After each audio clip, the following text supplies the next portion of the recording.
You are watching the Vodka stream.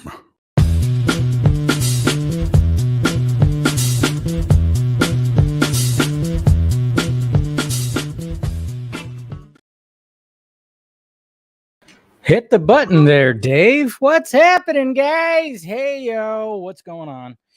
It's Friday. We made it through another week. We survived another week. Hopefully, you guys are doing good. Welcome to the Vodka stream. Should be a fun one tonight. And cheers, everyone. Cheers, everyone, to the weekend. You know, I mean, last weekend, obviously, there was the extended weekend, which was great. Now we're back to the regular old dumb 2-day weekends. Jeez. Anyways, cheers, guys. You got the bourbon. And the reason why I have the bourbon right now is because, I won another bottle of bourbon from my buddy who's a Mets fan. And the Mets and Giants played last weekend. And sure enough, the Giants took 2 games out of 3. So won the series. So we always bet a bottle of bourbon. I'm a bullet bourbon guy. He's a wild turkey guy. He likes that wild turkey Matthew McConaughey type of shit. It's good stuff too, but I'm more of a bullet bourbon guy. So yeah. So naturally I was like, all right, did drink a little bit of it last weekend, but I was like, no, and then gonna save it for, of course, the vodka stream.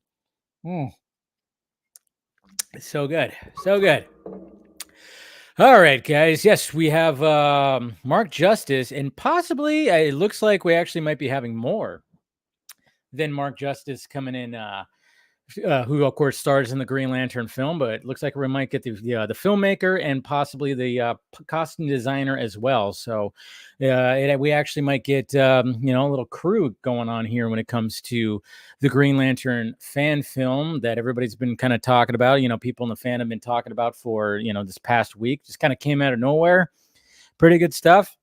Been very curious about it and kind of want to, talk to them and see what happened, like the origin of this project and everything. So they're not going to be on for probably another 20 minutes or so. So, go ahead and start asking questions, guys. We'll do the thing as we always do. Obviously, I'm not going to give a drinking review. I didn't go see a movie this weekend. So Game City Savior, you can't find 2 guys and girl anywhere. I think Ryan paid ABC and Disney off. It's the only thing he doesn't reference in his jokes. That is interesting. He doesn't really talk about 2 guys and a girl in a pizza place, even though they dropped the pizza place after like season 1 or 2. Yeah, you can. You could probably watch something on like YouTube or something. I don't know. Antonio, glad Zach is coming back. This is great. For him, he needs leverage over Netflix with another studio. He doesn't need to take their crap. I know. Yeah, we're going to be talking about that for sure. Pretty crazy when we read that today. And I don't know if anybody's, if anybody who's like in the dark when it comes to that. But yeah, Zach coming back to Warner Brothers. What? It's such a funny thing to see the reaction to that. And, naturally you just get all kinds of reactions, So you got obviously you got the people who hate Zach, and then you got the people who love Zach way too much, and the ones that use that hashtag boycott Warner Brothers. Are they going to do that? They're going to do that when he comes back? Huh? Again, I don't know why these guys do this kind of stuff. Again, it doesn't shine a good light on Zach when they do weird things with weird hashtags and stuff like that. But hey, passionate. Everybody's passionate. We got Phil right here. My first thought on the popcorn bucket. What that mouth for? Or what that mouth do? Sorry, I don't know why I put 4. But yeah, I know. We'll talk a little bit about that. It's pretty crazy. I think they want. I think that's kind of what they're going for. I mean, you have to. It's a Deadpool movie. What are we gonna do? Novelize the Batfleck movie already. That's what I'm talking about. But, according to some people out there, no, it's live action or nothing, I'm just going to I'm just going to say right now, Ben Affleck does it. Yeah. If you wonder why the costume in the Flash movie is so kind of, yeah, because Ben didn't want to wear the other costumes. Okay. I mean, we all love the BVS one, and yeah, sure. He's, I'm pretty sure, I think he's got the BVS costume displayed up in his house. but it still was a very uncomfortable costume that I don't think, from what I gather, doesn't want to wear again now. So one of the things that I heard was the fact that the reason why the Flash Batfleck costume was like, what is that exactly? It's because they took liberties on making Ben comfortable. So I don't know. I think I've said that before. I've talked about that. Anyways, Spanish channel released these movies first. Okay. We got Naval right here. Good to see you. Good to see you. We got Lane. What's up, chat? In brightest day and blackest night, no Jeff John shall escape my sight. That's hilarious. Good to see you, bud. We got Mama Film Junkie here. Good to see you, Mom. Hey, we got Silver Tree Films in here. All right. Gotta love it. Gotta love it. We got RJ right here. We got, Taladia Plays. Taladia Plays. I always say it wrong. I know that. Jade, what is happening? Hey, we got SoCali Guy 87 right here. Good to see you, buddy. All right. Who else we got? We got Max Wolf Danger. Hey, Dave, what up? I'm doing good. Did you see the Deadpool popcorn bucket? It looks funny. Well, yeah, I have it in the thumbnail. And I can't wait for the Green Lantern fan film. And Dave, did you hear the 300? Yes, of course. It's not sequel. It's actually a prequel series. So we're going to get a young Leonidas. Oh, yeah. And thank you for reminding me, RJ. I was actually glad, with everything. I was like, oh, yeah, definitely got to raise a glass up to, Scott Wampler, man. Now, I mean, he hosts the King Cast, right? Very much he was a voice when it comes to talking about horror movies and everything. Always saw his posts and everything on my feed, and he was always I always recognized the Creature from the Black Lagoon icon that he had. But yeah, he passed away. Horror community, yes, for sure. I was like, wow. All of a sudden, I saw like Rob Keyes say it. I saw Scott Derrickson and some other people say it. But yeah, suddenly just passed away today. It was like there's no details on exactly what happened, but he was apparently with friends because his co-host Ed, who he does like the podcast with, posted like just in sheer shock. But so yeah, to Scott, cheers, man. Sucks. He was one of the good ones. One of the good ones. That's all I'm saying. Why Arc? Zack Snyder, he friends with Michael Bay? I think they are.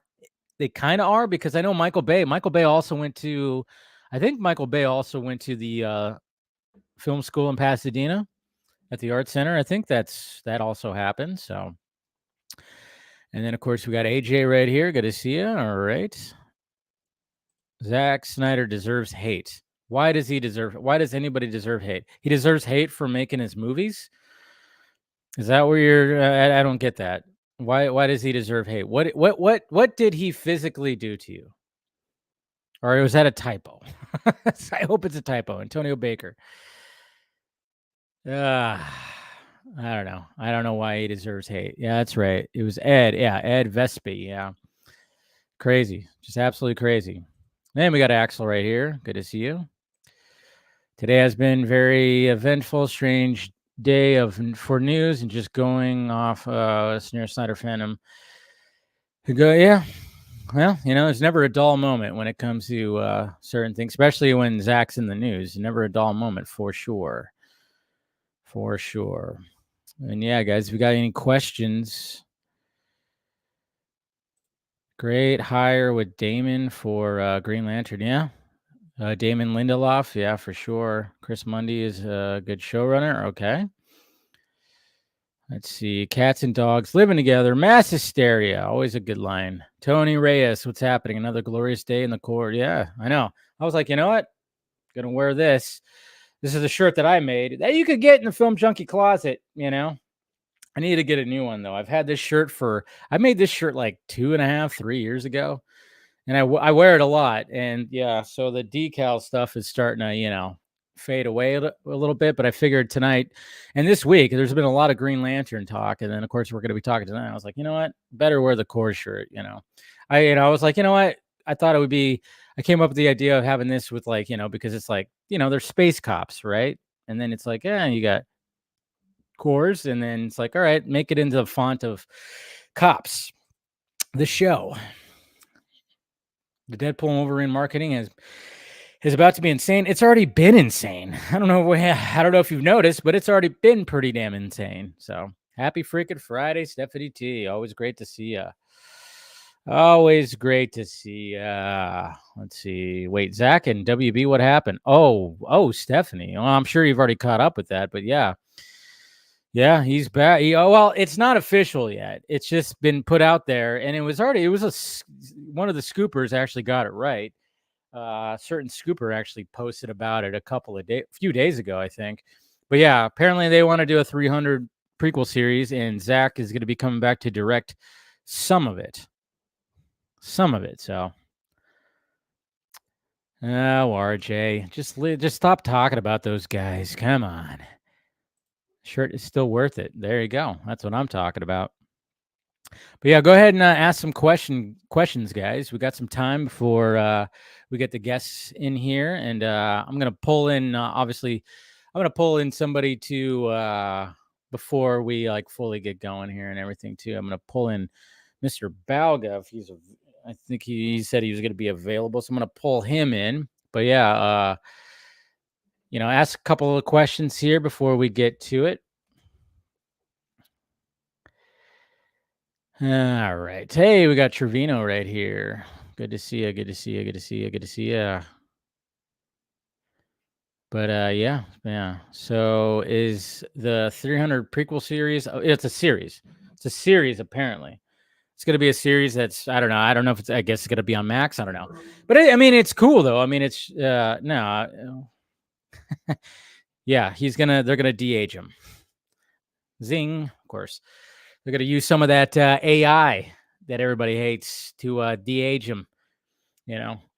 Like they did when it came to Furiosa.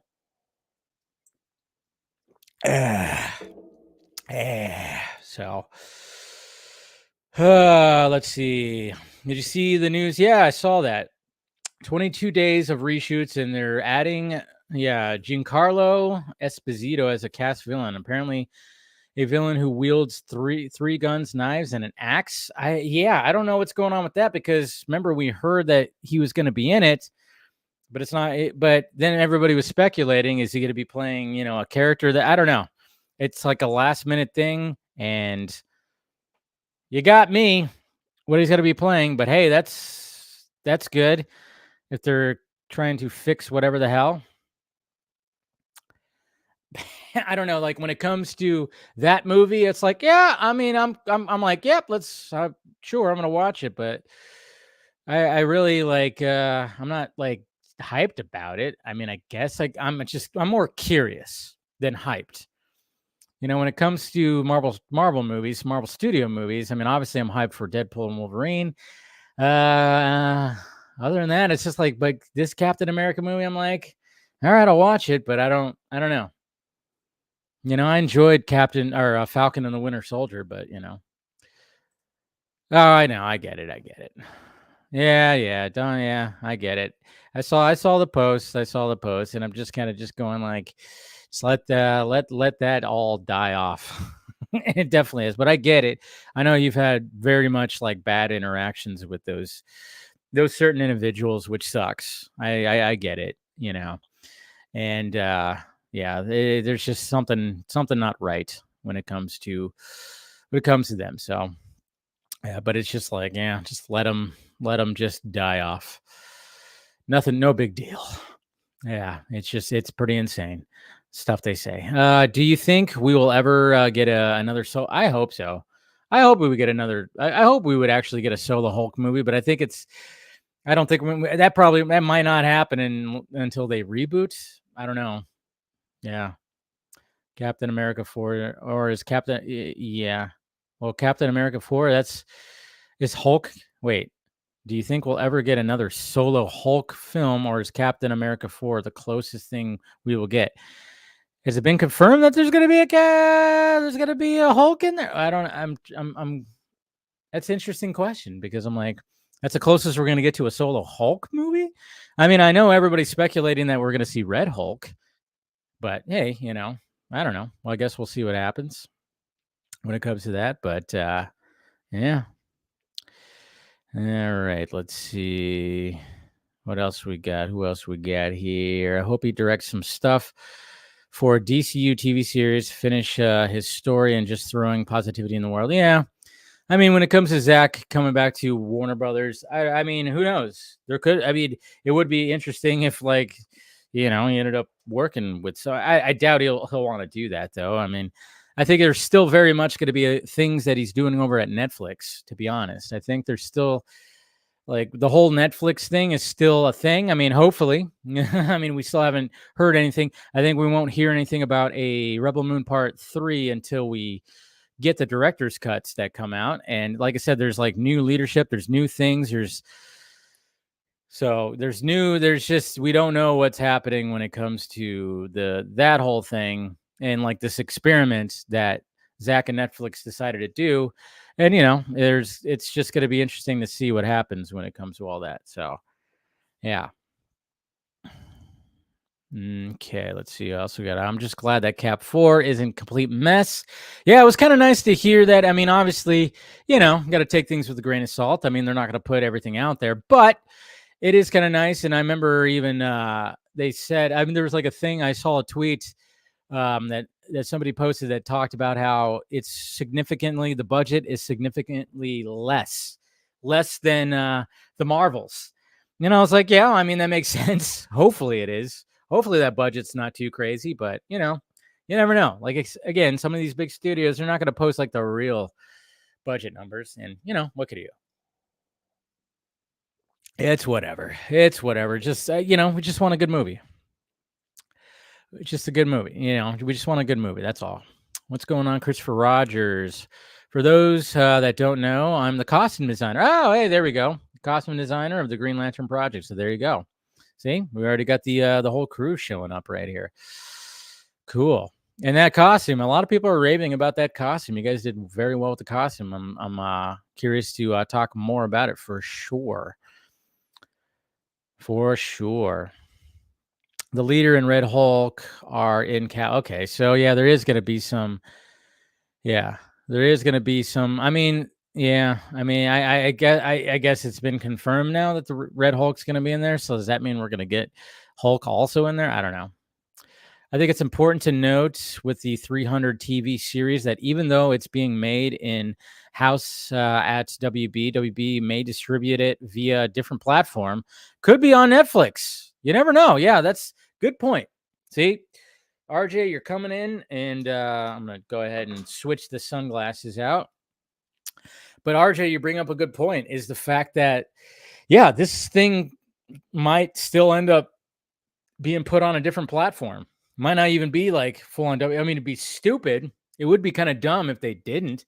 And, because everybody keeps on talking about like, oh, wow, Zack working with WB again. I'm like, all right, well, guys, it's not the same. Okay. I'm going to say this right here. Before we start bringing some people in and everything, but whatever, let me just wipe off the glasses. So this is one thing, with that news today. So, Zack coming back, WB, all this stuff. And I saw people like kind of shocked and kind of this and kind of that. And I went like, guys, you got to remember, this is not the same regime. It's not the same regime. And how many times during like Rebel Moon press, when he was asked about Warner Brothers, when he was asked about DC, that he positively talked about the regime that is Warner Brothers right now. He positively talked about him. He put him in a shining light and everything. So it's all been good. And the fact that if it wasn't for them last year, we wouldn't have seen the Snyder Cut, Zack Snyder's Justice League, on a big IMAX screen. Remember, he had to work with them. So like, I don't think this is like any shock that he would actually work with WB right now. It's a totally different regime. And I think they'd welcome him back. Everybody would welcome him back. Even James Gunn. And I know people, fans out there try to pit James Gunn and Zack Snyder together, which is very odd. I don't get that. But I mean, I wouldn't even be surprised if James Gunn was like, "Hey, do you want to, like put your fingertips on any of this stuff right here?" I don't think Zack will do it because Zack's just too busy making his own stuff. But anyways, all right. Let's see. Oh, thank you, of course, Mr. Jason McKenzie, always helping out the pirate ship. Appreciate it, sir. And I'm bringing in Chris Balga is going to be coming in to howdy.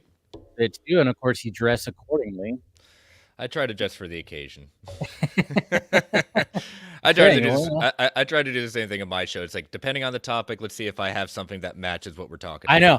It's like I have a Green Lantern shirt too, but it's like at the bottom of a hamper, somewhere.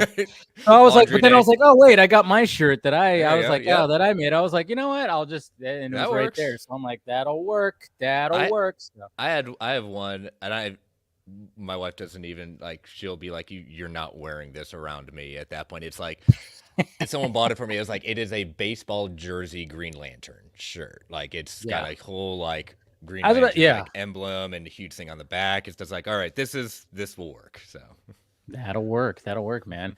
How's everything going?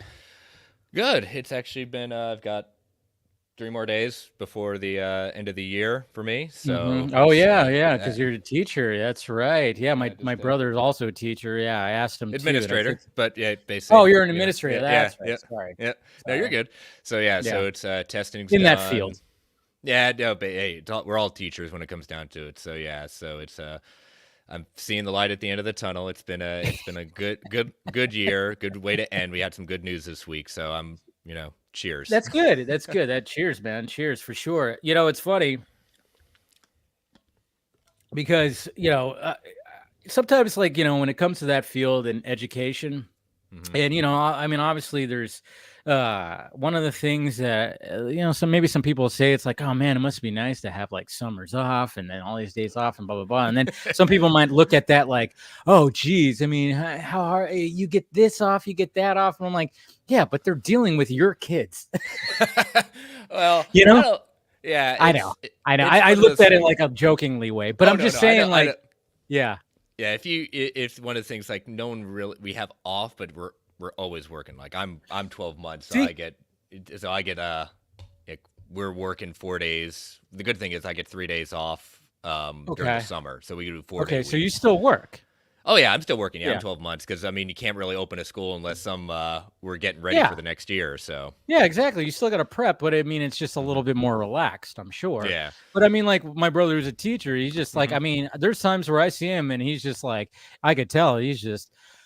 I'm ready. Oh, yeah. I'm ready for the, and I'm just I get it. I mean, I don't know how he does it. I honestly don't know how he does it. I mean, but I mean, he's always been a math whiz and he teaches math in high school. And it's just it's not easy. It's not easy. But I mean, for the most part, he still does enjoy it. But yeah, it can be mentally exhausting. It's one of those only professions. There are many, but it's definitely one of the ones that you can count as you put a lot of yourself out there in the sense of it's one of those that you have to give more of yourself. And then it's like, oh, I got to take care of myself. But it's always like, if I take care of myself, am I sacrificing what I'm doing to help the others? So yeah, the balance. For sure. It is. Yeah, definitely is. But I had breakfast with him last weekend, or I had some kind of meal with him. I don't know if it was breakfast, but he was like, might have been a dinner. But he was ready. He was definitely going like, oh yeah, I'm ready. I'm ready for summer break for sure. So yeah, well, catching up on movies we saw last weekend. We did a kind of a twofer kind of weekend. We saw Challengers and then Anyone But You. So Anyone But You. Okay. Yeah. Okay. So you saw kind of two romantic. Comedy? Yeah, one kind of screwed up romantic kind of thing, and then one truly romantic rom-com. So okay, so Challengers. I wasn't sold on that movie. I saw there was a VFX breakdown. I'm like, VFX breakdown? Wait. This movie has a VFX breakdown? I'm like, apparently it's this crazy sequence where they the camera is just following the tennis ball going on the court. Yeah, and I'm like, and then seems like a little bit much. like a first person kind of view of the tennis ball, which, you know, if you're, I could understand if you saw it in the theaters and you're not necessarily, if you're one to be like get car sick or anything like that, like I could really like, yeah, you might have a little jarring. problem with that. Yeah. It looks pretty jarring, and I'm just like, well, it seems like a little bit too much. I was like, I thought this movie was all about this love triangle thing, and all right. I mean, I don't mind it. I don't mind it if the director wants to be ambitious and just be like, you know what, I got this crazy idea for a sequence, and the studio's like, go ahead and do it. We got it. Do it, I guess. Yeah. It was definitely, you know, it had that kind of love triangle thing, but as I was watching it, and even the composition of the soundtrack, I was like, this has a lot of Social Network kind of vibes in a sense of playing with time. That's a good way to tell it to me right there. In the sense of like how you're going back and forth through the story of how all these three individuals, like you meet at one point in their life, then you go way back to when they first met, and then you kind of are spattering through. Okay. So I mean, it is an interesting kind of character study. Okay. So it's not it was a good movie. It's definitely one that's saying, if you want something for kind of just to see what's, you know, how these kind of how kind of a screwed up relationship can develop amongst all these three characters. Yeah, I would definitely recommend it. It's not like I would say it's your must see of the year, but it's interesting. All right. Yeah. Okay. Interesting. All right. Let's go ahead and bring our guest in because he's waiting in backstage. And now let's go ahead and let's talk about this. You know, I don't know if he's got his ring on or if he's going to come in and say the oath, but here we go. We got Mr. Mark Justice right here. What is happening, sir? What's up? What's going on? How you doing? I'm good. I just finished my first show here at Excalibur in Las Vegas. So I'm getting a sneak peek at my dressing room. Okay. So you're in the dressing room. Are you on your phone right now? I am. Okay. Makes sense. Thank you for joining, man. What kind of show are you doing right now? I was wondering about that. So I perform at a show called Tournament of Kings. It's about medieval times. So red versus dress, sword fighting, all that stunts and stuff. Yeah, the bad part is the audio is a little low. Yeah, it is a little low. Yeah. Do you have Is the microphone using your phone or is it your earpiece? I don't know. Yeah, sounds a little. Oh, that's better. That sounds like it's gonna be better. All right, talk. I think we're good, and we might be better now. Yeah, for sure. Yeah. Anyways, I perform at a show called Tournament of Kings here at Excalibur. I joust, ride horses, sword fight, and do stunts and stuff. Okay, so you do stunts and stuff. Nice. I like it. Yeah, we were just talking about obviously, it is kind of funny how this past week, how all of a sudden, this Green Lantern fan film just kind of took some the DC fandom by storm. Everybody was like, what is this? And I remember I even caught one and I'm like, yeah, what is that? That looks kind of cool. And how has it kind of been just getting all this kind of attention when it comes to this this project you've been working on? It's been crazy, unexpected, of course.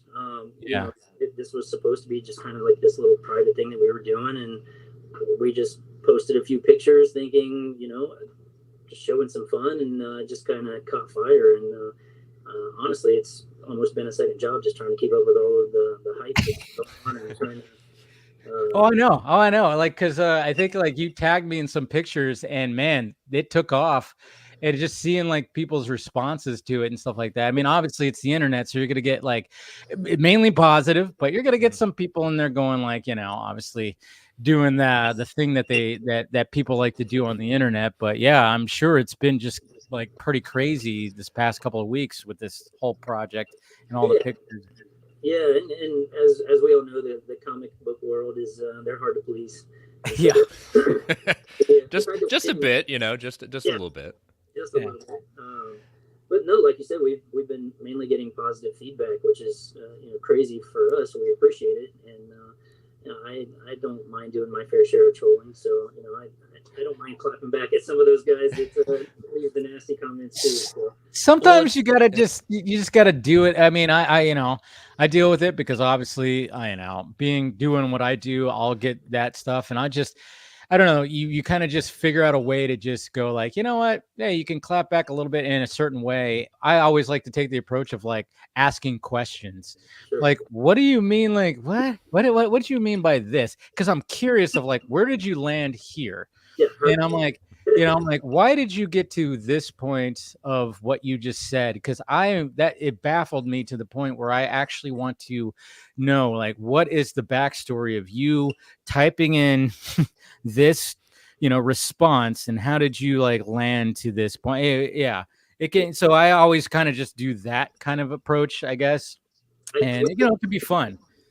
Yeah, I saw somebody commented, I think, Ben Affleck Green Lantern. You were kind of like, yeah, I was like, they said like somebody said to your post, it was like, this is not Ben Affleck's Green Lantern, and I went, Ben Affleck's Green Lantern, and then they posted like I missed Ryan that. Reynolds. Did I miss that sudden film that he did and we didn't know? I know. Well, no, maybe, but I'm like, I'm thinking that I think what the person meant was, because when it comes to the Snyderverse Green Lantern, like, because we heard a while back that if Zack was going to have a Hal Jordan, he would probably bring back Ryan Reynolds. So maybe that's what he meant. But I still wanted to ask the question, like, what did you mean by Ben Affleck's Green Lantern? And then I'm like, it's showing Ryan Reynolds like as a gift. I don't know. Yeah. And he didn't respond, of course. I think he realized, oh, whoops, I made a mistake. Or maybe it was a bot. I don't know. There's a lot of bots out there. Could have been a bot. Could have been a bot. What I think, because when I started seeing the posts of the costume and everything, wearing it at that point, I mean, it shows the positive response is a nice counter to the response that we've gotten with James Gunn's Superman first look at that point, and it's one of those things that you said it before, Dave, but we said it before on the show. Is like, you have to take, like, this is a fan film, and what you've done even just with that costume alone, saying it is an impressive costume that you've got, and definitely taking elements from all the different works of what a Green Lantern would look like. Yeah, Chris and his team, they worked for about a year, I believe, on that suit. We've been talking about this for a while, and doing the fittings and going over there and trying this and trying that and stretching parts that I didn't know could stretch, and we made it work. But yeah, I mean, when James Gunn dropped the Superman costume, that was one of the first things I said to those guys. I said, because we had talked about doing a photo shoot. Mm-hmm. I was like, I want to recreate that with the Green Lantern suit. I want to do that. I think with all of the negative feedback that he's getting, like, people are just going to use this as a little parody, and it'll help go viral.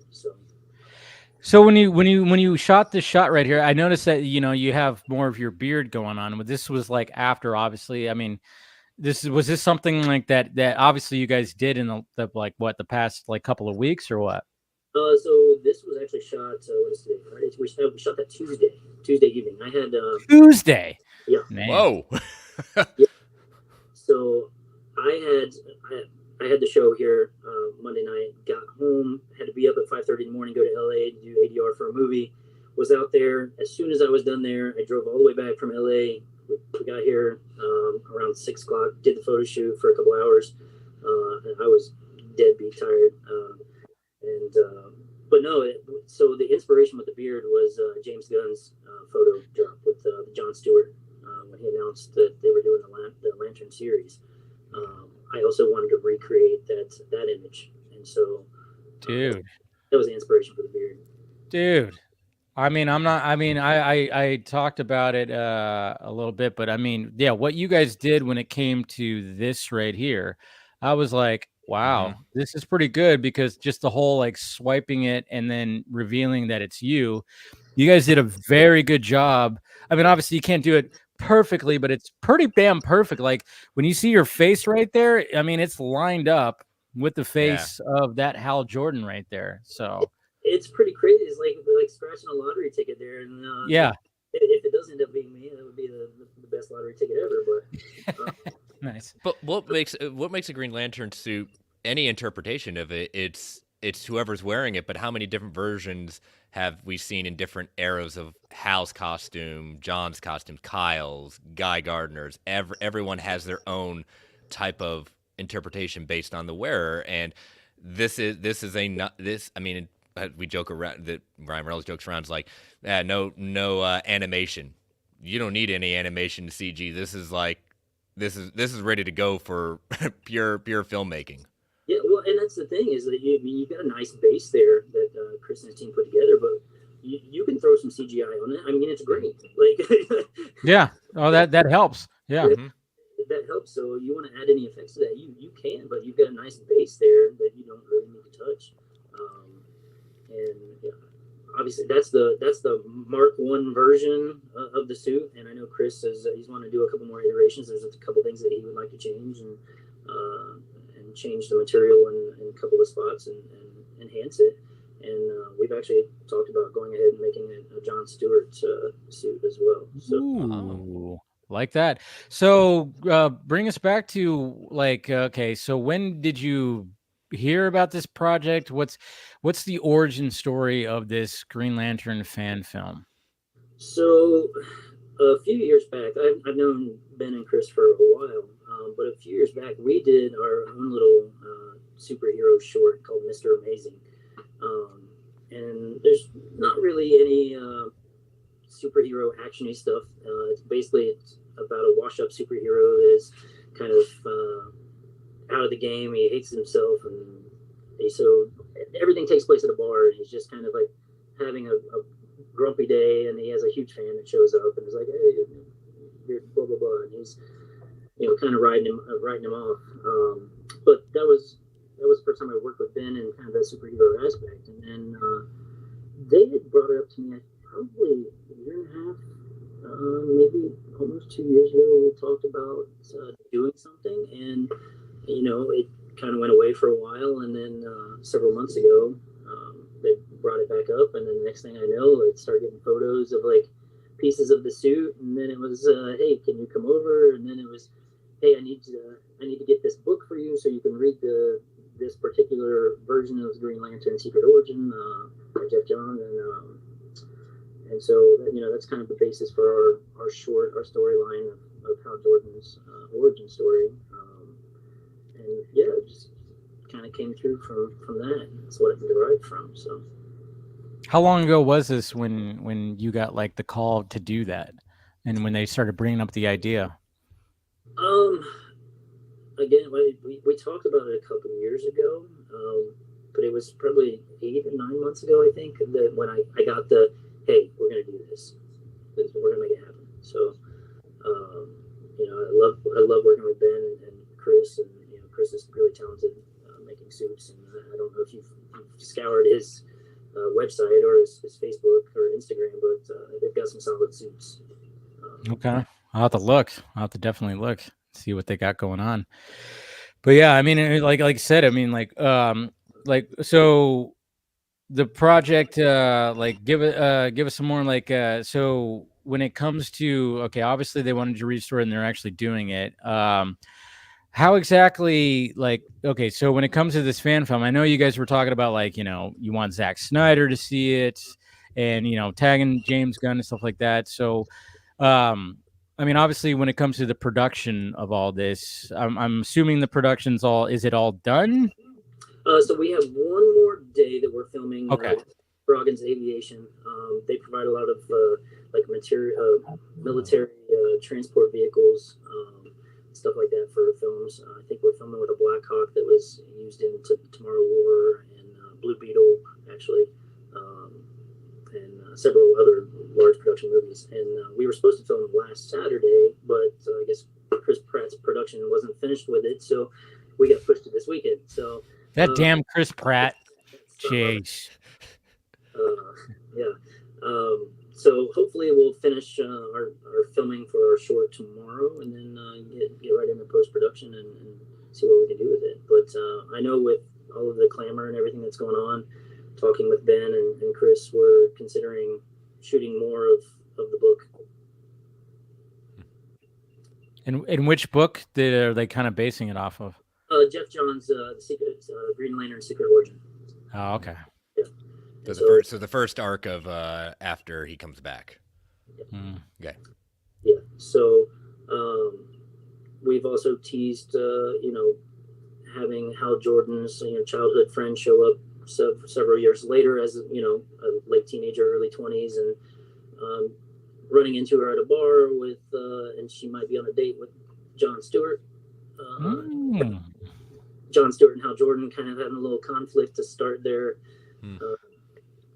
relationship, and so we've teased a few ideas, but we're highly considering doing that. So nice. No, okay, so you're almost done with it, and then when it came to like the little teaser, I mean, obviously putting that out there, and that's what really drew even more attention after seeing the photos of the costume and everything. So I mean, obviously there is a pretty good like budget that, I'm not saying it's like a huge budget, but there is a pretty, when it comes to fan films, I mean, obviously fan films, you kind of just do like, all right, what can we do? What resources can we have? But it seems like you guys, especially dealing with a character like Green Lantern, I mean, there is a little bit of a budget that you can just put into it and really show something that can that's impressing people. And I think that trailer, a lot of flashing lights, and of course we all made our jokes that it was like, whoa. So that wasn't even like from our production. I literally was just, I'm a night owl by nature, and okay. The meteor that went over Portugal that weekend, I literally was just like, oh my gosh, that thing is green as hell. Yeah. And I just threw that together in probably 5 minutes. It was like the timing of all this is just crazy. And so that wasn't even from production. Oh wow. that you're right. That is amazing timing. It was crazy, and I was just like, you know what, I'm gonna hop on that viral train. So oh my god, and it worked. It freaking worked. That's so freaking awesome, because I was just like, oh yeah, look at that. And then of course you had the the poster, and then I know you like credited who made the poster, but you did a little like spiffy thing when it came to that. But I'm like, wow, okay, I thought that was actually something that was like a teaser. So that was actually you that did that. That's crazy. That's awesome. In a couple minutes, and that's why I wanted to say that, like, that's not our work. Like, I used public domain footage. And okay, so that's what you meant. Yeah. So I have a high feeling that our production value is going to be much better. Yeah. Okay. That's cool though, because when that I don't know how many Green Lantern jokes I saw when I saw the meteor footage. So many people made the Green Lantern jokes, and so wow, that's pretty good. So so that's capitalizing on a viral thing that was happening. Good job. Yeah, there's just, there were several things that kind of fell into place all at the same time, and here we are. Here we are just talking about it. It's freaking awesome. Now, Mark, have you ever been have you been a fan of Green Lantern or just fan of like any kind of superheroes in general? Like, what's kind of your kind of go-to? So I'm a Punisher guy myself. Okay. And so I've dabbled a little bit. I work with another production company here. We've done a few fan films. We've done a Wolverine's Lost Origins film. We've done Catwoman. We've done Blade. So I dabble in that stuff, in that world. But I've always been a Teenage Mutant Ninja Turtles guy myself. So. Another green kind of, he's sticking with the green. So then begs the question: which turtle then? Who is your turtle? I'm a Mikey guy all the way. Mikey guy. Okay. I was always a Raphael guy. I don't know why. I just like the fact that he pushed back against everybody. He was always like the kind of outcast. I don't know why. I just always. Mikey. It's easy to like. I always thought like, Mikey's. He's always the goofball. I'm a bit of a goofball, but I don't know. There's just something about Raphael and the fact that he was always just like he was always just like what are they the Black Swan almost, where he was he just pushed back against everyone. That's what I think, that's what's so great about the Teenage Mutant Ninja Turtles though. It's just like their individual personalities, but for some reason I just in the fact that when it came to his choice of weapon, it was, I don't know, to me it felt more unique. The size, I don't know, I just liked that there's just something about that. That's what they call them, right? They're called size. I don't know. Am I making that up? Maybe. You're not. They're the three. They're called size, right? Like EIS, I think. I don't know. TSAI. Okay. Anyways, but okay. So when it comes to the so when this project comes about, and how long did I mean, obviously you still got more to shoot, but how long was some of the like how long has been the production, I should say, like how long was that? Oh gosh. So in total, I think we've got about 5 days of production. To do some. I'm going to do some narration, voiceover stuff. Ooh. One more day that we're shooting tomorrow, hopefully. And then they shot a day with just Abin Sur, and then we had the day that we both met. So, and funny enough, I got to throw a shout out. So I was in another Green Lantern fan film called In Blackest Night Out. A couple years ago with my buddy BZ Collins, and he played John Stewart.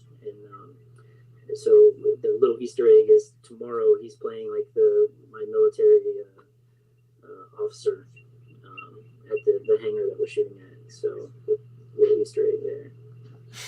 Nice. It's always good to we put comic fans love Easter eggs, and we love trying to connect the dots even if they're not there. Yeah. I was having a conversation with somebody today, and so the whole thing behind all of this was with the new series coming out, Chris wanted to create a costume and kind of get it in front of the right people, or people that could put it in front of the right people to say, hey, we want to bring this guy on our wardrobe costume team to help make the wardrobe for the series. And so that was the whole reason that we even were doing this.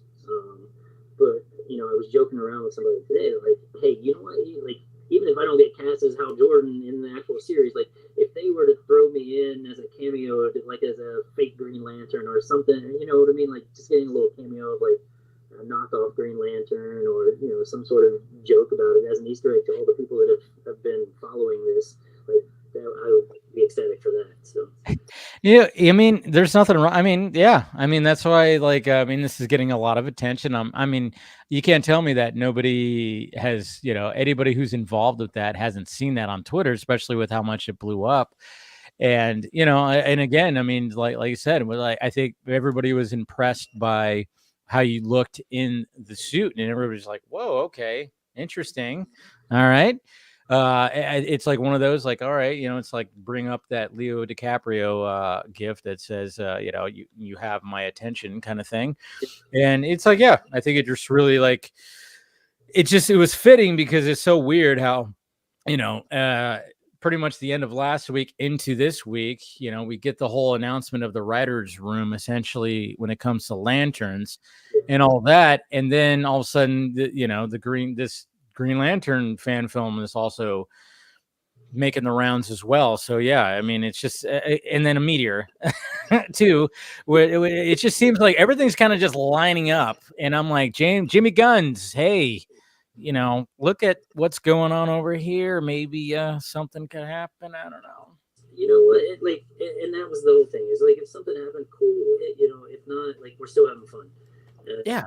Obviously, it's being appreciated, and so that makes it even more worthwhile for us. And at the end of the day, we're still a bunch of nerds just doing our thing. And so, if people want to hate on us for that, and you're always going to get the little bit of hate, but it's always going to be very small. It'll be loud, but it'll be small. But for the most part, I'm just seeing, like, when I'm seeing people talk about this, and I've talked about this with people, I mean, it just seems like people are very, and like I said, you guys, it just seems like promoting this thing has been step by step pretty damn awesome, because like I said, with it just kind of just taking off, even if at first it's like, oh wow, is this even going to be a thing? And sure enough, it's a thing. And then of course you have the meteor.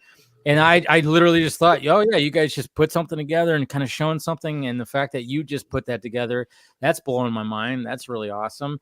And then of course the lanterns talk, and then yeah, it's just great timing. I don't know. Absolutely, it's just, everything has just been pretty good timing right now. So, and that's what we thought. I was talking to Chris, because we had put out those photos and kind of it had gone viral for like 4 days, I think, and then it was out of nowhere that Gunn put out the notice about the Lantern series. But we thought the wording was kind of like, yes, it's true, like that he was getting a lot of response about Green Lanterns or questions about it, and then it was a response to the questions, or and we were like, are we part of all of those questions? Is that a response to us, kind of thing? So, but yeah, it's been crazy the way that everything's lined up.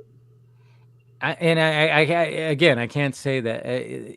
There's no way that he's not seen some of those images. There's no way, because everything's just, I mean, Gunn is very active online. I mean, not so much Twitter, but obviously he's more on Threads now. He decided to be like, I'm more on that, and even on Instagram. And it's just, there's no way that, with the way that he responds to people online, that he has not seen some of that stuff. And it'd be really, it would be awesome if he did comment on it eventually or something. I don't know.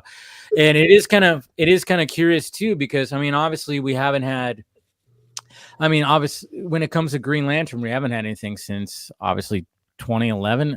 There hasn't really been anything live action Green Lantern since then, huh? No, they kind of kept on teasing us on the CW with yeah. Diggle, and that got ripped out from underneath us. So yeah, that's that's painful. There's been some difficulties when it comes to Green Lantern. Obviously, even Zack trying to like put that in his movie, and then that got taken away. We heard about Green Lantern Corps for a long time, and that didn't come. It's just so funny because there's so much there. That's why when it's announced that they're even before there was announced that it was going to be a series, and I'm still glad it's going to be a series, because I'm like, yeah, there's a lot there. There's a lot of mythology when it comes to Green Lantern and all the different Green Lanterns and everything. So, and obviously when it came to Ryan Reynolds' Green Lantern, it's like, yeah, there's things that are, watch the director's cut, always better, but it worked in some aspects, I guess you could say. I don't know. I don't think we've ever really talked about this, Chris. No, I stand corrected. You versus right, and I even watched Stargirl. I totally forgot. Yeah, Stargirl had Green Lantern's daughter, Jade, in it at that point. But okay. But yeah, it's been a like you said, it's been tumultuous trying to get Green Lanterns on any kind of like consistent medium, because it's an interesting concept. Like, one could say, oh, it's a military police force. I was like, yeah, but look at, like, it's a police force in the sense of like they are welcoming to the idea of like you have willpower, you can overcome great fear, and even the person, a tiniest insect can be a corpsman to the largest creature in the universe could be a planet, for crying out loud, is part of the core, Mm-hmm. Yeah, I know. So it's just like the difficulty of trying to get that back in there. But when you think of like when anybody does like a fan film, you don't think they're going to go like as far, because Green Lantern, that could be pretty damn complicated. And that's why I think like a lot of people are just so fascinated about this fan film. And when it came to like the designing of the costume, obviously, how long did that process take? Obviously there had to be times where you had to get, obviously, Christopher Rogers, he's the designer, right?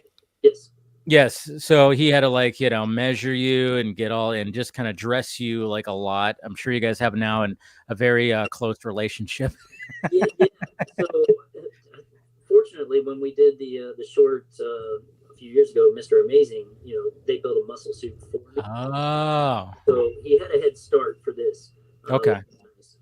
But that was all upper body, and then obviously we had to move to the lower body at some point. And there is a photo of Chris adjusting me down south. Yes. Someone snapped that photo.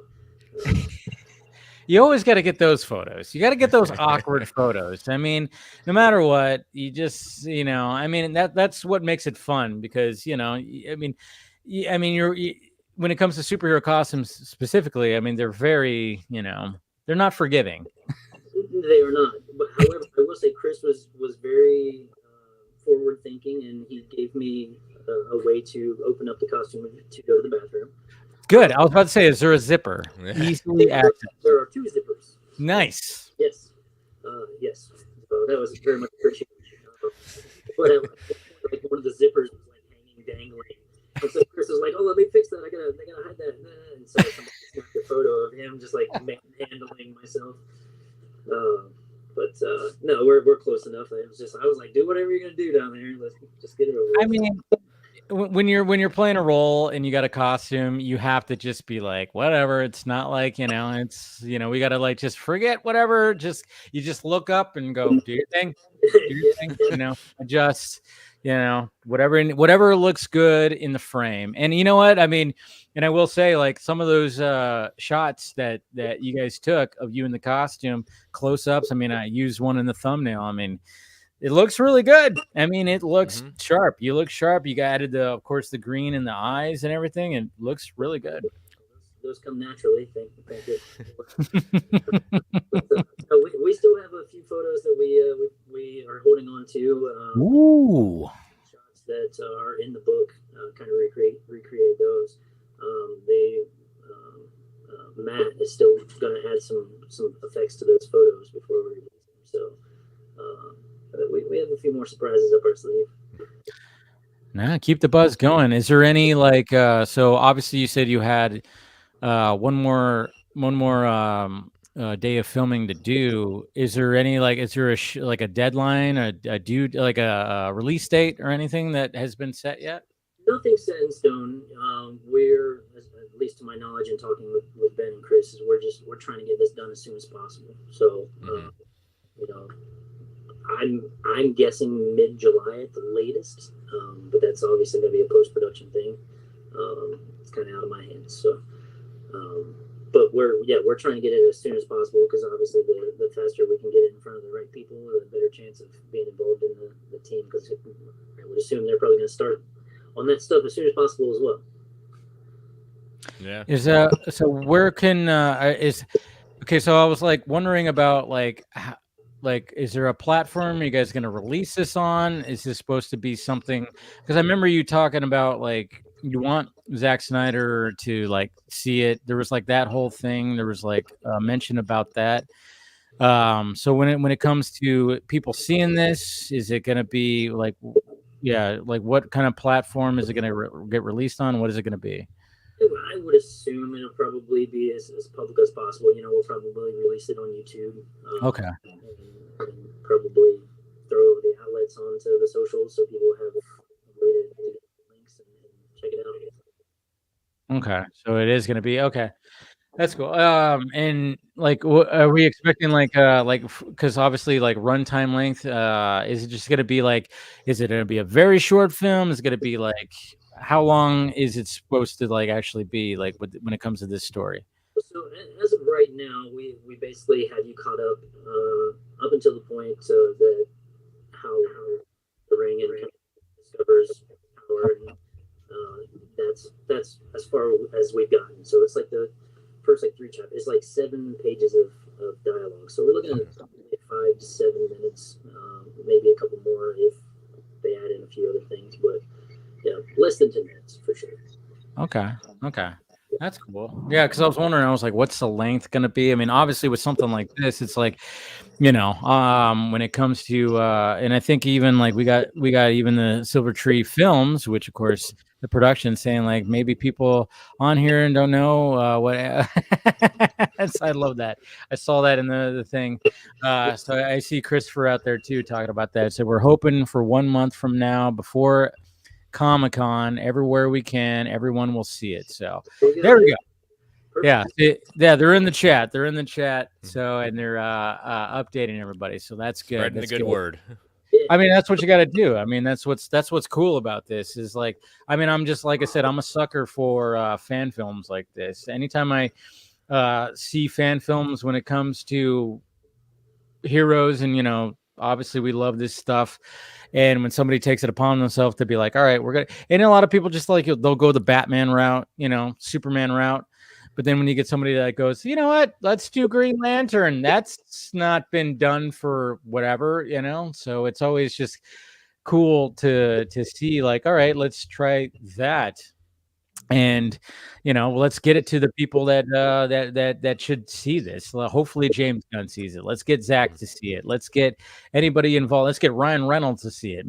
He'll enjoy it too. If Ryan Reynolds could see it and maybe even say something about it, that would be pretty sweet too. I mean, there's always appreciation when it comes to these characters that we love so much when fans take it upon themselves, especially if they can pump some a budget into it where they can create like a quality product.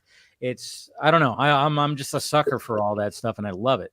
Well, especially if you've got the passion, like that's the key behind any fan film, regardless. Because again, you can easily tell a fan film, but you're just trying to like get the clicks at this point. But if you can tell very easily, and we, even just in the photos, you guys are taking this as seriously as you can in the sense of you understand what the mission is with the whole thing, but just the care you have taken just in the sense of what we've seen in the costumes and the passion you have to put out, it's a fan film, but you want to put out a good product as much as you can with a fan film. And, people have got to understand, it's okay, we're not getting a studio quality stuff, but to be frankly honest, Mark, you're kind of giving the studios a run for their money in the sense of just what we've seen, in the sense of like, here's proof of concept, Well, and one of the things that I've got to give to Chris is Chris was very adamant. He said, this is kind of a thing that he's been thinking about for a while, and he was very adamant that I was his Hal Jordan,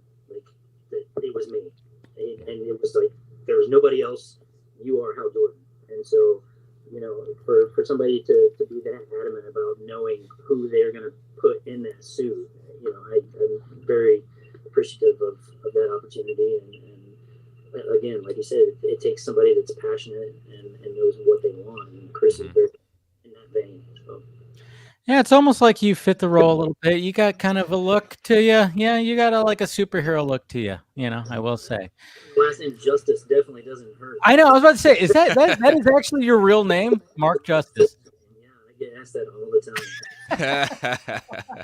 I know, because like when I first heard, and I'm like, that can't be his real name. It's got to be a stage name. No way, Mark Justice. I mean, you should.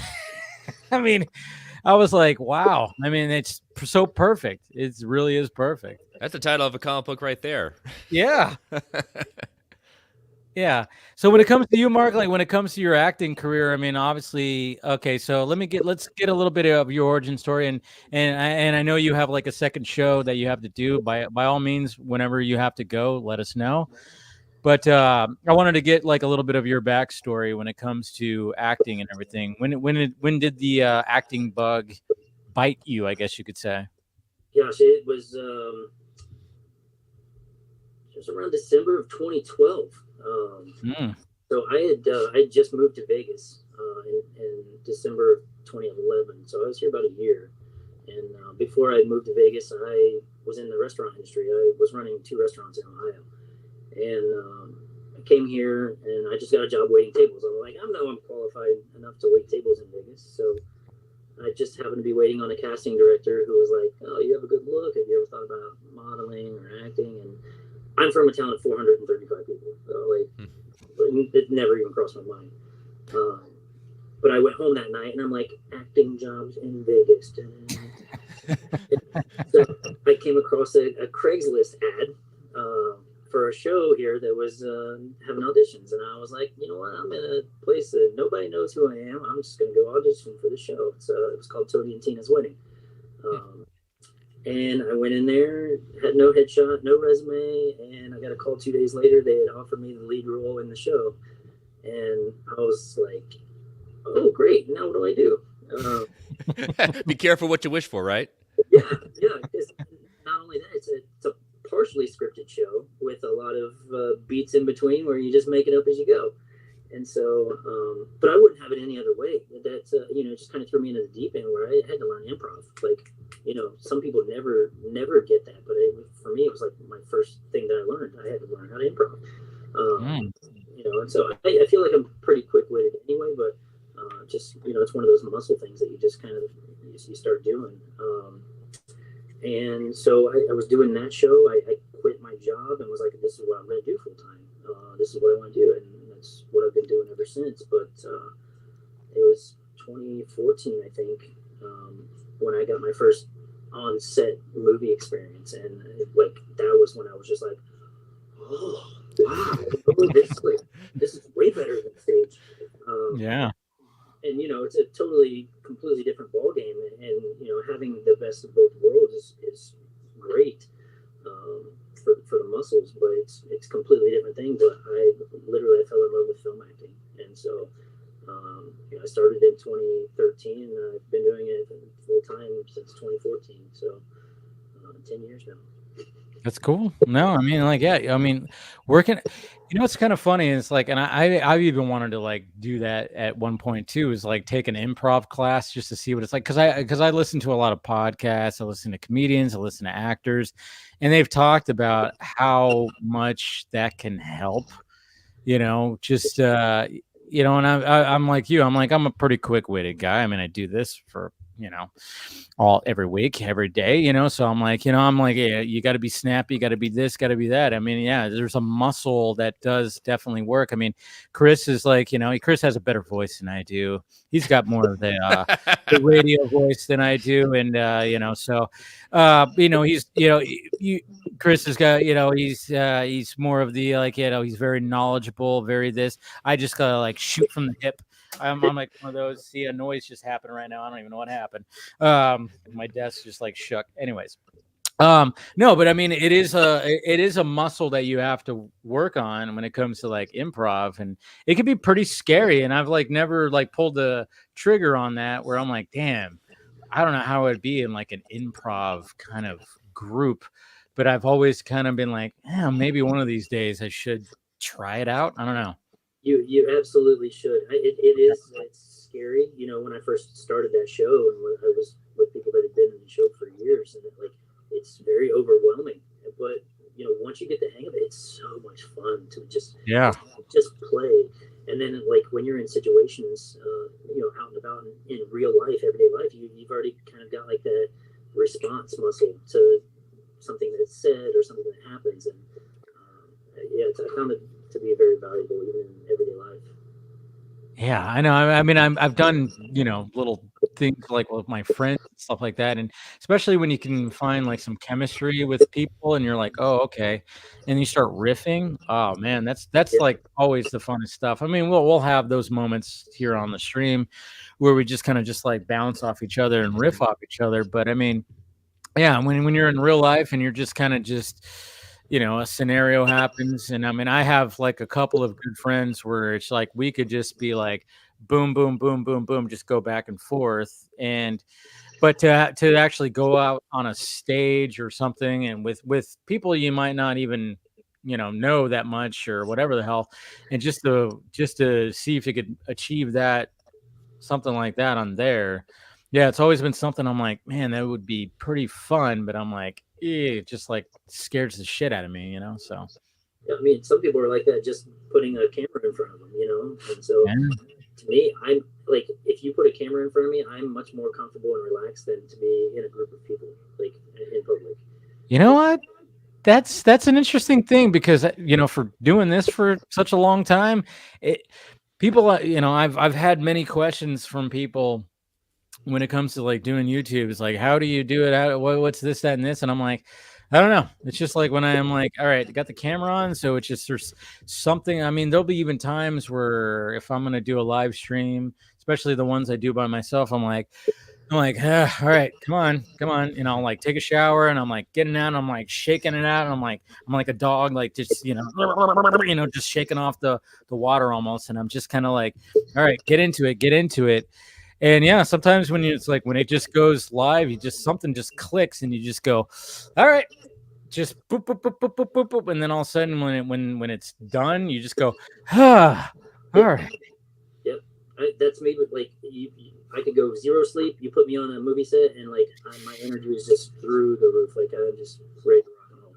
And then after I leave, it's just. Yeah, there's something that kind of takes over. I mean, Chris, you probably have had that feeling too when you're recording a podcast or something, where you're like, maybe sometimes you're just like, am I feeling this? But then all of a sudden when you hit record. It's basically every single time. Like, Yeah. I mean, but it is. It's almost like in the back of my mind. It's one of those like, It's a God help if majority the of the internet time. doesn't drop. Like, that's the biggest thing. Is the internet working? Is my mic working? And did I hit the right button at the time? Do I remember to put in the ad breaks? It's like all these different things, and I just want to record. I just want to record. That's I just want to do that.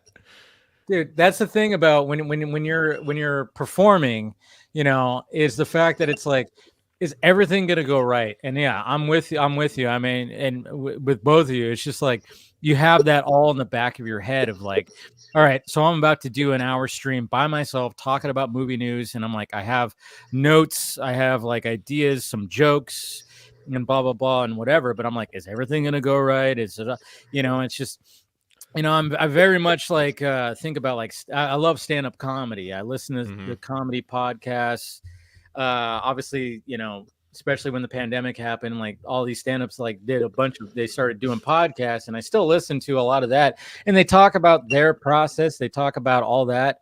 And I love going to live shows, and I'm just like, man, when they talk about just going on stage like every night and, you know, doing their act, and then of course doing like crowd what do they call that, like, you know, and when crowds like are yelling things out to them and stuff like that, so they get those kind of clips. I'm like, man, it's got to be pretty taxing. And they talk about that where it's just like, man, it's like you never know what is going to happen, and sometimes gold can come out of it, you know. You know, and something just comes out of you, and you're just like, oh, okay, that actually really much worked, even though, you know. And then, of course, you know, we're naturally as performers, you're just going to be like, oh, yeah, that sucked. I don't know if that was good, and blah, blah, blah. But then everybody's going like, what are you thinking? And well, that was great. You know, we always have that doubt, too. Oh, yeah. We're our worst critics whatsoever. Like, outside of like, everyone's like, oh, that was great. I said, really? I thought it was terrible. Just ask my ex. Jesus Christ. I don't know how many times my ex heard that from me. Like, God, that sucked. That was horrible. She's like, what are you talking about? Blah, blah, blah. I'm like, yeah, well. You know, but I mean, I'm sure you find that, you know, with yourself, like Mark, it's like you just have that in you where it's just like, Yeah, no, all the time.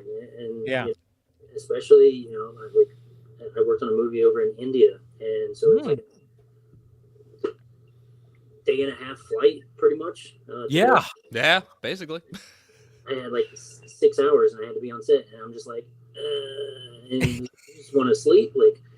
You had to go do it as soon as you got on set. Like action, it's just like, and it's just like that innate muscle like takes over. The energy just kind of consumes you, and you feel like this is where I'm supposed to be and what I'm supposed to be doing, and it all feels right with the world. India, really? So you had to fly over to India? Wow. It was in a Bollywood movie, yeah. Oh man, it was a Bollywood. I love it. That's kind of taken over a little bit in the States a little bit with some of these recent movies. RRR or R, I don't know what they call it. I enjoyed the shit out of that movie. That movie was freaking awesome. Yeah. I don't know if it's Bollywood. Is that Bollywood considered? Did you see that movie, Chris? I did not. Oh, okay. I did not. No, it's on the to-do list, whichever grows every single day. Oh, it's so ridiculous, and it's so freaking. And I think there was like another one that just came out recently. I haven't seen it. I can't remember exactly what it is, but that's pretty cool though. So yeah, going and seeing how all that works. How was that experience? Oh gosh, so I stayed at a hotel that was about a mile away from where they shot Slumdog Millionaire. Ooh, okay. You know, it's so interesting that like everything on the outside just looks terrible and like looks like impoverished. And as soon as you step inside the building, like it's immaculate, like it's crazy. And like they've got like barred fences up around the buildings and security. As soon as you get inside, it's just it's completely 180 degrees different. Traffic's terrible. They've got like 4 lanes of traffic, or 4 lanes for traffic, but they've got like 7 lanes of traffic. It's just insane how people are just weaving in and out. And at one point, I saw a motorcycle that had a guy driving it, a woman behind him. She had groceries on one hip, a baby on the other hip, and they were just weaving in and out. Just like it was definitely a culture shock for me, for sure. Yeah, I've seen the pictures. I've seen the videos where I'm like, I mean, obviously living in Southern California, it's like, you know, traffic, but not like that. Not when I see like 17 guys piled up on like some kind of truck, and I'm like, and they're kind of going through traffic, and I just go, wow, it is interesting, and what you said right there is like, yeah, it does look like on the outside, it's like, what's going on here, but I've even seen things too where like there's some gorgeous like engineering, some architecture that's gone on there too, where you see like the inside of these buildings, and you're just like going, whoa, that's pretty sweet. Yeah, and I think one of the funnest things that I enjoyed when I was over there, I went to a bar, and they didn't have a menu for their drink. So it was kind of like a stock exchange, like depending on the supply and demand of whatever the drink was at the time. Like it may have been like $3 for a tequila shot, and then the next time it might have been $1.50 for a tequila shot, depending on how low the bottle was, how many people were drinking it. And it was like a stock exchange, and I thought that was such a cool idea. It's interesting, different kind of culture and stuff. But so how can we get you in how can we get you in Rebel Moon Part 3? You're a Zack Snyder fan, right? I mean, I absolutely am. Twist his arm. That's how you get him on at that point. Oh, please. I know. We got to get you in that. But yeah, I mean, I know like when, all the Zack Snyder talk, especially with things that happened today that was announced today, possibly him returning to the 300 world and everything. But, obviously, like with you guys wanting to really contact like Zack Snyder about this, and maybe there's some even, I don't know. I think it could happen where Zack Snyder can really get this, but I mean, has there ever been anything close where you might have tried to get to like onto a Zack Snyder project or anything? Is there anything where you just almost got it or something? Not with Zack. I did audition for a Marvel series several months ago, like 4 months ago. Which one? Huh? Wonder Man. Oh, Wonder Man. Okay. Yeah. Yeah, I don't know what character, because they gave me dummy size and a dummy character. It was those Marvel folks. They like keeping things close to the vest until they have to. Yeah, I was auditioning for Superfuse. So that's like the biggest audition I've ever, I would say, as far as in the comic book world. But no, I'm very much in the vein of like, I'm not part of the union. I've been eligible for like 8 years, but there's just so many non-union platforms and like things that I enjoy doing, and I just kind of hesitated on doing it. And so, I understand that kind of keeps me out of like all the network auditions and stuff like that, but I do it because I enjoy it, and so for me, that's my it. Like that's all I need is I enjoy it, and obviously as an artist and an actor performer, like we appreciate getting any work that we can, and so I don't take it for granted that I've been able to do this for as long as I have, and I've also got friends that have been doing this a lot longer than I have that haven't had as much success as I have, and so that's my mentality of it is I don't take it for granted, and I know it can be taken away at any moment. So, but an opportunity like that, I would jump on it for sure.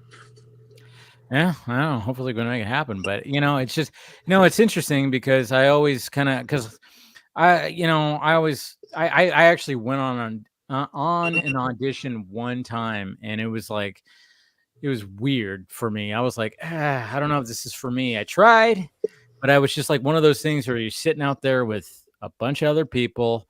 They're all looking at the lines, and I'm like, oh boy, and I'm like, all right. So then you get in front of somebody, and you're just like, try to do it. I mean, it's definitely one of those things where you just kind of go like, man, I mean, you could just go in there super nervous and it could show, or you could just be super confident and it could show too. And it's such an interesting thing, like and to experience that when I did, and I was like, wow, I'm like, how? Just, I mean, it's obviously we've all been on job interviews, and it's kind of like that, but it's in a different form because you're like, all right, read the lines, and you're going to try to do like a certain character, but it could be pretty like, whoa, like, it could be kind of like a shock to the system. The difference is like when you go to a job interview, they don't ask you to perform the task and duties in the interview.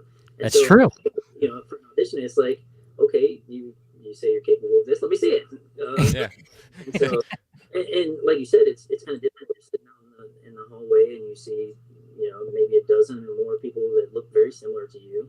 And then the person that goes in before you reads the lines like the same exact way that you were going to perform them. And then you're like, what am I going to do now? Like, I don't want to go in and just be the same character. And so you try to look over the lines and make a different choice. And you, in your head, you're going, is this the right choice? Is it the wrong choice? Am I going to upset somebody? What am I going to do? And you just really get in your head. And it's easy to do. And I've learned to just not care as much, not in the vein of not caring about performing, but not caring about the choices, because I'm making choices. And so it is. Well, you'll get in your own head at that point. If you just overanalyze everything at that point, you're ending up not even putting forth what you wanted to get out there. So I think that's a great way to look at it, especially in the acting world. Like, this is your interpretation of what's been put in front of you, and you have to go with your gut. If you're worried about the 10 or so people in the room that are just watching and judging you at that moment, you're going to psych yourself out, and then it's not going to go well. So yeah, I think that's a perfect way to go through it. Yeah, I would say that, like, the only downside to doing video submissions these days is you don't really get that human to human connection and the chance of, like, hey, we really like that, but try this. It's just like, that's it. You're sitting in your interpretation and hope they like it. Whereas it used to be like, they found what you did believable. They want to see you just maybe try it a different way, also just to see if you can take direction. Maybe they loved what you did, but they just want to see if you're able to take direction. And we miss that a lot nowadays. Yeah, you bring up an interesting point. It's like, to take direction. So, because, like, obviously when you have an audition or something, you go, all right, this is what I think the character is. And maybe they, obviously if they contact you and they go like, well, what about, try this. And obviously they saw something in you, but now they're like, all right, can he be directed? Because obviously, that's what you got to do. And so it's just like, I don't know. Like, obviously there's probably going to, if you get that, that's got to be kind of nerve wracking too. It's like, all right, I got a note to be like, hey, I got to do it like this. So how exactly are they trying to, do that? And if it's not like in an actual room, if it's through like video or something like that, that's got to be like, kind of like going, all right, trying to decipher exactly, all right, what exactly do they want in whatever, but then again, you still have to make any type of role I always think like any type of role that you take, you got to make it your own. It can't just be like, oh, it's my way and how I am perceiving it, like this director or whatever. There's got to be a collaborative kind of thing where it's like, all right, if I'm going to cast this person or that person, it's got to fit. It can't just be like, this is what I want and you have to do it. No, we have to work together and just kind of be like, hey, let's figure this out. It's not going to be, obviously anytime like a writer is going to write like a character and they have like that character in their head, sure.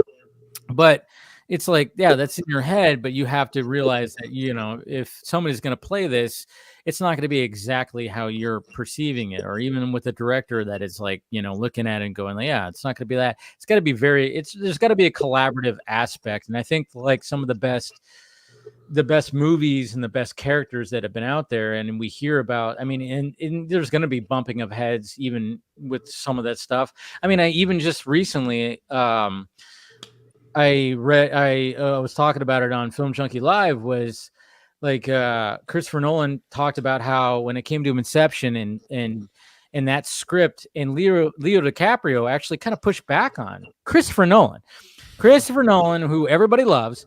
He kind of just like went, hey, you're telling the story in a way that you probably shouldn't tell the story. You should probably do it like this. Let's keep it like this.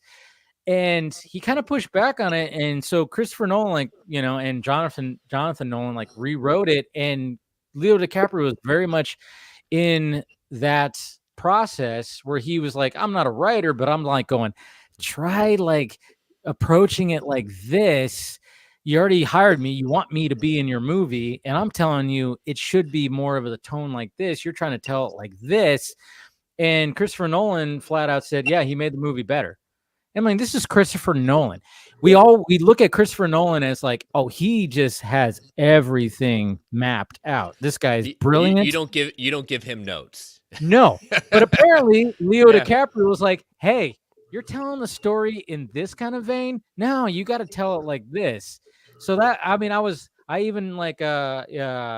posted a video about it from my show. I was like, because I very much love that so much that, you know, we always look at Christopher Nolan as this like, oh, you know, it's like, oh yeah, he just makes this. And it's like, but the fact that someone like Leo DiCaprio, who's also very much up there, I was like, dude, we got to collaborate and make this better. And Inception is just so fucking good. I mean, it's such a good movie.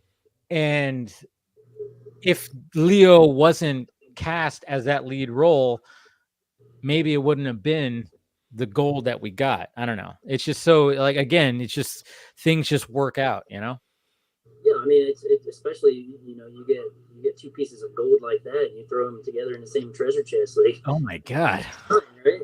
And so, but that's the peak of the bird. You know, you get up there and you get people like that, and they're willing to listen to each other because they think so highly of one another and their work, and you know, they have that understanding of, I'm not here to bring you down, like I only want what's best for the project, and not for myself. And you know, even I would say, even with the Green Lantern script that we have, you know, when Hal Jordan gets his ring, there was something that was scripted, and I went to Ben and Chris and was like, hey, I have an idea about saying this, and they were like, well, let's try it. And I did it, and they were like, nope, that's the one we're keeping. We want that. Do that again. Yep. So good. See, it's stuff like that. You just gotta love that. It's like, I have an idea, and it's like, you know what? If they turn it down, whatever, it's fine. Don't take offense, you know. But at the same, you know, it's about that approach. It's about the trust that you both have in each other, the director and the actor and screenwriter. But it's also in the sense of how you say, like, you approach it as an idea. It's not about an ego trip. It's not about, like, you know, going back to like Nolan and Leo. It's just, you know, two people who could have possible huge egos, and it's, I want it this way because I want to do it this way. It's like, I want to better the film. Like, could you look at it like that? And it's also like, yeah, Leo DiCaprio is like, he's done his time to say, like, oh, maybe I should think about considering it, you know? And that's big even on a director to say, like, yeah, I'm willing to listen to it. You know, it could easily be, like you said, shot down. But like you said, with your directing and screenwriting team, it's just like you've built that relationship, that your approach, and said, hey, just could we try this out? And it sometimes it works, sometimes it doesn't. Yeah, and Ben's very good about that. Like, you know, he'll get what he wants, and then he'll be like, let's do another one. Just you do what you think feels good, feels natural, and we'll play with one. And you know, if it's something that's like, oh, that was good, let's do another one like that. You know, and that's what it's about for me, is like just finding those things in the story that help move the story along, and the characters and their conflicts and resolutions and things like that. You know, I have no problem making myself look like a jackass if the character is supposed to be a jackass. Like, you know, it's not about my ego when it comes to the story. It's that character and how they fit in the story. So, but they're great about that. No, it's good. It's very good. We got a couple other people who wanted to join in. Andy wrote that article that you retweeted. Oh, earlier. you're that guy. You're that guy. Wow. Yeah, you're that guy. And then, of course, we have Secret here, who's reached out to you. He's a big Green Lantern fan who wanted to say hi as well. Hello, Mark, man. It's awesome to meet you. Likewise. Thank you for joining us. Yeah, heck yeah. Thanks for having me, guys. Thank you. Good to see everyone. Hi, Andy. Hi, Chris. Hey. I feel really naked now, not having a Green Lantern shirt, but I'm like, I know, right? We're all like rocking. Well, you have the bandana. Yeah, you got some Green Lantern on. Yeah. You're good. Any ring? Oh, see, nobody. I don't have a ring. I have a lantern. He's got Hey. a Green Lantern. Yeah. I've Mark got a black wins. ring. I've got a white ring back there. So Well, Mark has a whole outfit that looks amazing. So Yeah. yeah. Thanks to Chris and Ben. Yeah, there you go. And Chris he's got a dedicated team to help him with that thing too. So Yeah. Yeah, but thank you guys for joining. Yeah, we've just been, obviously talking about it. Obviously, you guys, Andy, of course, wrote an article about the whole Superman, parodying. That was the biggest surprise in the morning. Like I saw it was like available as like an assignment. I'm like, Green Lantern fan film. Like, what's this? Like, it's like I think I've seen it, but like again, I'm always a rock, so I forget everything that happens these days. I'm like, damn, this is kind of cool. And then like, because then of course like I had to like explain in the article like what is this product. So I was like, I felt like a sucker. I'm like, I'm going through all of his tweet. Like, what has he said? Where is it filming? Like, when is he coming out, etc. and so on. So no, that was hella impressed. And I'm kind of like, but then of course the people who are like, well, why does he even need to put on boost? Like it's energy. I'm like, guys, have you heard of a joke? Have you ever heard of a freaking joke? No. Fans joke? No. No, comic book fans, tend, jokes are, can fall, fly right over there. Given how many jokes during the MCU that I figured that the general audience would just understand comedy now at this point. You're talking about these DC fans that take shit seriously. Yeah. It'd be dark and real. Yeah. That might be the only reason we don't get to work with James Gunn. He might have taken offense to that. Yeah, could be that. Could be that. Yeah. But no, I mean I thought that was we all thought that was pretty awesome. But yeah, it was funny too because Seek was like when I saw like some of the images, I'm like, oh, that's interesting. And then Seek hit me up because Seek, we actually, like one of the things that kind of brought us together was the fact that he was such a Green Lantern fan and he invited me to the Justice League premiere back in 2017, and he was dressed up as Green Lantern. He even had a lantern and everything. I didn't make the premiere because I was already, going to like a fucking early. Yeah, you watched it at Warner Brothers. I know. I watched it. I already had the invite, and I was like, I'll try to make it, man. And I was there. I just didn't make it out to where he was at, but he was full on dressed up. Not gonna full on dressed up, but he had the lantern, he had the shirt, he had everything going on. But the diehard Green Lantern fan. So. Yeah, big time. Yeah, I reached out to Mark on Instagram after I saw the photos, and I was like, dude, I hate to just dump my life story on you, but I said, you just have to know how important this character is to me. And he was really nice. He wrote me back and was like, dude, that's really great. Said some kind words. And I said, well, I know this guy who does this podcast called Dave the Film Junkie. And I was like, you've got to be on his show, man. And he's like, yeah, anytime. And then I think Dave was probably already tagging you and stuff on Twitter. I'm very behind when it comes to Twitter. So by the time I got to Twitter, I was like, Dave, you got to have this guy on your show. And I even had some friends go, why didn't you ask Mark to be on your show? I'm like, dude, Dave's got a bigger reach, and he all DC fans kind of converge on this channel. And I don't cover a lot of DC. I will start soon with Green Lantern. But inspired by Dave, I'm going to re-watch the cartoon series and do reactions like Dave does. And I love that Green Lantern cartoon. And I even have books here. I got my first Green Lantern comic, Mosaic, right here, that I got when I was a kid. And then I got the Green Lantern hardcover from the animated series. So yeah, like I'm knee deep in Green Lantern stuff right now, and it was perfect timing seeing your stuff. I'm like, holy crap! Hey, there you go. Great book, by the way. Well, like, when I saw his image, I'm kind of like, man, now I kind of want to go back and revisit it. So like during my lunch break, I was kind of like, oh shit, there's some cool stuff in there. I forgot about it. Yeah. So if I could ask real quick, because I know Mark doesn't have a lot of time, but I do want to ask, because I know the lore of Green Lantern really, really well, as do Chris, and I know some of the other guys. Like you said, Secret Origin is what you're basing your film off of, and what I like about that retelling of the origin by Jeff Johns and Ivan Reyes was that they kept the original core idea of Abin Sur crashing and how finding him, and then tying it all into Carol and Atrocitus and everything is just and Black Hand. It was a really cool thing. So like, without spoiling anything, is there a chance at any cameos of any of the characters I mentioned at all? You don't have to say which ones, just even if they're verbal cameos. Yes.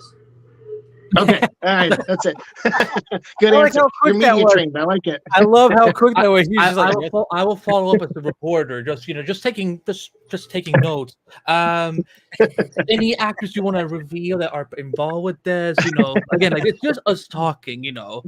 and just be like casual taking notes. Like it would be like me, nobody you'd know.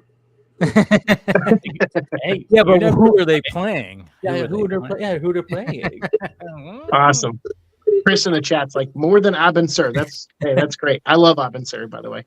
Well, you have to have some Abin Sur in there. And I remember like there was like a group shot where you guys were all like, Yeah, and we saw like the makeup and everybody did the Leo DiCaprio in Once Upon a Time. Like wait. I see skin color on that one. That's the certain kind of alien right there. Yeah. That was pretty cool. It's showtime. Thank you for having me. Oh yeah, you gotta go. Yeah. You gotta go. Yeah, Thank you, Mark. Yeah. Pleasure, man. Good luck. We look forward to seeing it. Nice meeting you. Thank you. Thank you, Mark. Appreciate it. Follow him. Follow follow all that stuff. All right, dude. All He's right, got a show. Dude, that was so cool. Thanks for getting me in there. And I'm so glad I got to ask him a question. I know. I was like, okay, because it was kind of like an interesting thing because I thought there was going to be the other guys that were going to be joining too because we were talking about that. So I was like, all right, Chris, I need some reinforcements. I was like, I might be talking to 2-3, people right here. It's whatever. And I was like, okay. And then I was like, yeah, okay. Then I'll bring in, you guys, because Andy, you wrote that article. I was like, all right, I got to bring Andy in. And then I'm like, I got to bring Zeke in because, so yeah, it was just kind of like trying to figure out exactly how I was going to structure bringing everybody in. Sorry, it wasn't longer and stuff like that. But I mean, he's doing like a performance thing, which I know like he was on his phone. So the audio wasn't all that great, but still great to talk to him. Mark Justice, how do you have that as a name? You got to be an actor and a superhero with that name, or a police officer. I have not heard a name like this since when we Diesel. No, actually, like, so in Agents of S.H.I.E.L.D. season 2, they introduced a new character named Lance Hunter, but his real name is Nick Blood, and everyone even Jeff Lowe was like, Nick Blood is like a way cooler name than Lance Hunter. We should have just called him that. So. Yeah, he would with that name, it's awesome. Like that, it's what a cool name. Mm-hmm. He could have been a cop. He could have been a lot of things, but a judge. He could be a judge. But at the same time, I want him to play a cop in a movie and use his actual name. He's and he slams somebody up against the hood. He's like, "Who are you?" And he goes, "I'm Mark Justice." It almost seems like he could be Batman. I mean, he's got a good jawline. Where he could just play a superhero instead of a cop. I don't really know if we need more cops right now in the media. They get enough attention. If you know. I mean, but technically, he's playing in this short film, he's playing a space cop. Right, exactly. In a sense. So but not a human cop, thank God. So Well, I mean, not all human, not all human, but he's got a ring that helps him. So nice eye roll, Andy. Nice eye roll, Andy. Yeah. I can't help it. I can't help it. I do feel Nick. I'm like, man, you could have said that we could do shirts. I could have tried an Amazon something quickly or whatever. I don't know. Now I feel like I have all this black on. I'm like, ugh. Well, Green Lantern wears black also, Andy. Mm-hmm. Well, Black Lanterns do. Green and black are Green Lantern's primary. Right. But we mostly see the green. That's what people mostly pay attention to. Well, then you said, Andy, now you got to leave the show because you don't fit in. So okay. I'm used to leaving places where I do not fit in. So. No, we love you, and I'm glad to talk to you again. I tried. It was a bummer. I missed you guys by 10 minutes last week. I'm so frustrated by that. You're good, dude. You saw he had texted you right before the show ended? No, I was waiting to be on, and then it took too long for one of the others, so we switched. And it was one who isn't going to come on and talk comic books with you guys. It would have been kind of funny, but I get it. He would have got drunk with you, probably. Yeah. Yeah. No, for sure. But I know it's all good. I mean, I know when it comes to USEEK, it's I always like talking to you, always like having you on here. But I know sometimes it just with the personality stuff, it does interfere. So that's why I'm always like, you good today? You good? Yeah, You know, so I it's know. like, You always check in with me. I appreciate it greatly. yeah, I'm always gonna check in on you, man. And But always, there was one day he he really scared me because he messaged from Blue's account, and I'm like, I've never talked to. Oh yeah, because I didn't know. Like, so they'll log into their account, and I don't know. So I just pull up my phone and go right to Instagram, and I'm like, because I'm an Instagram junkie sometimes, and I'm like, oh cool, let me message Andy. And since you follow him, I'm messaging you, and yeah, you had this like pause, and I go, wait, no, I'm on the wrong account. And like I I'm like, texted back. I'm like, hey, because like my speech pattern is mine. Like it's like and Andy's so confused. He's like, well, I've seen Blue's posts. These are not like how he posts. Yeah. and I'm like, oh damn, I'm on the wrong account. So yeah, but we're down to just 2 accounts now.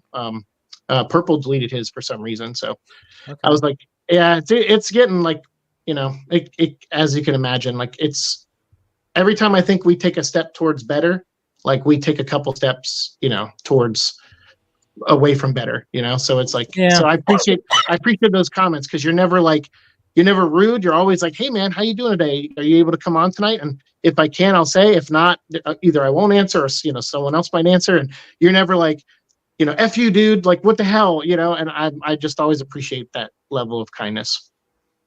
No, it's always, yeah, dude. I mean, we're always rooting for you and all, and we understand the things that you know that you go through and everything like that. But I mean, you know, for the most part, it's like, hey, when you're on here, you're always a lot of fun, you know. Hey, well then let's talk some Green Lantern shit, because we're all wearing cool green on.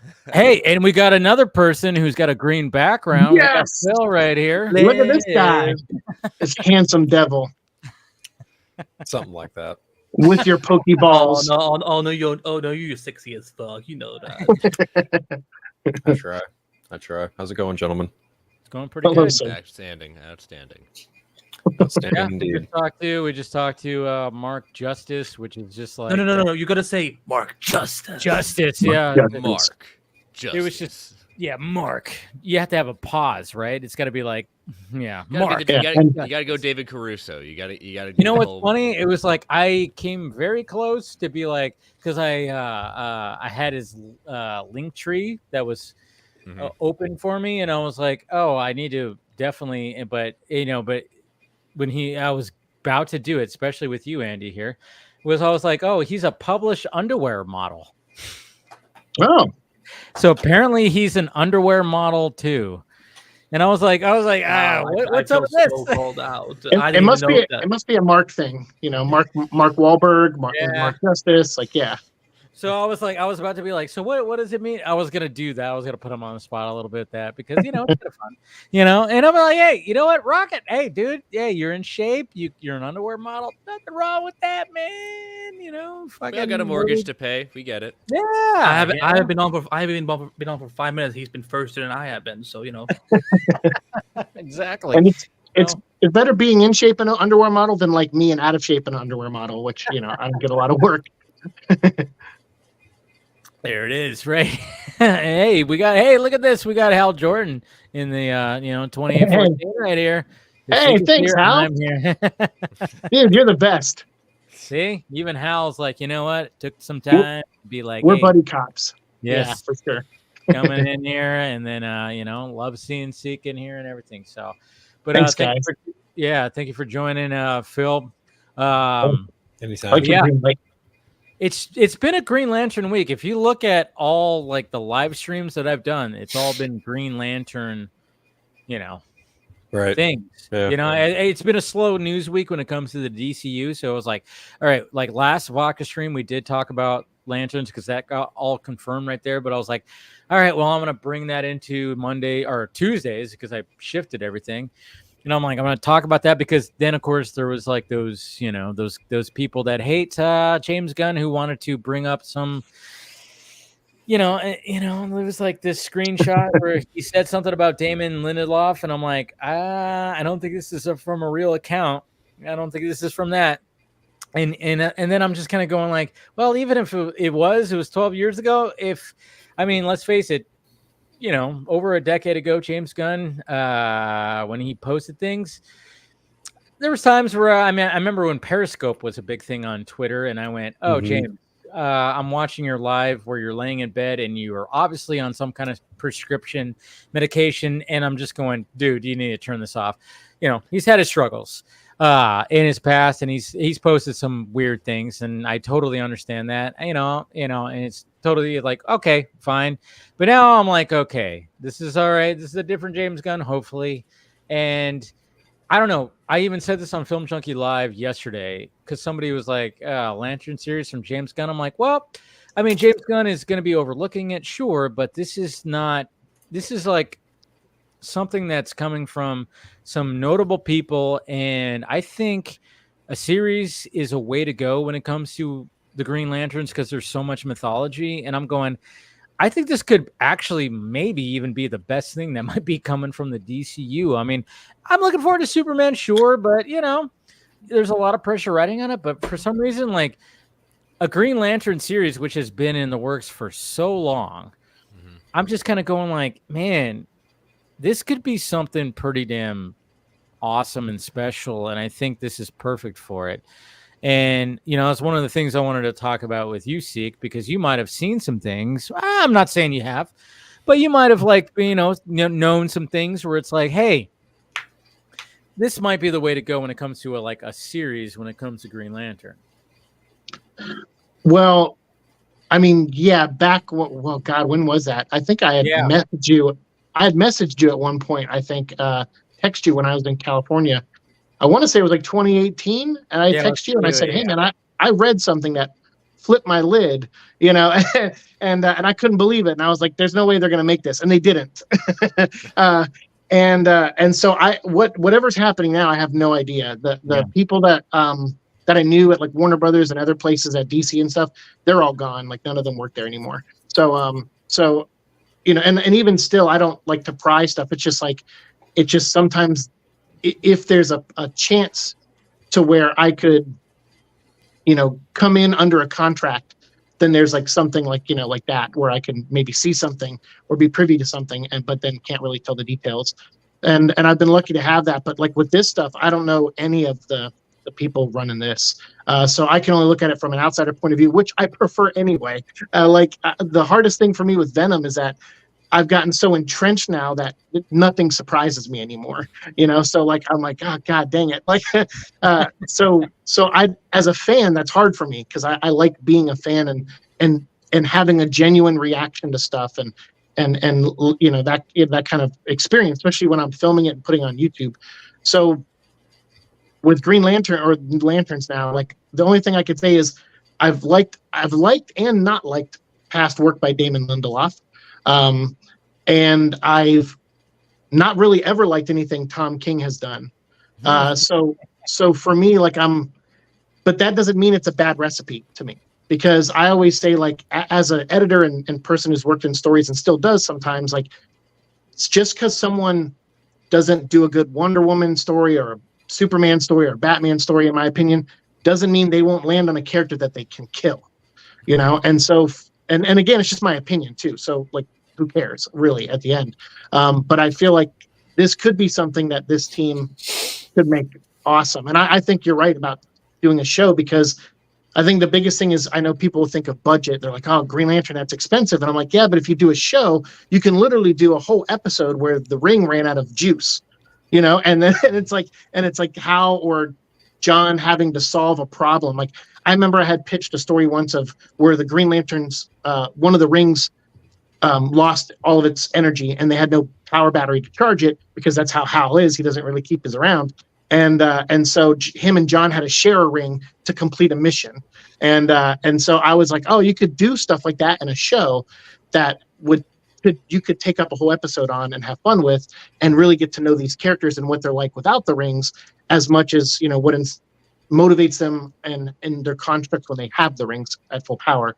So I'm curious. Anything Green Lantern, I'm going to watch, no matter what. Like, even if I was watching those CW shows, even when I hated them, I was watching them because the Diggle. Oh, he's not even there. Oh, he's his head's down. He's pulling a Mogo right now. I don't know. I think his frame is frozen. Maybe, I don't know. No, I'm here. Oh, no, he's here. He doesn't want to listen. It's all right. So but but like those shows, I was watching the Diggle stuff, hoping there'd be this big payoff for it, and of course we didn't get that either. So yeah, anything Green Lantern though, I'll watch, and I hope Young Justice comes back, because now they tied the Green Lantern animated series into that universe as continuity. So I'd like to see more Razor, more Aya, like all this stuff is, more Green Lantern. That's what I say. No, more Green Lantern is definitely good. This fan film, everything, more. Yeah. Everyone make more fan films. I mean, like even talking about the fan film, one of the things that I, talking with Mark is the fact that it's like, and even seeing like the other, the director and the people involved, it's just like, it's when you think of a fan film, when you think of like, okay, when you want to do a fan film, you're not going to do a character that's going to be like too difficult to do. Green Lantern is not easy to do. That's what's intriguing about it. It's like, I mean, when you think fan film, yeah, Batman probably the easiest, even though it's not easy, but it's grounded. You could do something. You could do something with it. You just gotta have a good costume, and you're just like, all right, he's just gonna be punching people out and stuff like that. But you have someone like Green Lantern, where you're gonna have some things. I mean, it blew me away that whole little like teaser or whatever the fuck that had all the flashing stuff. Oh, he just made that, like Mark made that on the whole meteor that showed up in Portugal, and he just like added to it. I was like, oh, I thought that was an actual like legit like teaser thing, poster, whatever the fuck. He goes, yeah, it was a mixture of both. Like somebody made, we had somebody make the poster. I added some more things through whatever editor he was using, and I was like, oh shit. It fooled, like, because everybody was passing that whole thing around. So, and what makes it cool, and I kind of mentioned this when we were talking with Mark, is that what's cool about the Lanterns is that so many different characters in the sense of their backstories. You go from like a Hal Jordan test pilot at that point, but then you go to a John Stewart who was an architect.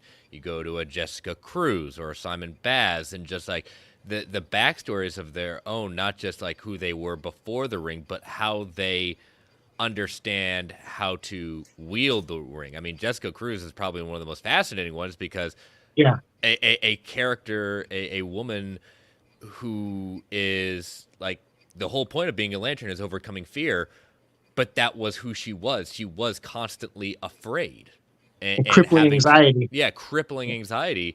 Yeah. And so that is one of the most fascinating characters to come out of it, is saying that how do you overcome great fear when everything surrounding your life has been anxiety and fear, and the stories you can wield with that.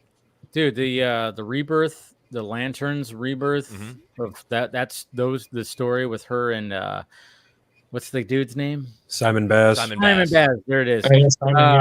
But then I was like, it was so cool that they did that, and they did both of them, and then they did the Hal Jordan rebirth, which I thought was like, oh wow, this is how they're putting him back into this whole thing. Just the way that they reintroduced Hal Jordan, I was like, they did a pretty good job, I thought, with Green Lantern with Rebirth, in my opinion, at least from the start. I was really digging where the stories were going when it came to at least both of those, stories that were, of course, eventually, I guess.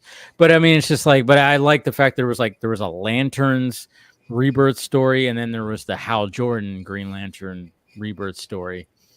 And I really dug how they kind of approached all that, because it was just, I don't know. To me, I was really digging that when it came to all because I was like, all right, I'm going to get knee deep in Rebirth.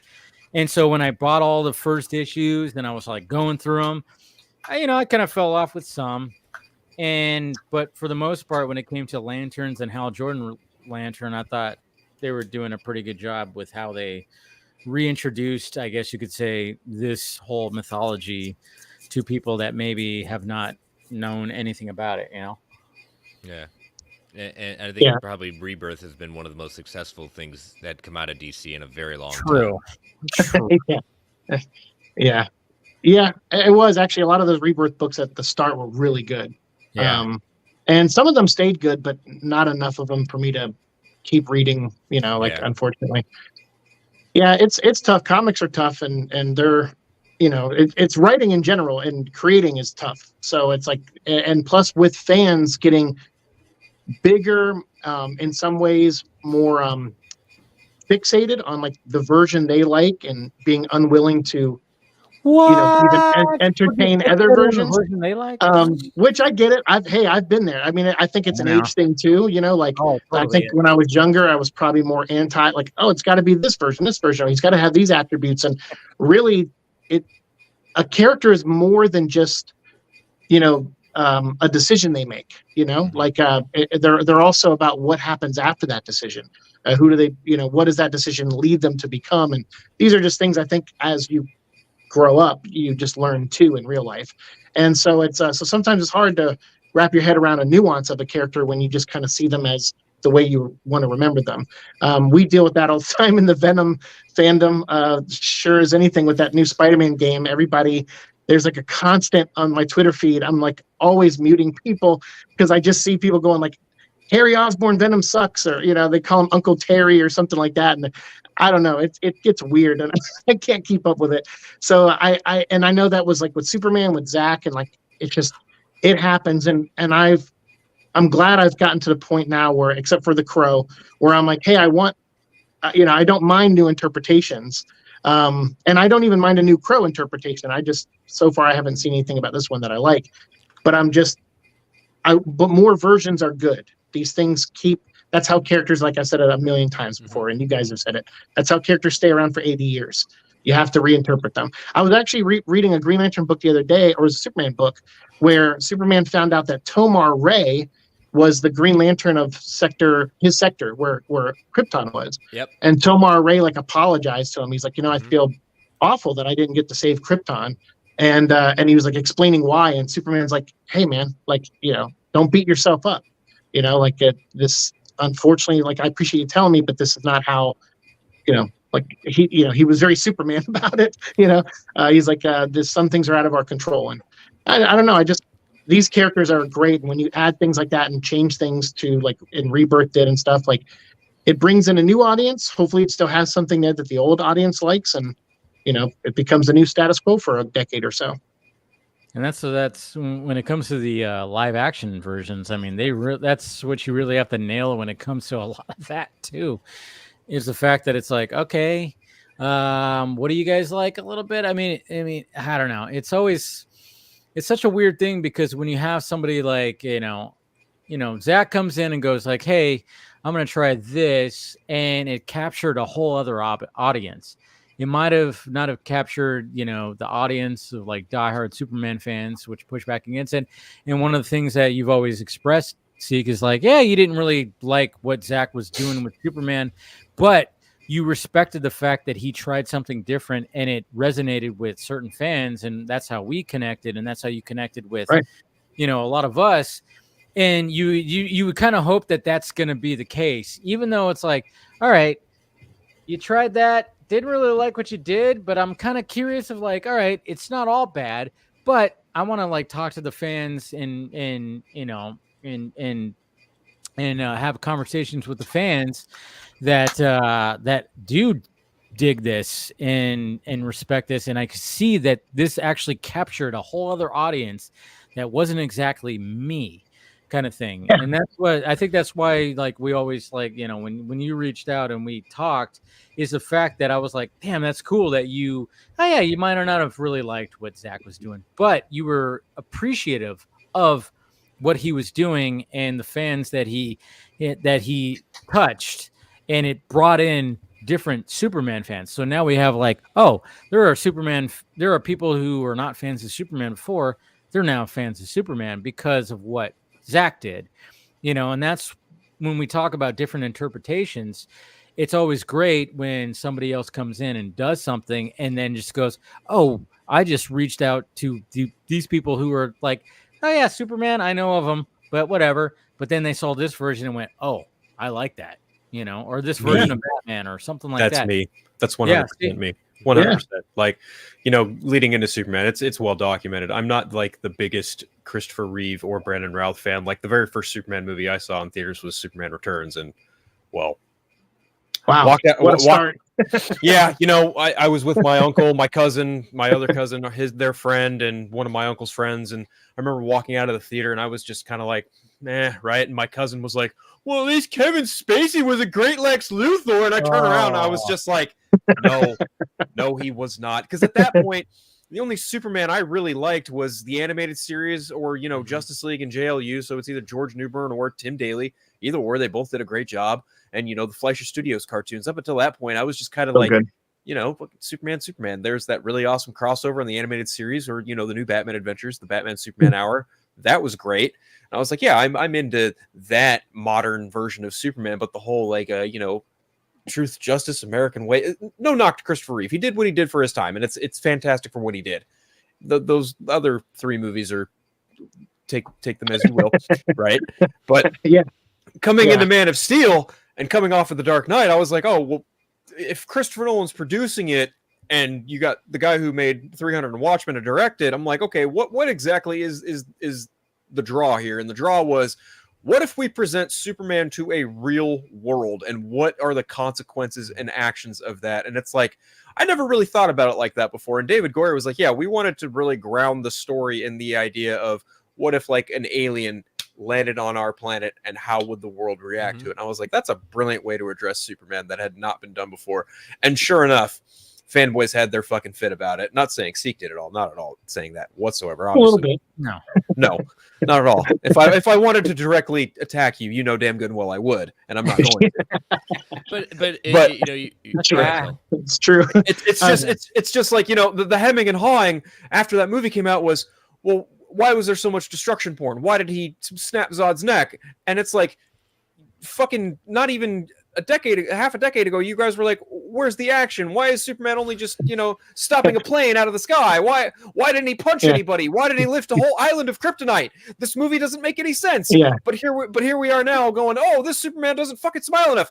The first thing he does when he flies is fucking smile. Like, what movie did you watch?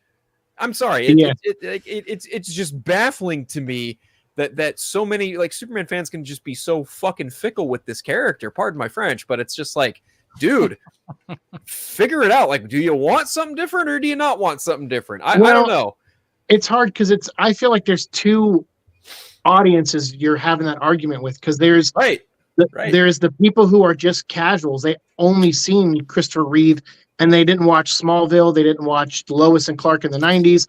They didn't watch the cartoon. They didn't watch anything. And they see Superman Returns, and they were probably like, what the hell is this? And then they saw Man of Steel and was like, well, this is too much the other way. And that's one audience. And then you have the fans that I remember when that movie came out, Man of Steel, I was working for Top Cow. And I think I told this story on here before, but the quick bridge version is, I was like that. I was on Facebook going like, yeah, I was critical of the movie. I'm like, yeah, it looked good. These action scenes I loved, but these moments I didn't really like, or maybe I just didn't understand this. And I got into some debates, some full-on arguments, and then some people just, unfriending me or whatever. And it wasn't until I talked to my boss, one of my bosses, Matt Hawkins at Top Cow, and who's been working in the comic industry at that point for like 20 or 25 years. And he was like, never liked Superman. We were having lunch, and he was like, I never liked Superman. And I'm like, really? And he goes, I saw Man of Steel last night, and I freaking loved it. Mm-hmm. And I said, really? And he said, absolutely. He's like, he was even like, I have a couple criticisms. He goes, but that was the best take on Superman I've ever seen. And hearing a guy who I greatly admired, who was giving me a shot to work in comics, who was, sticking his neck out to give me opportunities, to sit there and have this conversation with him was awesome. And I learned a lot. And I think as an editor and as a writer, I learned, okay, like, just because I know a version of Superman that, I think he only exhibits, this quality, this quality, this quality, and would never do this, I should never be afraid as a creator to test that either. And I think that's what Zach, did, and David Goyer did, is they were willing to test those things and create a story that tested those ideals. And I'm like, well, but that's the great thing about Superman, is he can stand up to those challenges. And like I said, Dave said earlier, that brought in a whole new fandom and brought back some old Superman fans who thought this was a cooler version. And once I saw that and talked to Matt about that, I walked away never arguing ever again with anybody about their take on a character, because that was one of those just adult moments that I was like, I needed to hear this, and I needed to have this calm conversation with a very educated and smart guy. And I did, and I was like, he's right. Like, as a Superman fan, how could I be mad that there are new Superman fans? Like, why am I mad at that? So yeah. Well, even with that, like, what I enjoy about it, particularly like Man of Steel and what I look for in Superman was, like, everyone loves like fighty, punchy, and Sure. all the action beats at that point. But what makes these characters meaningful to me is like I just can't. Superman is a very confident character. Batman's a very confident character. But in both of them, yeah, okay, Superman's from Krypton, Batman's from Earth at that point, but they were both raised here. And so they have, when you get to Superman and Man of Steel, I can't necessarily buy into the thing like, he was confident since day one, knew exactly what he wanted to do at that point, and was always wanting to know what to do. And when people kind of sometimes criticize with Man of Steel, it's like, oh, he's not confident, he doesn't know what to do. It's just like, you go back to the childhood of a character that's saying you have all these powers, and one of the things that connects with me, because I'm a father of 2 adopted children, is just like Clark going, "Can I still be your son?" And like, I'm not, and so it connects on a different level.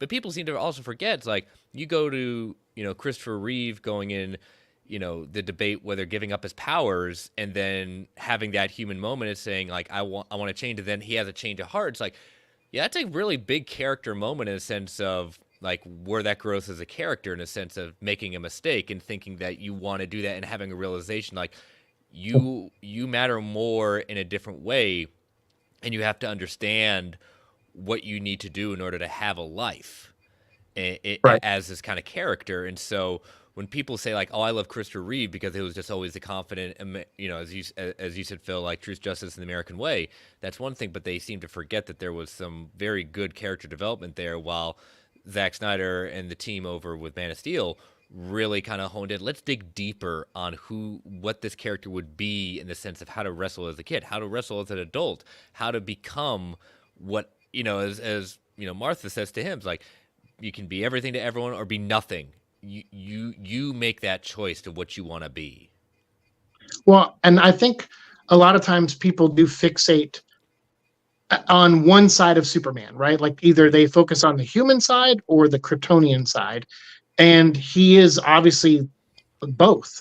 And and so to me, like with like Clark, one thing I've always thought about with Clark Kent is like the bumbling, goofy, stumbles on things. Like, yeah, I feel like Christopher Reeve played that up a little bit just to kind of distract from, that was the disguise, right? Was the Clark Kent part.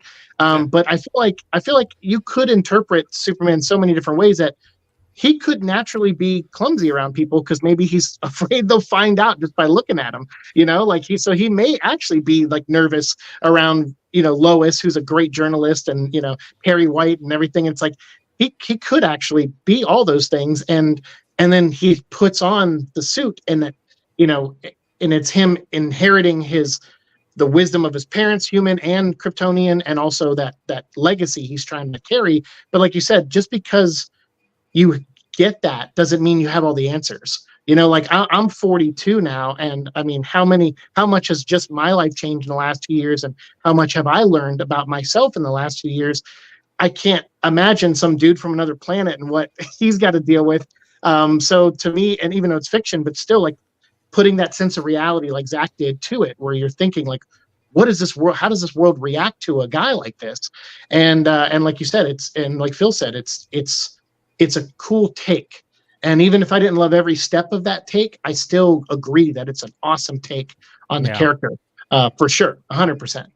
Yeah, and even on Twitter, like this week, there's been people like who were taking some of the lines from Man of Steel, and then I don't know why, it just of course, anytime like, and I always just kind of find it funny, because obviously when somebody goes like, "What the fuck was Zach even thinking right here?" and then of course, fandom does the fandom thing, and then I see it on my timeline, and I'm like, all right, I'm not gonna comment on that. I did my fighting back in 2013. Yeah. I was doing all that way back when. I'm like, I'm not gonna do that anymore. Like, why even do that? But it was like one of the lines was, when Superman says to Zod, like, Krypton had its chance. It's like somebody was like, what the fuck? Like, Superman would never say this. And I was like, well, I mean, I saw the responses. I was like, it was basically like, okay, when it came to that take, yeah, maybe some people who might not like that. And I could see that when he's like, yeah, Krypton had its chance. And he's just like,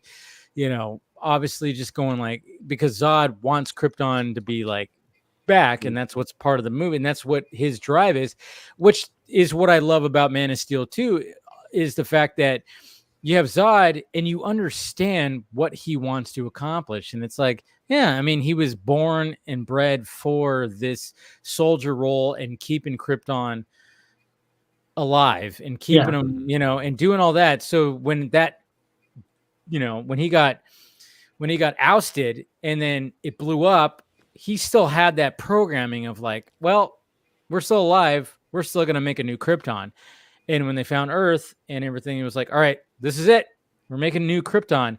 And when it comes to Superman, when it comes to Clark and just being on the planet for that long, he's like, well, I like being human, even though it's not been the best. It's been a struggle. And it's not been easy, right? Yeah. Not been easy at all because, and that's what I love what Zach expressed was like, you know, which has been expressed with past iterations too. But, you know, one of the best things that I thought was that I love about Man of Steel is the fact that it's like, I remember first watching it and when you seeing like the ship like crashing on Earth, it's like, oh, here we go. We're going to do the, you know, Martha Kent and Jonathan Kent are going to find it. We're going to see them. Oh my God, what is that, Jonathan? And we're going to see all that stuff. We're going to see it. But no, he immediately went, boom. Now we're at adult Clark Kent and he's on a boat with a beard and just trying to figure out where he is in life. And I'm like, whoa. And I went, that's the turning point that went, oh, wow, you just threw a curveball, Zack Snyder. Like, that's what, like, I was with it. I enjoyed, like, the Krypton scene, and I was like, cool. But I'm like, oh, we're going to get to the stuff we've kind of already seen before. But I feel like just a transition of, like, before it hits the ground, that ship hits the ground, you see, like, the boat hit the wave. And we're, like, in modern day, and it's like, oh, Clark's on a boat trying to just, like, figure out, what am I doing here? You know? And it was like, oh, man. Yeah. Anyways, what were you going to say, Chris? I think it was Phil. Oh, yeah, Phil, sorry. You guys it's have similar good voices for podcasting. Anyway. I feel like when it came to Man of Steel and like even just kind of looking back at the specifically the first two Christopher Reeve movies, I feel like Zach honored those two movies in certain select ways by taking a lot of solid human elements in the relationship that Clark had with Lois, his parents, and the conflict with Zod that was present in, you know, the second movie, but definitely the relationships between the people closest to him from, you know, both movies, and kind of taking the best of both worlds from those first two movies and kind of meshing them into this one new film, because, you know, they both kind of talk about verisimilitude in their own respective takes when it came to Superman at completely different points in time. And I think that kind of goes over a lot of other people's head when it comes to this version of the character quite a fair bit. But ultimately, like, yeah, to your point, Dave, when it comes to like General Zod and really understanding why he did what he did, that kind of goes into the way that Goyer and Zach kind of developed the story, because that was it. They chose the antagonist based on the story they were trying to tell. Mm-hmm. And that, I think, is why not only is General Zod such a, I don't know, compelling might be the right word, but an understandable villain in that sense. And then you bring in an actor like Michael Shannon, who just has this very cold stature to his portrayal of the character. Great. Yeah. You literally just have like at least in terms of General Zod's personality and portrayal in the of that character in that movie, you have a recipe for nothing but success, because it's pretty universal that General Zod is arguably like the best villain that has ever been present in the DC extended universe. Like 9 times out of 10, people talk about villains in that universe. More often than not, they will usually say General Zod. I mean, Jesus Christ! That I mean, before he gets, you know, when he gets put out into the fandom zone, I mean, just that scene is where I know exactly. It's all you think you're. I mean, the way he just even before that when he goes, "You think your son is safe?" Yeah. The way he says that so subtly, he goes, "You think your son is safe?" Or like, also, like even before that, he flips out on the whole council. He's like, "You wouldn't kill us yourselves. You damned us to a black hole to oblivion." Yeah, you're a pack of fools. And then meanwhile, I'm sitting there going, he's right. He's right. I'm like, but he's got, like you guys said, the way they structure this version of Krypton is everyone's kind of like programmed. They're a slave to their genes. Right. So God is like, he's a survivor. He's a soldier. He's meant to carry on and make sure Krypton lives in some way, or a version of it does. And so it's just in every strand of his DNA. And Clark is this free agent. He was or Kal-El, he was born differently than everyone else. He's more of a natural birth, they said. And it's like, okay, so you have free will versus programming. You have someone who won't change with the times versus someone who will adapt. And that's kind of also a little bit of a subtle message that's in those movies, or in that first movie especially. And again, like I said, I watched the movie and I've seen it a couple times, and I don't just flat out hate the movie. There's just some things I'm like, yeah, okay, I don't agree with a couple of these things, but in this world, it does kind of work. And what it did most importantly to me as a Superman fan is it made a lot of people like Superman, some of them who didn't like him before. And that's a win in my book, because I'm also a Resident Evil fan, and none of those movies made fans out of anyone. It's funny. Like I remember having like very distinct selective memories of playing those first couple of Resident Evil games, a couple different friends, and then I remember watching. It's either the first one or Apocalypse. The second one's Apocalypse, right? Resident Evil Apocalypse. Second one. Okay, yeah. I remember watching those first two movies and being like, these aren't quite like the games. They're kind of goofy and little gorish like the games are. And I was like, okay, I can kind of get behind these. But then I get older, and it's like you go back and play the game, and then you watch the movie, and you're like, ooh. See, I didn't play the game all that much. I played the first game, and I remember when my cousin showed me it. He was like, "Hey, check this out," because I think I was spending the night, and he was like, "Hey, let's check this out," and then. It's late at night, it's dark, and he's like showing me, and I'm like, holy shit. And then I played it a little bit too, and I'm like, good God. I was like, it was like one of those things where it was like, it frightened me. But yeah, when you watch that first Resident Evil, I didn't see it in the theaters. I remember seeing it when it came out on video. And I watched it. It's Mila Jovovich. I'm like, okay, cool. Starts off with her, naked, which is great. Yeah, her running around kicking things. I'm all for that. It didn't have to be called Resident Evil. Yeah, that's the thing. Is like, the first one was like, okay, cool. Yeah, because I understood the story. Yeah, from playing the game with my cousin. I was like, I understood the story. I'm like, all right, maybe not quite, but close enough. Yeah, cool. And then it just veered off into a whole other fucking thing. Like, I was like, what are you? I was like, I don't even know what's happening now. Like, what? Like. I knew like the Resident Evil story and how, because it's like even though I didn't play the games, I still kind of like knew the story, and it just kind of just like went off and on this whole. But then when you're looking at the director of Paul W.S. Anderson, is that what yeah, he's not exactly the best director. So no, but he did make Mortal Kombat, which up until then was like the biggest video game movie ever. It might even still be. I don't know. Sure, yeah. It's certainly better than the new Mortal Kombat. Dude, Paul W.S. Anderson. No, that would involve in the 90s.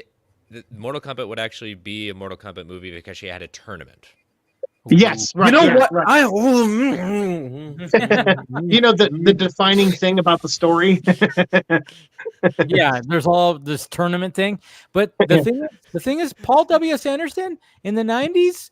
He had some winners when it came to Mortal Kombat and Event Horizon. All right, yeah, I'm just saying. Event Horizon. Can't forget about Event Horizon, which was, I even watched that probably about 2.5 months ago. I just put it on because I was like, I saw it on whatever app I was on. I'm like, it's like the prequel to Dead Space. There you go. You're not wrong. Dude. Yeah. I mean, but that movie is just like, first off, you have some fucking, you have some talent in there that it's like, hey, you got Sam Neill, you got Lawrence Fishburne, yeah, you got some people in there, and it's a dark fucking sci-fi horror movie, And I remember, because I like when I watched it again, I was like, Jesus Christ. I'm like, what happened to this guy? All of a sudden, he just like, he went way too much in the Resident Evil stuff where it was just too ridiculous. He did that Three Musketeers movie, which was so fucking stupid. You're trying to diversify your portfolio, just you got Event Horizon, Resident Evil, Three Musketeers. It's a natural progression.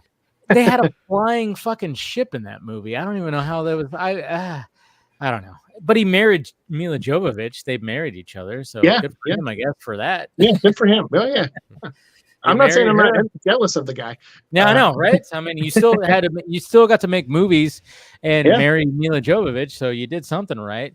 Just a lot of your movies were not right, in my opinion. But but I don't even know if he's even done. Oh yeah, that's right. He did Alien versus Predator.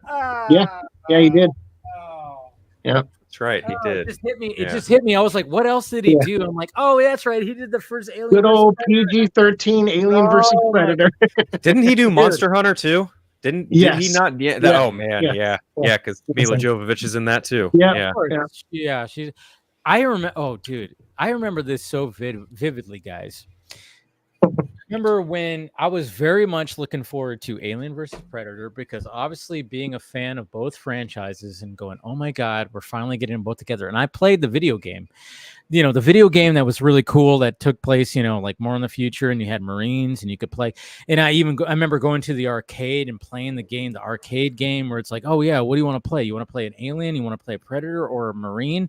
You could pick either one and just have at it. And I was like, oh my God. I think I even had a couple of, I think I even collected some of the comic books. There was comic books, right? In the 90s that had. Yeah. So I was very much looking forward to it. I'm like, oh my God. I remember this was like, I was young. This was like what, in 2002, 3, whatever the hell it came out. I remember specifically because I remember seeing the TV spots for the movie, and they said, oh yeah, movie not rated. And I'm like, how is it not rated? It's going to be rated R. It's Alien versus Predator. What are you talking about? And then I remember I was like working at KFC. I was a fry cook at KFC, my first job. And I remember just like going, all right, I have a shift tonight. So I remember just like leaning back on the recliner. I'm like, I'm going to take a quick little power nap before I have to go into work. And I remember hearing on TV the TV spot for Alien versus Predator, and I remember hearing rated PG-13. And I was like almost half asleep, and I shot up out your window. Dude, I shot up and went, what? Like, I was like, there's no way that was true. I was like baffled. It like shook me. I was like, I did not hear that Alien versus Predator was PG-13. Oh my God. And then when it got verified, I went, what the fuck? I'm like, are you goddamn kidding me? You're having these two come together in a PG-13 movie? Deadpool and Wolverine, PG-13. Oh, yeah. That would be like that now. I think you meant X-Men Origins. I think that's what you're talking about. I am talking about, yeah. I was so upset. That I didn't even like bother to go see it in the movie theater. I saw it after it came out. It was a few weeks after it came out in a drive-in. Me and my girlfriend at the time, we went to the drive-in, and it was the second movie. We went to go see, I don't even know what the first movie was. I can't even remember. But the second movie was Alien vs. Predator. And our thing was always like, hey, let's go to the drive-in. We're going to go see the first movie. The second movie sucks. We're going to hop in the back seat, that whole thing, you're young, you're doing whatever the fuck, but it was kind of funny because it was pretty perfect because God damn, I really wish I remember what the first movie was, but we wanted to go see that. And it was always our thing. We loved going to the drive-in, and I was like, oh, Alien vs. Predator is the second one.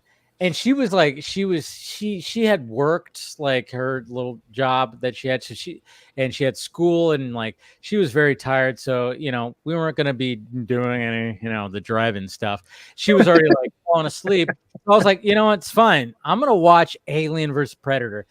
And I felt so bad for her because I kept waking her up going, oh my God, like, what are they doing? Like, I was like yelling, going, this movie, I woke her up like 3 times going, what are they doing in this movie? What right at the beginning, like they got the actor who played Bishop, who's just like a dude, and now they're trying to like connect it with the Yeah. Alien franchise. He's What been the making fuck? androids for 500 years that look Dude, I like was like, him. Yeah, Oh, because oh, why I was like, not? what the- Oh man! Yeah, I now was he's like, Wayland. oh Yeah, man! I there's was that like too, yelling. yeah. I was like, Yeah. there was a couple of times where Yeah. I yelled in the movie where I woke her up because, and I was like, sorry, but I'm like, I can't believe this movie. She had she didn't know about Alien vs Predator and how I felt about it, how deeply I felt about it. Yeah, sure, But it was Dave. just- Do you? Yeah, that's terrible. Oh, yeah. Yeah, it was just like it was basically one of those, but it was just funny because she was so tired and so like wanting to just. I'm gonna sleep while you watch this, and I'm like yelling at this movie, going, "How dare you, Paul W.S. Anderson, for doing this?" Oh, Well, You just reminded me of the time I watched Madam Web. oh, No. I still haven't seen that. I want to say too, real quick about Man of Steel. I just want to tie it to Andy because Andy's another reason why No. I welcome back, no, Andy. like he's another. I know I haven't heard from him in a while, so I want to tell Yeah. the story real No, quick. I was But just listening. He's another reason why like my the wall I put up when it comes to like debating or arguing with people, why it dropped too, because I had that conversation, like I said, with Matt Hawkins, but then not around that time, I had also known Andy and met Andy online. And soon after that, like what was it, a year or two later, I saw Andy at Comic-Con, and he was waiting outside to go into Hall H to, I think, record his epic, Batman versus Superman announcement video. And I just remember talking to him and seeing that dedication he had where he was like, I'm going to stay here all night and sleep out here outside the building of Comic-Con so I can get in there and see that panel. And I just remember being like, Jesus, like I'm a Superman fan and I had no interest in doing that. So to me, I was like, that just shows me like what kind of fandom. And that's really the start. That's why when you guys and the Snyder fandom like formed, I wasn't surprised because I was like, well, Andy's definitely part of this because Andy had that level of commitment and passion that only just you want to guys would add have. for the record, because I think he's gassing me up way too much. One of the other reasons I also was sleeping out there was I couldn't afford a hotel. So like, No, and I offered him. yeah. I offered him the room. I said, "Hey, you can come sleep at our room," and he was like, "Well, I don't want to miss out on the panel too." So I did give you an out for that because you told me that, and I felt bad, and I was like, "You come stay with us," and you were like, "I'll just, it's cool." You're like, "I don't want to miss this." So I'm still gassing you up. You had that dedication still, man, and I know you still do. And so that's why when I saw the money that was raised for these great causes, that you guys have done, and the stuff you've done with Zach, it's like, and meeting him, I'm not surprised because Andy was the first hardcore fan that I knew that was willing to sleep outside of Comic-Con to show their love for something. And then after that, so that's why when I saw Dave's show, I remember just being like, I feel like an asshole because I got these 2 free tickets to the premiere of Justice League, and I don't even really want to see it. I said, so the only way I felt like my conscience would let me go is if I brought someone who was dying to see it. And I remember making a video going, "Hey, Dave, Film Junkie, if you're out there," and I remember Dave reached out to me. He reached out to me. People thought I was going to invite him out for a drink and poison him or something. And he was like, "Yeah, people are making jokes that you're going to kill me." And I'm like, I'm not going to kill you till after we see the movie. Yeah, exactly. You got to wait till after you see my reaction. Yeah, and I'll make a skin suit out of you. I had a whole plan, but never happened, unfortunately. It rubs the lotion on the best. Yeah, exactly. You're gonna put But me in anyway, the- I just wanted to tie back and say like Andy is, his passion for this stuff is, I'm glad he met you guys too. And it was only a matter of time with how much he praised Zach on Twitter and online and stuff. So I'm glad he's in this community also. Well, it's kind of cool too because it's like, I mean, Andy's video was the thing that we all looked at, and it was kind of funny how like that video. Sorry, I get the hiccups are hitting me right now. God damn it. Do what is the you do fact best, that, follow. like who knew that, that's what's like, again, the full circle thing. Yeah. Is the fact that it's like, all right, so like that video, I remember watching that video over and over and over again, and then I'm like, oh wait, the dude's on my panel. now who took that video. It's like crazy. You're not the first one that has had that reaction when they realize, like, wait a minute, you're that guy. I'm like, yeah. Yep. So it was meant to be, Andy. It was meant to be. What's just so funny to me is that I posted, like, what's so funny, because when I didn't even post that video until 3 years, because I wanted to tie it into with when BBS was coming out. Yeah. So people had already posted it, like the announcement and so on. But then I don't know how it blew up. Like, I don't know if Zach like retweeted someone else or something. I don't know how it got up to so many views to the point where I'm like, but this has been out already for 3 years. Like, how are people like? It was very confusing to me. I'm like, yeah, it's funny, yeah, because then I will get those reactions when, like, I'll be like, there's been time I've been on podcasts where, like, we talk about a DCU or whatever, and they're like, yeah, like, you remember that cool announcement at Comic-Con? That video on YouTube, and I'm like, yeah, I was him. I'm him. Yeah, I'm like, not him. I don't. That's too much of a job. But I was like, yeah, I was the guy, because I was expecting, like, I was expecting, like, that video is gonna take taken down at some point, but like every year, World's never finest. did. World's finest. World's finest. World's Nope. finest. That's what I remember. But if you also listen carefully in that video, I literally, when Harry Lennox came out on stage, yeah, I legit said, like, you can hear me say in the video, is he Martian Manhunter? Really? You could actually hear that? Yeah. Oh wow, Interesting. Yeah. That's some very interesting foreshadowing right there. How Is funny. it because he was eating Chacos? Could be. That would have been funny if he was. I listened to Disposable Heroes earlier this week. Ooh. Hey. There you go. I know. Right. Remember going? We're referencing Justice Con, big time. Like, because I mean, obviously, when it comes to the Chacos, like, and that year that we were all like hosting and talking to individual people, and of course Scott was talking to perfectly, which I thought was great, which was talking to Jesus Christ.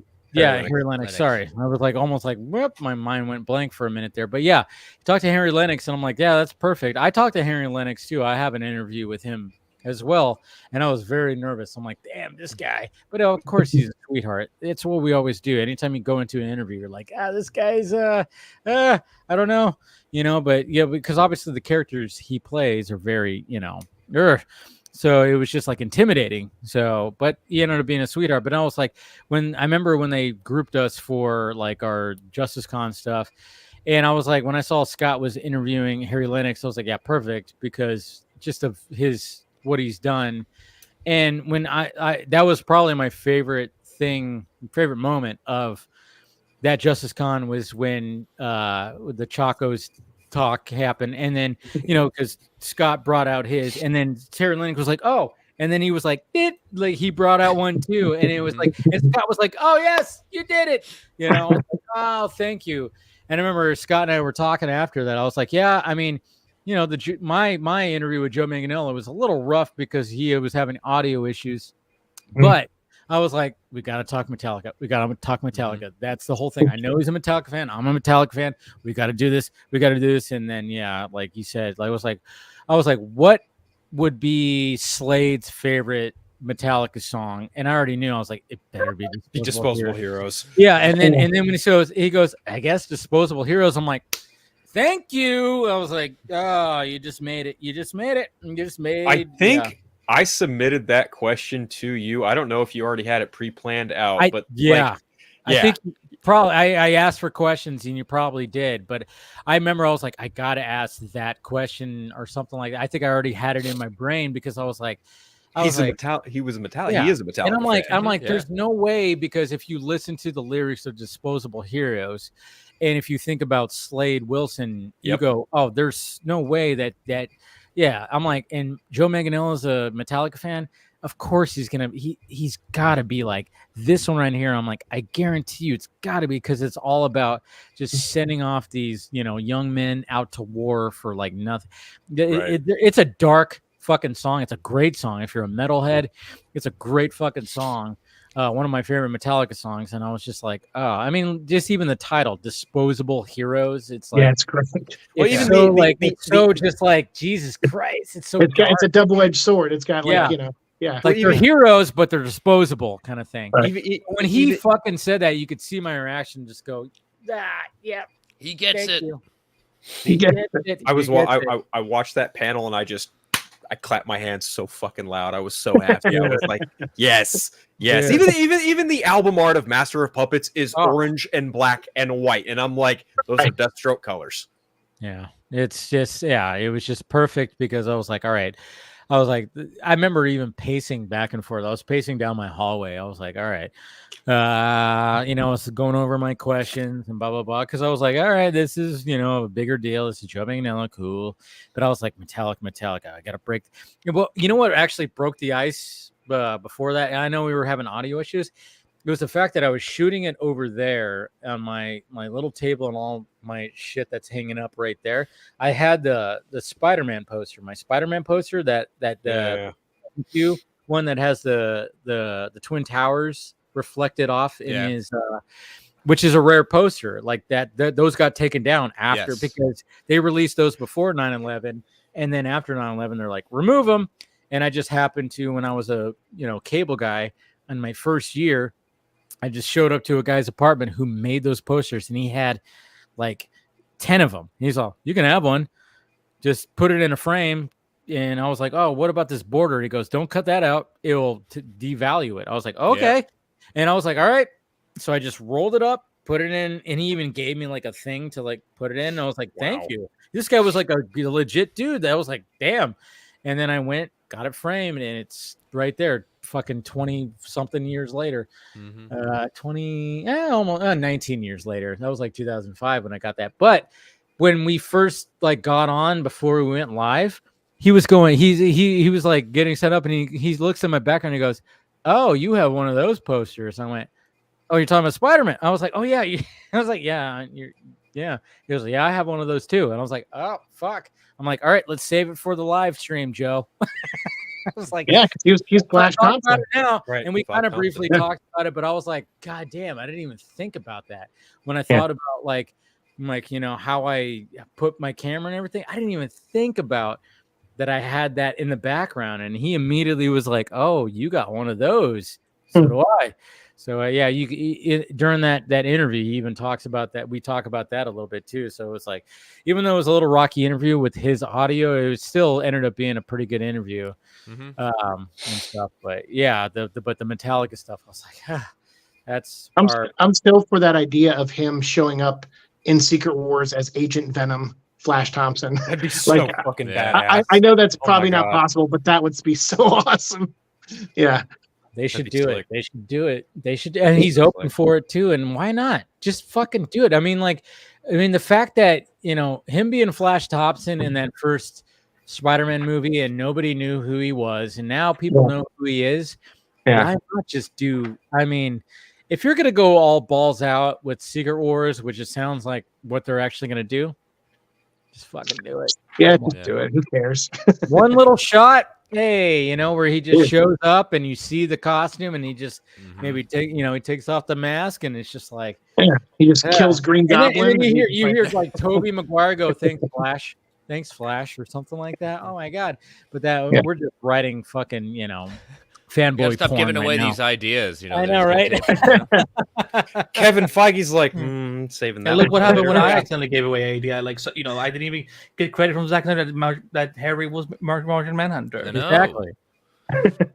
See, that's what was one of those things too, where like when it came to him being Martian Manhunter, I mean, that was one of those ideas that was not there at the beginning. But you're welcome. Yeah. He watched Andy's video, and he's like, you know what? That's a darn good idea. Andy, and I haven't even got to meet him. You doesn't mean like I will laugh my ass if I ever do meet him one day. He's kind of like, hey, you sound like that guy that filmed the video 12 years ago. I'm like, you don't say. But Andy, you're part of that because I mean, it turned into. I remember. I think there was a quote that Zach even said, like, initially he wasn't, but when they heard the idea from fans, they were like, huh, that actually works with what we've already accomplished. And they started thinking about that idea when it came to BVS, and then it turned into that, when it came to Zack Snyder's Justice League. And yeah, I mean, it would be cool if we saw a little bit more of all that.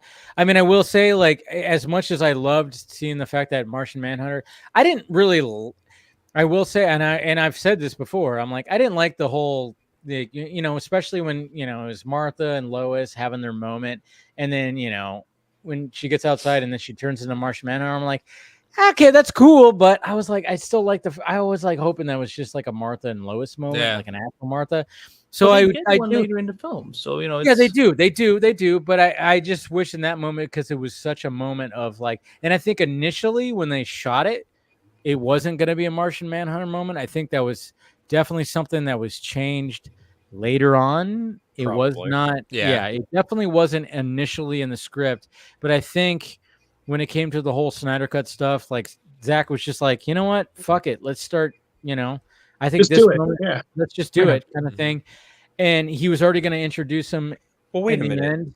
It's like, wasn't the Martian Martha thing in the storyboard he released a long time ago from Justice? Yeah, it was. I'm pretty sure. Maybe it was. You might be right. I'm pretty sure. Right. I'm pretty sure Zack shared. Definitely a Vero post. I remember. Yeah, it's a Vero post. Yeah. I might be wrong on that one. Maybe it wasn't. Yeah, he always intended for that to happen. That was one of the pickups he did not get to finish before he stepped away. That's if I'm true. not mistaken. You're right. I remember now. I'm seeing the fucking storyboard in my head right now. Yeah, because it's like he shows Martha the red eyes, and then it shows Martian Manhunter, and that's when people went, "Holy fuck, he's in the fucking movie." Yeah. Yeah, he released that. You're right. Okay, so I'm wrong on that. Maybe it wasn't initially. But I don't know. I still stand by. I just wish it was. I hear you. It's a criticism. Yeah, but at the same time, it was still cool to be like, oh my god, look at that, Martian Manhunter is there. It's that tricky part in the sense of when you're trying to tell the story, but also world build at the same time. Right. You've entered into a larger universe at this point. Yeah, Goofy Me is okay, Nick Fury. After seeing after seeing like Martian Manhunter in the Snyder Cut, like Goofy Me was like, I could totally envision like a 20-minute like Dr. Manhattan-esque level origin taking place in a part 2 if there ever was a part 2, because you could do so much with like how John Jones, whatever, Martian Manhunter, Harry Lennox's like version of that character. How did that Martian come into contact with Swanwick, and like how does that origin? Yep. Where the fuck does that begin and end? Like there's a lot of playroom you could do. Honestly, Martian Manhunter would be, we were talking about lanterns. Martian Manhunter would be kind of a cool character on that show, to be honest. Like if they want to kind of set up season 2 and like, well, we're not going to be as much on Earth next season, so let's kind of go more into space. Maybe John is kind of like that bridge. There's really so much you could do with that character. Yeah, I mean, man. But it just sucks that, like, when it comes to you have somebody like Harry Lennox, it's like, oh man, do something more with this, do something. But he served the purpose when it came to Snyder's story, and the fact that and so again, it fits so perfectly. Like when you see that shot in Man of Steel where Superman gets up and like. I love that shot when he's being interrogated by Lois and he's handcuffed, but of course, we know it's all bullshit. He's just like, hey, I'm just playing by your guys' rules. But when he finally like gets up and he just breaks the fucking chain like it's nothing, and then he approaches the glass and everybody backs up except for Swanwick. Yep. Everybody was just going like, because he's Martian Manhunter. It's like one of those things. And it works so well. Mm-hmm. And it was just kind of meant to be, where it was like, oh yeah, if you were, now that we know, it's like, yeah, that makes sense that he was just like, I'm not backing up. All these fucking humans are backing up. You want to go? You want to throw blows? Let's do it. Well, like Superman even saw the lifesavers in what's his face? God damn it, Emil Shaw's. What the fuck? Yeah, Emil Hamilton. Emil Hamilton. Yeah. In his pocket, yeah. Like he clearly saw the physiology of a person who was not human, and he probably went, okay, well, if you're gonna like go out of your way to like make sure I'm at the very least protected in some fashion, I'm gonna keep your secret because reasons. Like it just makes sense. And it's just when you watch that scene and knowing what you know, you just kind of go like, "Holy fuck!" Like and it's almost like, are you sure you guys didn't already think like this guy was him? Because it's like it's kind of cool the way that like goes out. And it's I think the idea of Zach getting the idea from watching my video, I think that's the more fun head yeah, of course. Oh no, don't worry, Andy. We're gonna credit you for 100% of like helping out on this. No, but I'm just saying. But allegedly, yes. We'll get Zach on here, and of course he'll be like, "Oh yeah, Andy, of course." No. He's gonna be like, he's gonna be like, "Oh, you're that fucking Flash podcast, dude." I'm like, did I ever say anything bad about you on the Flash podcast? I did not. So how dare you? Yeah. No, but I mean, when you go back and watch that scene, you're just like, oh man, that just fits. It's like a fucking glove. It's like it works, and it's like, wow, it's so weird. But yeah, I mean, that's the thing. It's like, when it comes to a lot of this stuff, sometimes the fan theories can be just really cool and really like, hey, man, what are we doing here? Is this going to work? I mean, obviously, when it comes to the Marvel side, they were like, hey, when it came to fan cast, they were like, John Krasinski, we want him as Reed Richards. And Kevin Feige was like, all right, we'll put him in here for at least this one. Not overall, Yeah. It was funny when he blew up, though. Yeah. Ripped shreds. He's spaghettied. Yeah, he did. The only thing that would have made that better if just Wanda like started like slurping him up and being like, "Oh, needs more paprika." Like,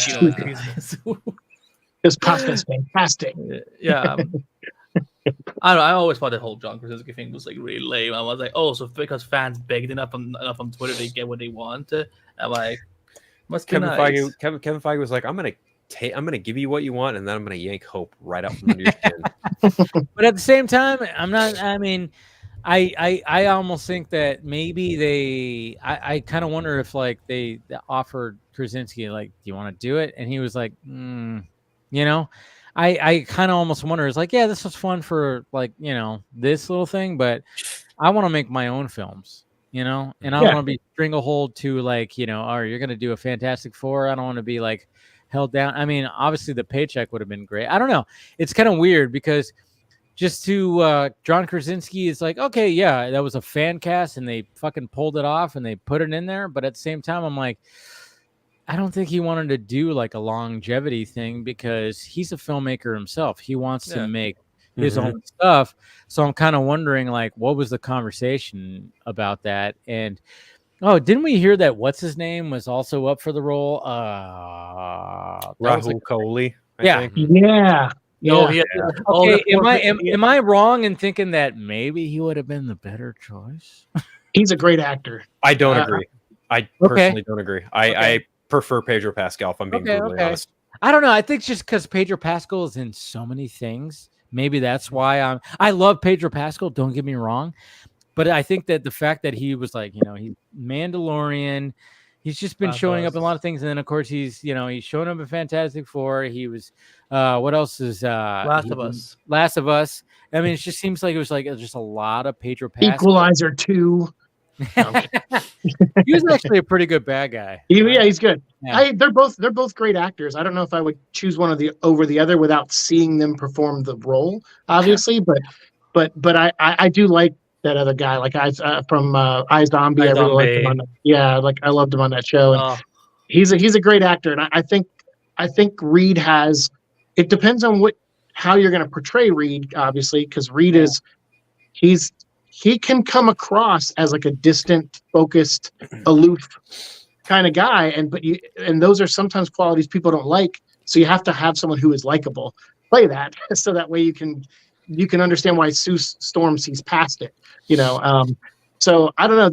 I'm curious how this movie's going to work because I'm a huge Fantastic Four fan too. So I'm like, I'm a little nervous, but I think the cast so far I'm into. Yeah, it's a good cast so far. All right. I've said this already before, but I mean, we already know that John Malkovich has a role in it. I'm just gonna say he's voicing Herbie. I'm gonna say it right now. That'd be great. Yeah.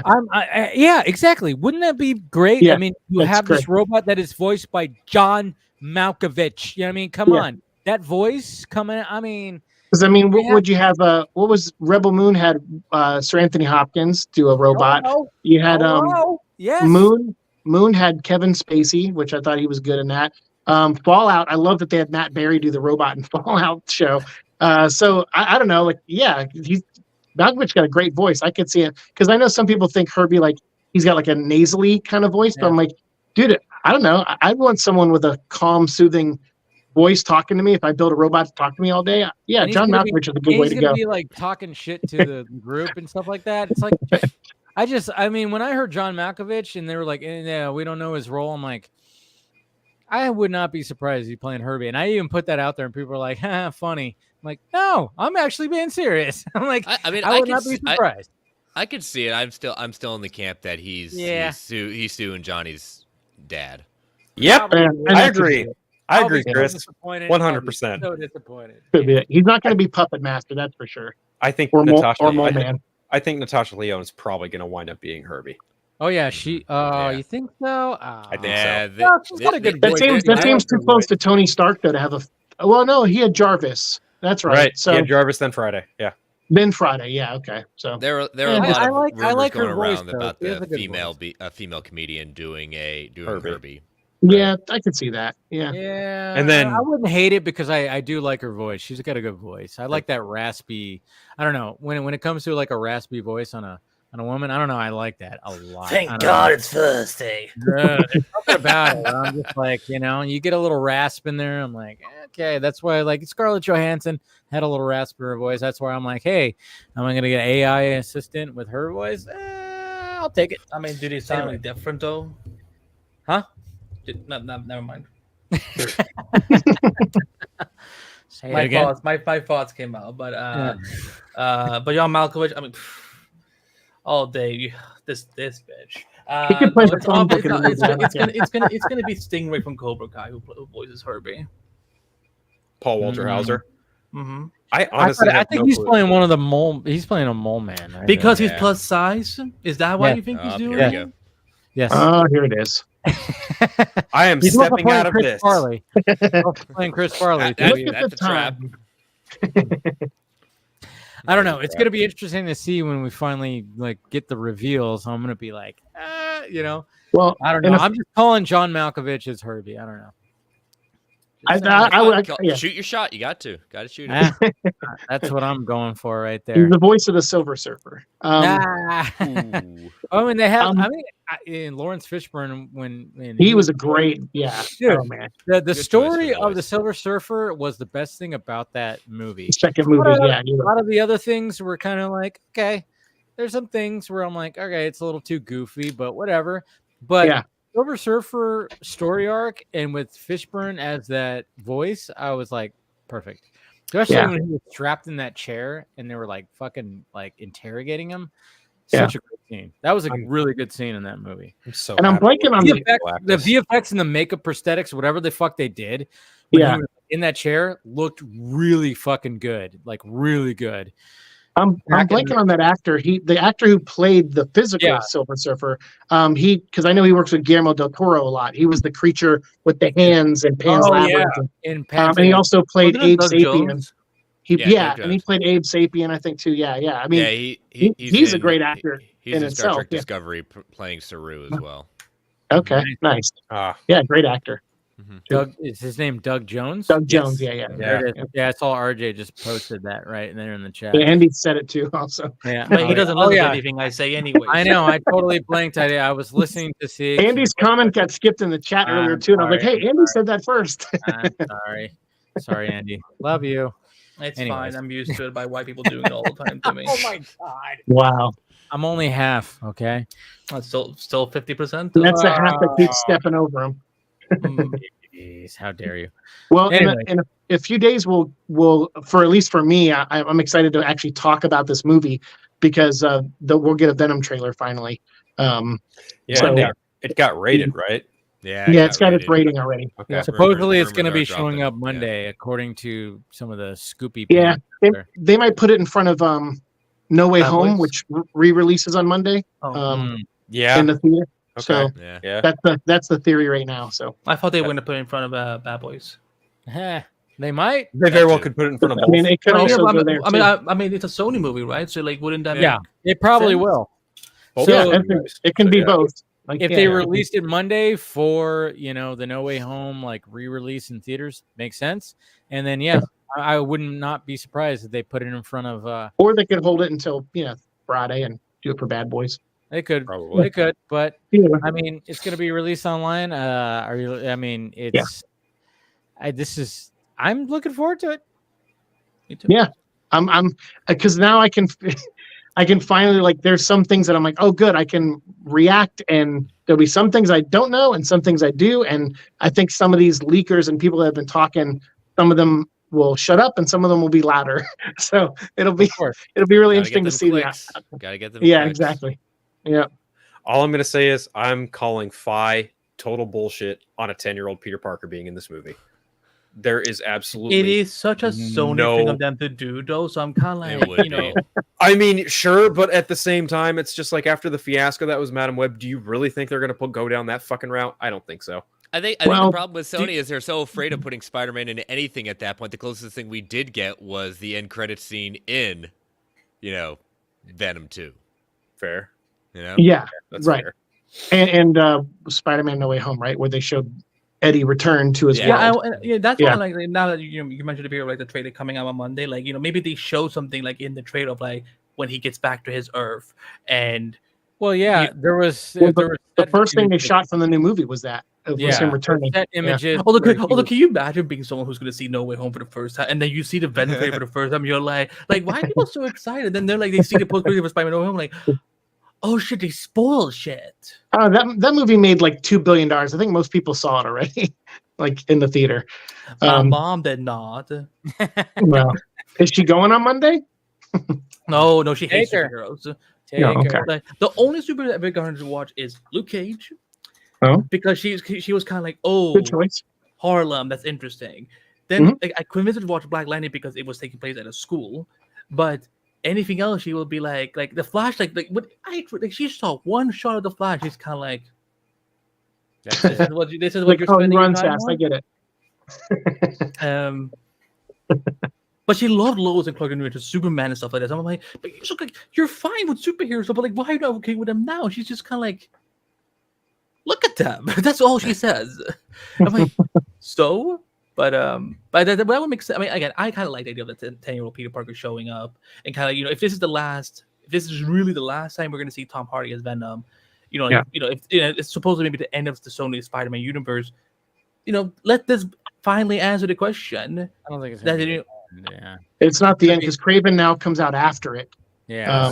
Well, Kraven is now getting the Aquaman 2 treatment anyway. So, but I'm excited for Kraven. That's I'm actually more excited for Kraven than I was for Aquaman. But I'm like, it's.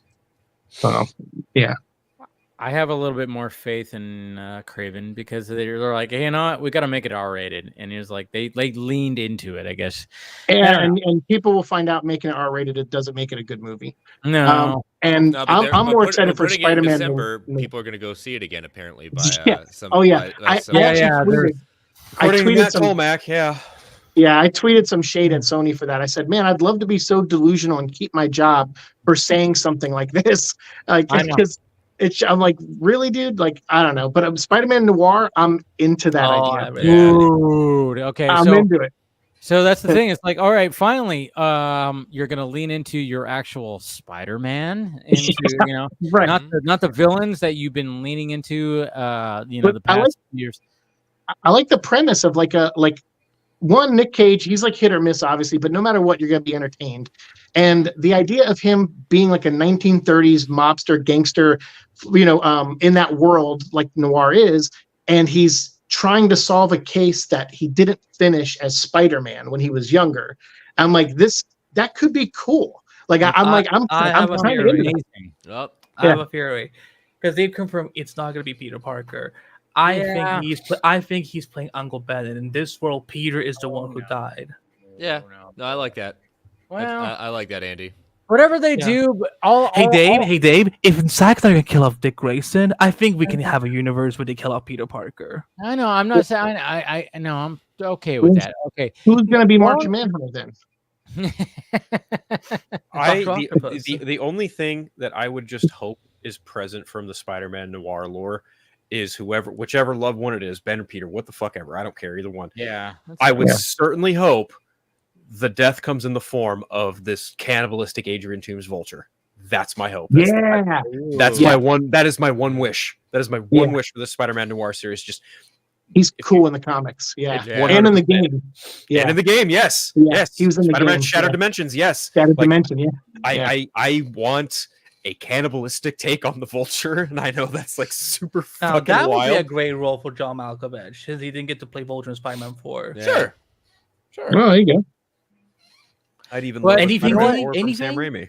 Somebody actually brought up this when because there was like the title, the actual title was like apparently leaked, and it looks very Spider-Man more very good, good looking title.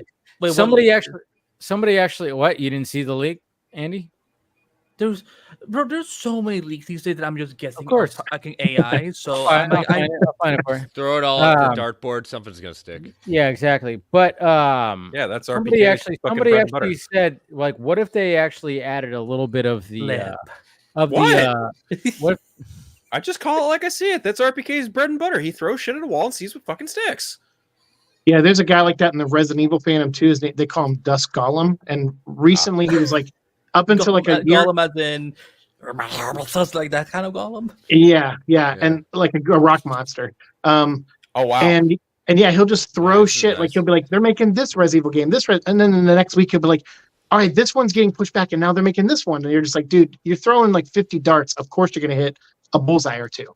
Like every now and again you do. They DM that to me, you kind, because I'm like, this. Because first of all, it's not called Spider-Man Noir. It's just called Noir. So I don't know where. Dude, no, it's called Andy, do you not think they're gonna add the Spider-Man name to the fucking title? It is fucking Sony. They have to. It is fucking Sony, Dave. Yeah, but it's also they're totally gonna put Spider-Man in the name. They cannot. But a blanket statement like that, like I mean, like Spider. So you know what else is Sony? Across the Spider-Verse. And so it's like when you get good creators to do something that have, that are put some work into it. Yeah, they still have to deal with Sony people, and you got to hope it still comes out good. But Sony, in my opinion, the first two Spider-Man movies were awesome. Spider-Man No Way Home, even though they did that with Marvel, was good.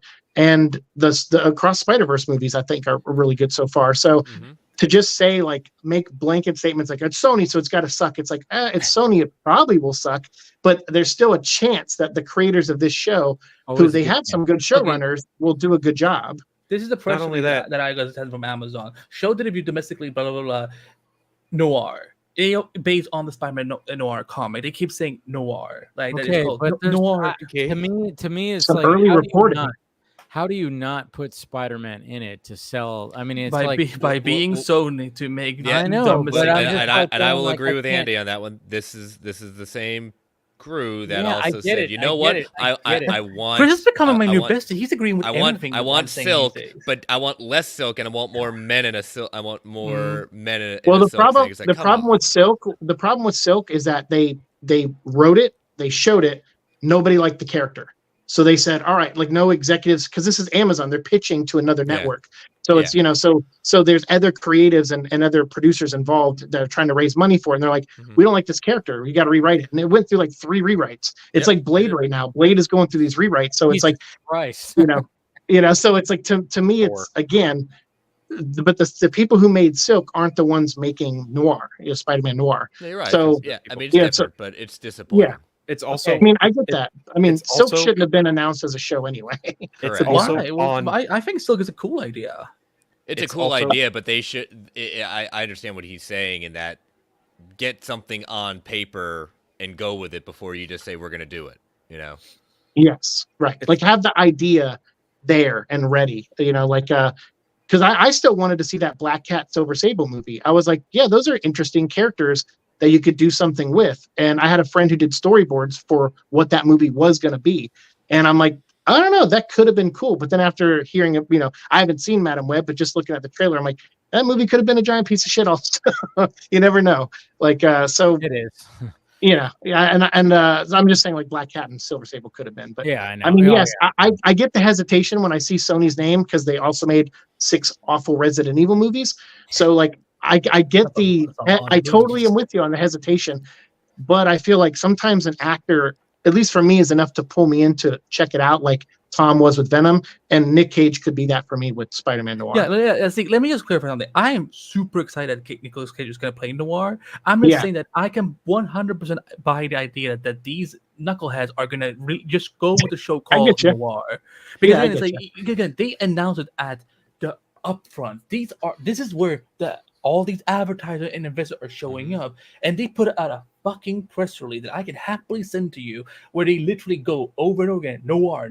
They're not calling it Spider-Man Noir. So that's why I'm like, okay, they've wasted an opportunity calling it Spider-Man Noir in front of their investors. So if they're willing to do that, like that's why I'm like, yeah, I don't think we're gonna get Spider-Man Noir. That's why I think that logo is also fake, because like they just announced it. I guess we'll see. I just think that they have to. The only thing I will add to that, 2 things. Number 1, working titles are a thing. Number 2, this is Sony Television, not Sony Films. And even to Seek's point, Across the Spider-Verse, what comes in front of Across the Spider-Verse? Spider-Man. It is Spider-Man across the Spider-Verse. Spider-Man across into the Spider-Verse. And that's part of the reason I want to understand what is the deal with Marvel Studios and Sony in regards to live action Spider-Man. Well, that's there is something in place. But I did want to say, like, I wanted to ask, like, okay, because somebody in my mentions, and I was like, whoa, that'd be pretty sweet. So when we're gonna get this Spider-Man Noir TV series, obviously it's gonna be in black and white. It's got to be. But they do. But it won't be. I know they better fucking do it. It better be shot like Sin City. That's what I'm saying. Are they gonna do? That's what somebody brought up. Like, what if they shoot it like Sin City? And I'm like, there it is. That'd be great. Get Robert Rodriguez to do it. Yeah, get Robert Rodriguez to film it. That'd be great. Oh, yeah. But I'm just saying, man, I'm building it up to be like, oh man, if it should be this, but it's not gonna be that. Oh, you know who's directing the first 2 episodes? The guy who directed the Enola Holmes movies. Oh yes. Oh yeah. Oh okay. But that has been really does. So they're actually really rushing. Yeah, I've heard. Yeah, I've heard. But if it's set in 1930, it has to be black and white. Like it wouldn't. It's gotta be in black and white. It's got to be in black and white. But I'm just saying, like, if they do it in the style, because even like when you look at Into the Spider-Verse, obviously he's a black and white character in a colored kind of world. Like you see him with the Rubik's cube, and that's got all the colors, and he's just like, I'm just like saying, like and that's what Sin City did, is like it's normal. It's all in black and white, but there's a lot of red in there. There's colors that get introduced into, that storytelling. And I'm like, yeah, why can't they? I mean, that'd be perfect. It'd be perfect for this character to take the Sin City approach and just like make it look like this kind of old noir-y comic book type, and I hope they do that. I'm just like, there's a lot of opportunities for real creativity with that, like with the show itself. But to Andy's point, and where I give him credit, is will they find the right people to push for that creativity? Well, they have Miller at the helm. No, and that's what I'm saying. That's why we had to remember that the showrunners also have a lot of power here. So I don't think we can't just rely just on Lord and Miller. Well, we also have to realize too that it's going to be on Amazon, and Amazon. Yeah. What's MGM Plus, by the way? It's Amazon. I don't even know. Because they're gonna air. They said they're gonna air there first, and then it's gonna be on Prime. Yeah, they own it. They purchased MGM, and now it's like, all right. So now there's 2 streaming services, and I'm just kind of going like, wait. So MGM Plus is not even like a broadcasting network. It's not even a network on. No, it's a streaming service. Streaming service. Yeah, exactly. But even more reason if they had their shit together, is exactly how your face should be. But wait a minute. So why is MGM Plus getting it first and then Prime if it's the same? Okay, so because they're trying to sell MGM Plus. Yeah, they want to sell MGM Plus to people. It's right. People will subscribe for 30 days and get their free hit, and then ditch it. But even more, I roll my eyes so reason much they when should I- put even more reason they should put the Spider-Man name in it. Because if they really want to push subscribers to MGM Plus, you will need the Spider-Man name for sure. Yeah. Because otherwise just noir and him just alluding to a superhero that dressed as a spider is not going to be enough for regular people. No, It they're just going to doesn't. put the I'm Spider-Man sure he'll be name. They called. have to. I'm sure he'll be called Spider-Man in the show. I just, and again, here's the thing. I'm not against the idea of them calling Spider-Man noir. I just don't believe in that this studio is going to do it. Or someone in. They have to.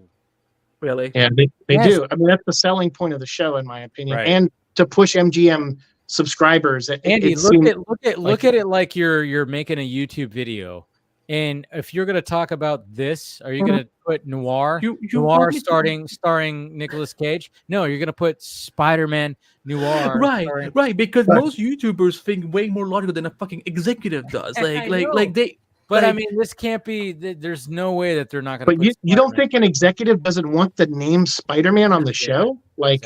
That's dollars. I'll say there's always one weirdo in the group that says I get it. There's always one John Peters in every studio. Okay. The fact that we're actually having that movie was still called Superman Lives.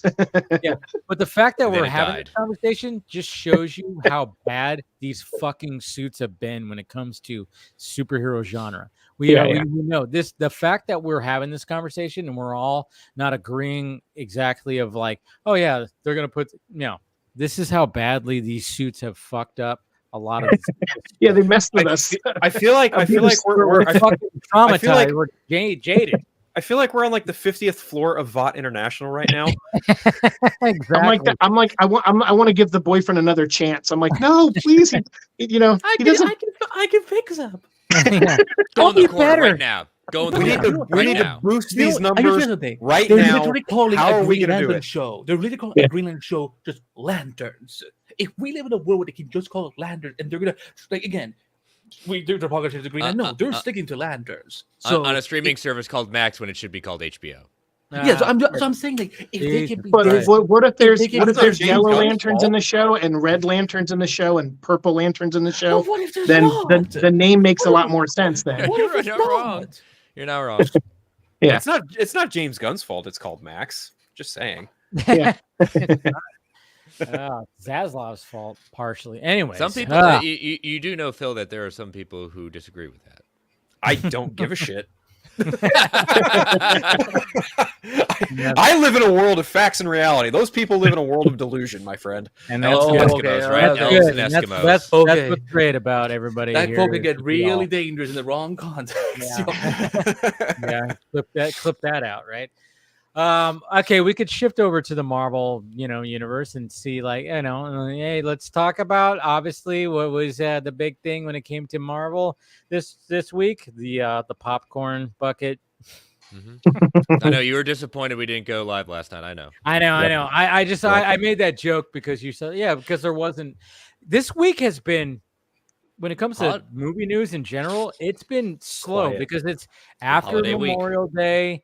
It's kind of been like, obviously the box office is suffering and we talked about all that.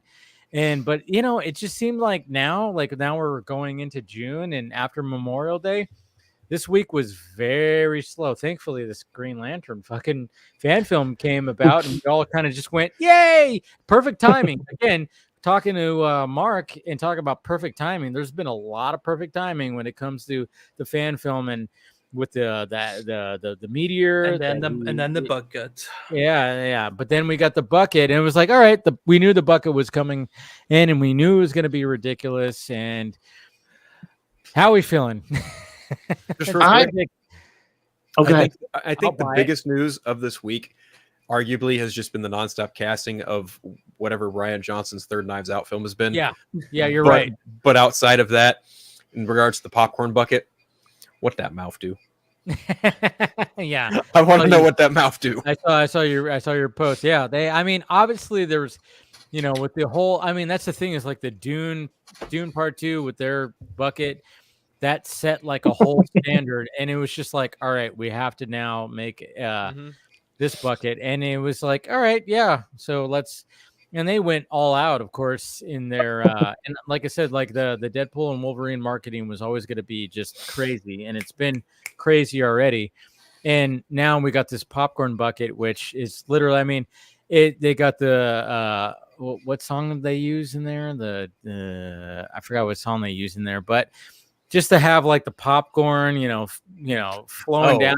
It's but then it was the butter. It was the butter that really added to it. And it was like, oh Jesus Christ! Now this is popcorn bucket 1 of 2, right? Yeah. Oh yeah, there's still yeah. gonna be a Deadpool bucket. Yeah. And Gotta be a Deadpool bucket. will it be his mouth or his other end? Oh, he will be. That's totally a good anal. question. He's going to be totally anal. Gotta be, right? But it's like, how do you Just tell that two in butt- a fucking 2 theater? butt cheeks, 2 Deadpool butt cheeks. 2 red Deadpool butt cheeks. Yes. Yeah, How with a do whole you- how ring do in you- it. How do you sell that in There's, a movie there- theater? there's your cake. Or it could be the groin area with the Deadpool belt logo. Yeah, I don't know. Maybe Inviting him to come downstairs. Y'all that's are the so thing. fucking easy. That's the thing. It's like, what does a Deadpool one look like? right. I mean, it's got. I mean, this this point, one just let it already, be a this dildo. one already is pushing it. But at the same time, it's so funny because I love the fact that we have this movie coming out. It's a superhero movie. It's totally should be sold to kids, but they're like, no, Fuck them kids. Fuck them Fuck kids. them We- kids. They have all their movies that they did not show up to last But year. it's so great. Grown-ups but have it's a so good great movie that's because there's R-rated. gonna be kids that are still gonna go see it, and I'm like, fucking A, fine, it's fine. But I'm like, what the fuck is the Deadpool popcorn bucket gonna be? Yeah, A it's giant dildo to go into the mouth. Oh my god, that's where the butter's gonna come out. Amongst other things too. a cup with a dick straw. Oh, there you go. Yeah, you know what's gonna be so funny because I can already see the headlines. They're gonna bring, because Justice was bringing it in the comment. Parents are still gonna bring their kids, but then they're gonna get so butthurt, be like, "Oh my god, I cannot believe how violent this movie is, and so horny and so innuendo." I'm like, "Bitch, it's R-rated. What did you think it was gonna be?" This new Spider-Man movie is scary. They're gonna get one of those Deadpool straws and like trying to suck it. Like it's not even working, and then they're gonna do this, and that's yeah. Well, then if they do a penis straw. If they do a penis straw, you can use it with the bucket, the Wolverine bucket. Exactly. Put it. Oh my god. They can form Voltron. What are we turning into right now? No, but I'm just no, but it's true. But what you said, Andy. Oh man, I still remember when the first Deadpool came out. I remember the second time I saw it. One of my friends wanted to see it, and I drove over to his house, and I'm like, all right. And then we went to go see it. It was a packed theater. It was opening weekend. I already saw it on that Thursday, but I saw it on Saturday with him. And it was a packed theater. It was a small theater. And I remember looking over, and I was like, what the fuck? And this couple showed up with their infant child who was like 1 year old with a stroller. Just showed up in the movie theater.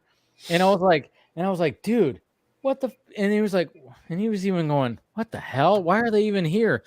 And I'm like, yeah. I'm like, even if it was a normal movie, why are you here? Because that's an infant that's probably gonna cry or something like that. And then I remember like halfway through, I looked and they were gone. I was like, yeah, why you paid the tickets to what were you even thinking? Like seriously. And this, ladies and gentlemen, is a good like, lesson in why some people should not be allowed to recreate. Dude. So I saw Deadpool and Batman vs Superman 3 times that year because they came out one in February and then again in March. I saw both those movies 3 times in theaters within that opening weekend, if not the first couple opening weekends. The second time I saw Deadpool, I shit you not, I think I told Dave and a couple other people, Chris was probably there too. Like I saw 2 women and the collective 4 children they brought with them. Oh my god! These kids could not have been older than 6 or 7 to Deadpool 1. It's an interesting parental decision. And I was just like, I was like up in the top row, and I'm sitting there, and these people are like a couple rows down to the left. And I'm just like, now what who begged who to go, or who was the bright idea to be like, hey, let's take our kids to see Deadpool. It's a superhero movie, right? Did you all pay attention to the fact that it's fucking R-rated? And like in the opening of the movie, he says Details. Like details, right? Like, do people pay attention to details anymore? Evidently not. Nope. And they stayed. We don't have facts. They stayed through the whole movie. And like, I would glance over when that scene where Wade and Vanessa are getting it on, and I saw no parents covering any eyes. I was like, okay, we're at a point of no return here. They had a lot of discussions. It's gonna be an interesting car ride home. I wonder, like, what those two moms had to say when the kids were asking, like, "Mommy, what does this and this mean?" What's pegging? Yeah, what is pegging? Pegging isn't new for me, friendo, but it is for Disney. Just something Deadpool says. Don't worry about it. Yeah, there's a lot of I know. So, I mean, it's You're talking about the same people who will share news articles without reading it, though. So it's like that doesn't surprise me. Like true. It's just the way we are now. Some people are just like, and I'm kind of wondering, like, did those two moms go like, oh my god, this is not what I thought it was gonna be? It's like you had the opportunity to very much look up on the palm of your hand. You could look up every little detail of why you should not be taking your 6-year-old to this movie. Reminds me when I left the theater after seeing Pursuit of Happiness. There's a couple coming out and saying, and it was definitely sounded like a first date kind of thing, where the boyfriend goes, "I'm so sorry. I thought it was going to be a much more uplifting movie," and things like that. I was like, did you not see the trailer or the end of the movie? But oh my god, no, okay, yeah, dude, like when I saw Ford v Ferrari, oh my god, I was like, okay, you can't be serious with this. I mean, again, I don't like when it comes to like some of these parents. I saw Ford v Ferrari and everything was fine, but I remember I was like, because before the movie started, I kind of look around and I was like, what the fuck? There's like a family here with like a very, some young children. I'm like, this is not exactly a family movie. This is like a movie. It's a long, and sure enough, half like the son, the little son, was passed out for half the movie, but then he woke up, and guess what? He did not want to sit still once he woke up. So I was sitting there. Imagine that. Every now and again, he was running up and down the aisle, bumping into all the chairs, and I was like, and I did the whole thing like I looked at them. I'm like, what are we doing here, folks? Actually, it wasn't halfway through. He actually slept through probably 2/3 of the movie. But of course, when it comes to the third act of the movie, this kid is running around behind me, and these parents are not trying to even stop him. And I'm like, what the fuck are you doing here? You fucking you brought him to this movie because you wanted to see it, and what did you give him? Fucking NyQuil? You give him some doses of NyQuil, and then all of a sudden he just woke up, and now he's like, oh my god, let's do this, and he's running up and down the aisles now. Like, fuck you, like I hate you. I hate you. Like, it was just Dave, like, tell it us how you really felt at that moment. Oh, I know dude, that everyone so here has pissed basically off. had a So version pissed off. of. Everyone here had basically had a version of. Will someone please bring up the children? But in like the most extreme versions ever, because like y'all are good people. I would not have been patient at all. I would have been like, can somebody shut up them fucking kids? Like, who asked for this? I can't see I you know. speaking your mind, Andy. Absolutely not. You'd be Yeah, disappointed about it. Not at all. Not at all. But I know, Seek, you got to take off. Yeah. Yeah, I do, and I felt it'd be good to do it on this revenge moment because when I came in on the show, I was thinking like, we're talking Green Lantern. I was thinking about how I got fucked seeing that movie multiple times in the theater, and now I get to leave on a note where I'm gonna fuck Ryan Reynolds' popcorn bucket. So perfect, full circle. Thank you guys. No, I appreciate you having me on. Thanks for letting me ask Mark a question, and just a pleasure talking to all of you guys again. It's awesome, and I love the green. You made me feel at home wearing the green. Pleasure was all ours. Jesus Christ. Oh, thank you, Seek, man. Always great talking to you, man. Love you too. You guys take care. Man. Bye. Take it easy. Bye. But yeah, I know. It's like, I know when it comes to that, and when I saw If, I knew I was like, all right, opening night, and I was going to like the more luxurious, because my mom wanted to go see it. She's all, if you're gonna go see CF, I'm gonna go with you. I was like, I remember even thinking like, I was like, damn it. I was like, yeah, I'm gonna go see it. I was hoping to see it in like my little theater over here, which, you know, I could seclude myself into like the front part of the theater and not be, you know. But I was like, all right, I was like, all right, my mom wants to see it. She wants to come with me. It's fine. And so I was like, all right, we'll get the seats. And sure enough, I get to sit next to a kid who is just hopped up on God knows how much sugar. It's probably like 300 milligrams or whatever the fuck. And he can't sit still in his seat. And I'm like, when it happened too, like, of course they showed up like during the trailers, and I see, and I'm like seeing, I'm like, and then I see this young boy sitting next to me. I'm like, oh man, this is going to be distracting shit. And sure enough, he couldn't sit still for more than, 6 seconds. And I'm like, so it did kind of ruin the little thing for the experience for me. His name was Ivan, because I kept hearing his mom saying, Ivan. It was like, that's how I like, it's embedded. No, what happened was that the kid came out and was like, are you Mr. Phone Drinker? Can I have your autograph? Yeah. You make it to Ivan. That would have made it okay. I would have been No. If a 6-year-old is watching this channel, especially Vodka stream, we're all in deep trouble. Pretty much. But it was just like, I was like, but at the same time, I'm like, you know what? This is a family film. This is what's going to happen. Of course, in the distance, I'm hearing, a child crying, of course. And I'm like, okay, I get it. It's fine. This is, this is what you expect for this. But the fact that I was like, oh man, I had to get set next to Ivan, who could not sit in his, he fell down. It was kind of funny. He fell down off his chair. I didn't mean to laugh. I'm sorry. Yeah. Because it's a reclining seats, so he fell down one time, and I even chuckled a little bit. But it was kind of funny because his little sister was sitting next to him, and she was trying to also be like the mom. I'm a horrible person. I told you I'm a horrible person. It's okay. But like his little sister was sitting next to him, and it was kind of funny because she was also trying to help with help the mom, help their mom and be like, Ivan, sit back. But then she started getting restless, and then she had a moment where she fell out of her seat because she was so. Yeah, she's like. Did you have a sympathy thing where you just tried to fall out of your seat too, since it seemed to be I know. I might as well have done the same thing too. I'm like, Jesus Christ, I might as well just do this as well. But yeah. Poor little Ivan could not sit still. It was just like, the whole time it was like moving, and then of course sitting, and it was just like, and then he stood up on his chair one time and a couple of times, and it was just like, Jesus Christ. But what can he do? That to give you an opposite perspective of that. I'm glad I made you cry tonight. Can't stop. Your story broke Andy. Andy, yeah, you broke Andy. You broke him nice. I totally did. I love it. Wow. Fuck them kids. I don't care. I really don't care. Listen, here's the thing. Oh man. Wow. Of all the things that I would have broken Andy, who thought about that story?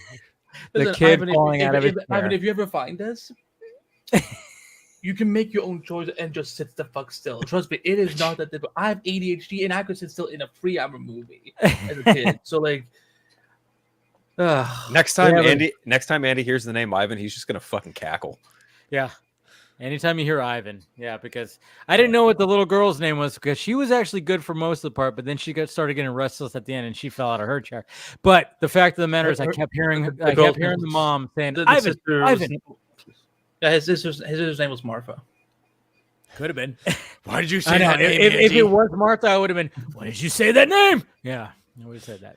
No, wait, hold on, Justice. I need to clarify this.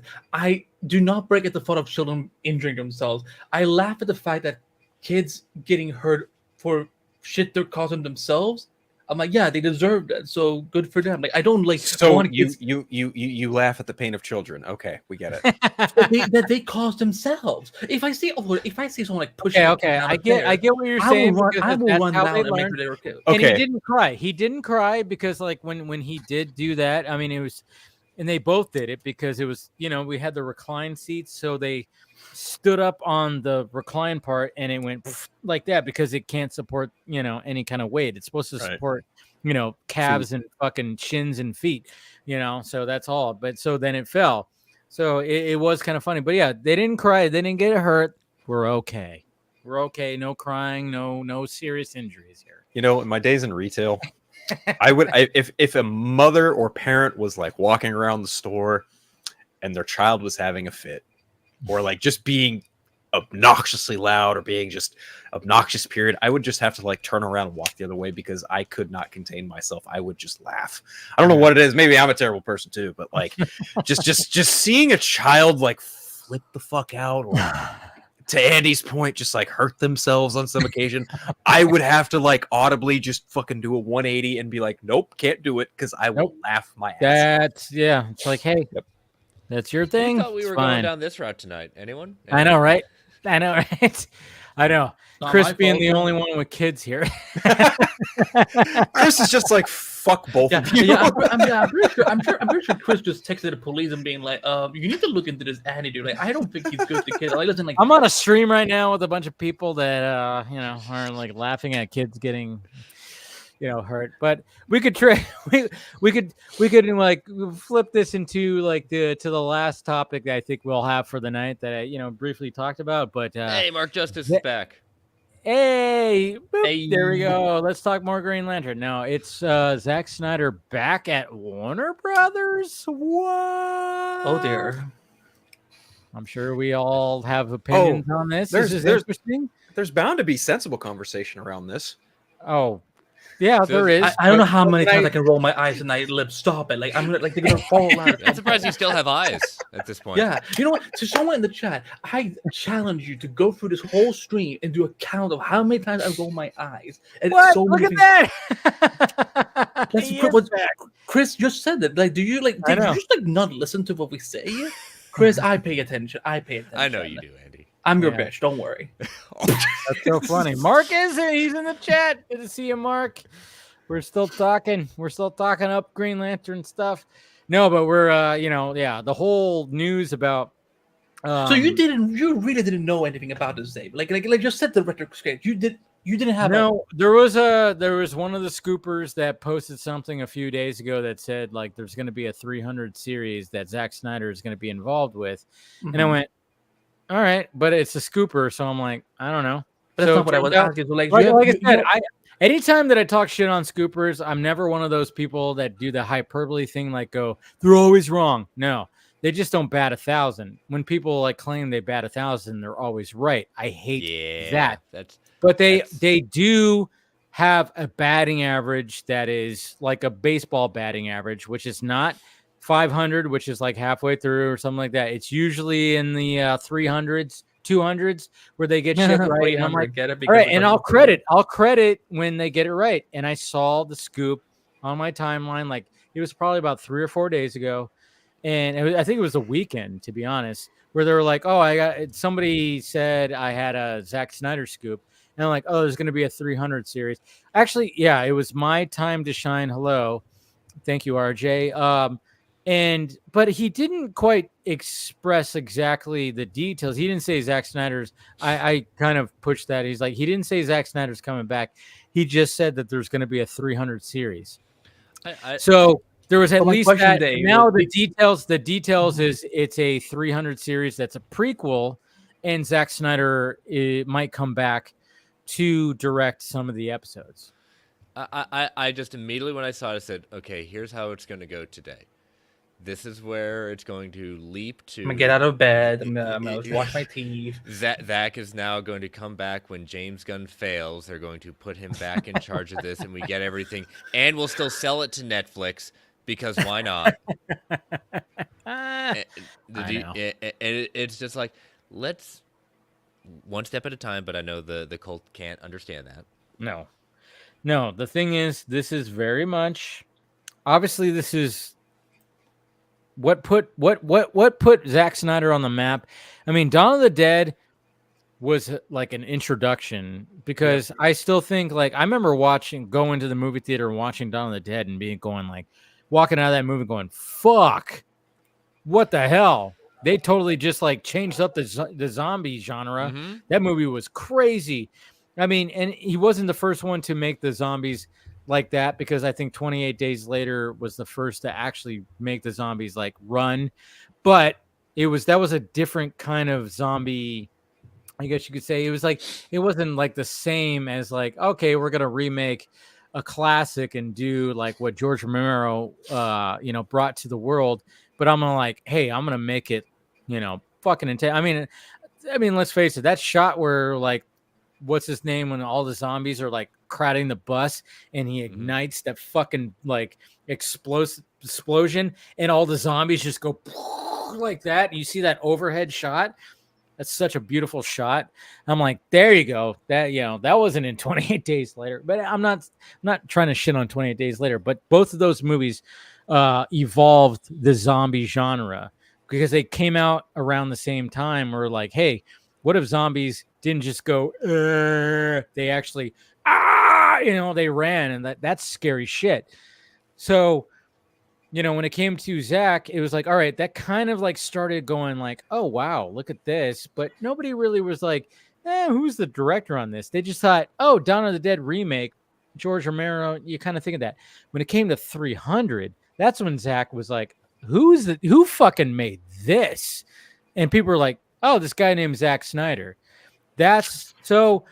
When it comes to like, all right, if we're going to do like a prequel series, which I'm guessing it's just going to be, a Leonidas centralized, like younger Leonidas, I'm like going, yeah, that makes sense. This might be one of the projects that Zach has been working on. He's always been talking about doing more of 300. I mean, I know he talked about doing like another like offshoot kind of 300 with Alexander and doing all that kind of stuff and really showing like the, obviously, I mean, Zach's not afraid to be like, hey, we're going to show some male on male action, let's do this, and Andy, you can hold yourself, hold back. It's fine. I have like 5 different jokes I could say. That. Rise of Empire, wasn't that because I will admit, I never saw Rise of Empire, but wasn't that the prequel that led into 300, or like what was the one that came out? Was it a prequel?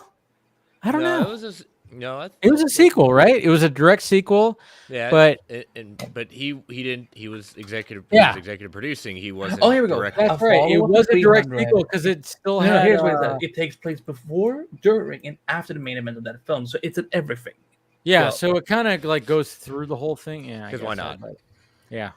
No, but I'm just saying, like, I mean, can you imagine just seeing like a young Leonidas series, and you have some of the episodes. I don't think they're all going to be directed by Zack Snyder. No, but can I just add this just for the first one will be like here's what it says: Zack Snyder, who directed and co-wrote 300, isn't talking to direct and executive produce the series. Here's the thing: that does not mean creator or showrunner. There could still be a whole different creator in the way, like he kind of like. Does everyone here know who David Nutter is? Yes. He's like the one who directs so many pilots in Hollywood, like Game of Thrones, Smallville, like some of the biggest pilot of all time. I think Zach will do what David Nutter does with some of these shows mostly, which is. And what RJ just said right there. I mean, can you imagine if this like sets something up for this? Oh boy, that would be. I mean, I want it to be the case years from now. I'm not saying it's got to be instant, but it could set the foundation for like, hey, back in WB, and then. But also, you have to remember, Warner Bros. Pictures and Warner Bros. Television are run by very different people. Like that's very true. Even if you get along with Warner Bros. TV, but we're talking about like this would be a DC Studios thing, and we all know that James Gunn and Zack Snyder are on good talking terms. Regardless of what the fandom has to say, like they always try to pit them together. No, pit them against each other. No, I mean, I'm just saying, like, if like DC needs to like a little like another Joker in the fucking ace in the hole kind of thing. It's like, okay, if Joker 2 ends up being like something crazy, it's like, oh, cool. All right, so if we're going to continue the DCU and we have like this Elseworlds thing, DCU does well. Superman does well, Lanterns and all this stuff does well, which I'm hoping for because I want DC to thrive. But they have the Elseworlds brand where they have like Joker 2, like Joker that the two also does very, very well, and where they go like, all right, we have to do more of these kind of stories. So maybe like if Zack, I don't know if Zack, I mean, obviously he said that's the white whale of like him wanting to do like a live action Dark Knight Returns. Yeah, it's like, all right, just let him do it. But of course, Zack would have to very much have to make it distinct from BVS, because BVS takes, a lot of, things from Dark Knight Returns. That's the only thing. Like anytime that there was talk of Zack talking about doing a Dark Knight Returns movie, it's like, yeah, but you already did some things already in it. Like if you were to actually do a full-on movie, you would have to like, the challenge for him would have to be to not make it what you already did in this movie over here. I mean, because that mech suit looked fucking awesome. So you're going to have to make that mech suit look absolutely ridiculous and more like how it looks in the book, and make it more bulky and round and shit like that. You're going to have to make it, it's going to have to be insane. And you have to realize that people are going to be like, well, wait a minute, didn't you already kind of do? I mean, there's going to be so much involved with that. I mean, as much as I want to see it, I kind of just go like, yeah, but we kind of already did. So as much as I want to see a Zack Snyder Dark Knight Returns full-on adaptation, I don't know. There's just gonna. I'm just like, I'm kind of like going, oh man, I'm gonna have to like really support. Like I'm gonna have to really fight for it. I don't know. I don't know. It's so. I think all of us would love to see it. It's just at this point, where it is. Like I know Zack has said it many times. He'd be interested in coming back, but it's a question of under this regime necessarily. I mean, they haven't even really started the Elseworlds label. I know you're saying kind of Joker 2, but they really haven't gotten that off the ground necessarily. So Zack would be a great idea at that point, but it's one of these let's kind of let him cook where he's cooking right now with what it is, and see kind of what happens. Let him reestablish himself there. Can I add something to what Chris said also, is that even though they haven't even started Elseworlds, we haven't gone James Gunn's Elseworlds era yet. Yeah. But what I will say is that, and like this is going to be hard for people to listen to. The only way you will get, if you want to get something like Dark Knight Returns from Zack Snyder's an Elseworlds movie, the only way it happens is if you support James Gunn's DC universe. Because if that's not profitable, there is no way in fucking hell that they're not gonna give Zack money to be like, go do this Elseworlds movie when our other universe is falling apart. Like. No. Well, I mean, it's kind of fucking one of the things, and I didn't tweet it out, but I was just like, hey, when I tweeted it out, it was good. But in the back of my mind, I'm like, geez, those people who had the hashtag boycott WB, oh boy. I'm like, if he comes back, what do you guys see? That's the thing. And Stephen Colbert had a really great tweet that he put out. I should pull it up actually, is one of the things that he said when it came to this, and I'm going to read it right here. It said, another good example of why people should avoid firmly planting a flag in any kind of stance on what Snyder can, can't, will, won't, should, shouldn't do. And it was just like one of those things where it's just like, and it's like, good job, Stephen. I commend him for putting that. It's like, yeah, because there were so many people that are Snyder fans that were just like, yeah, fuck Warner Brothers. And I get it, rightfully so. Fuck Warner Brothers, sure.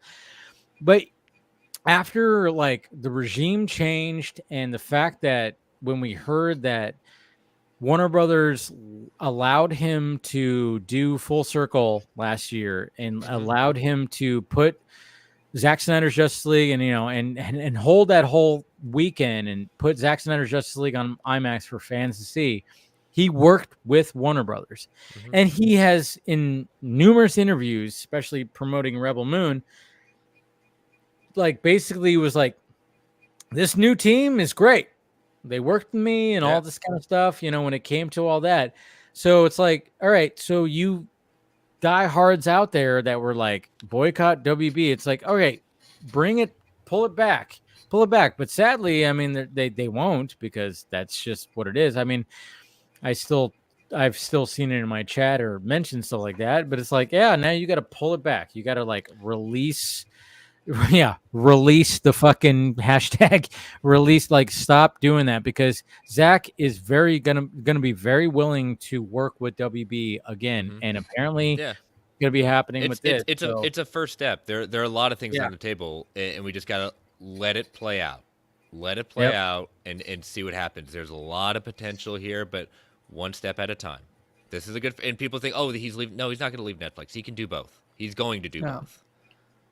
People do both all the time.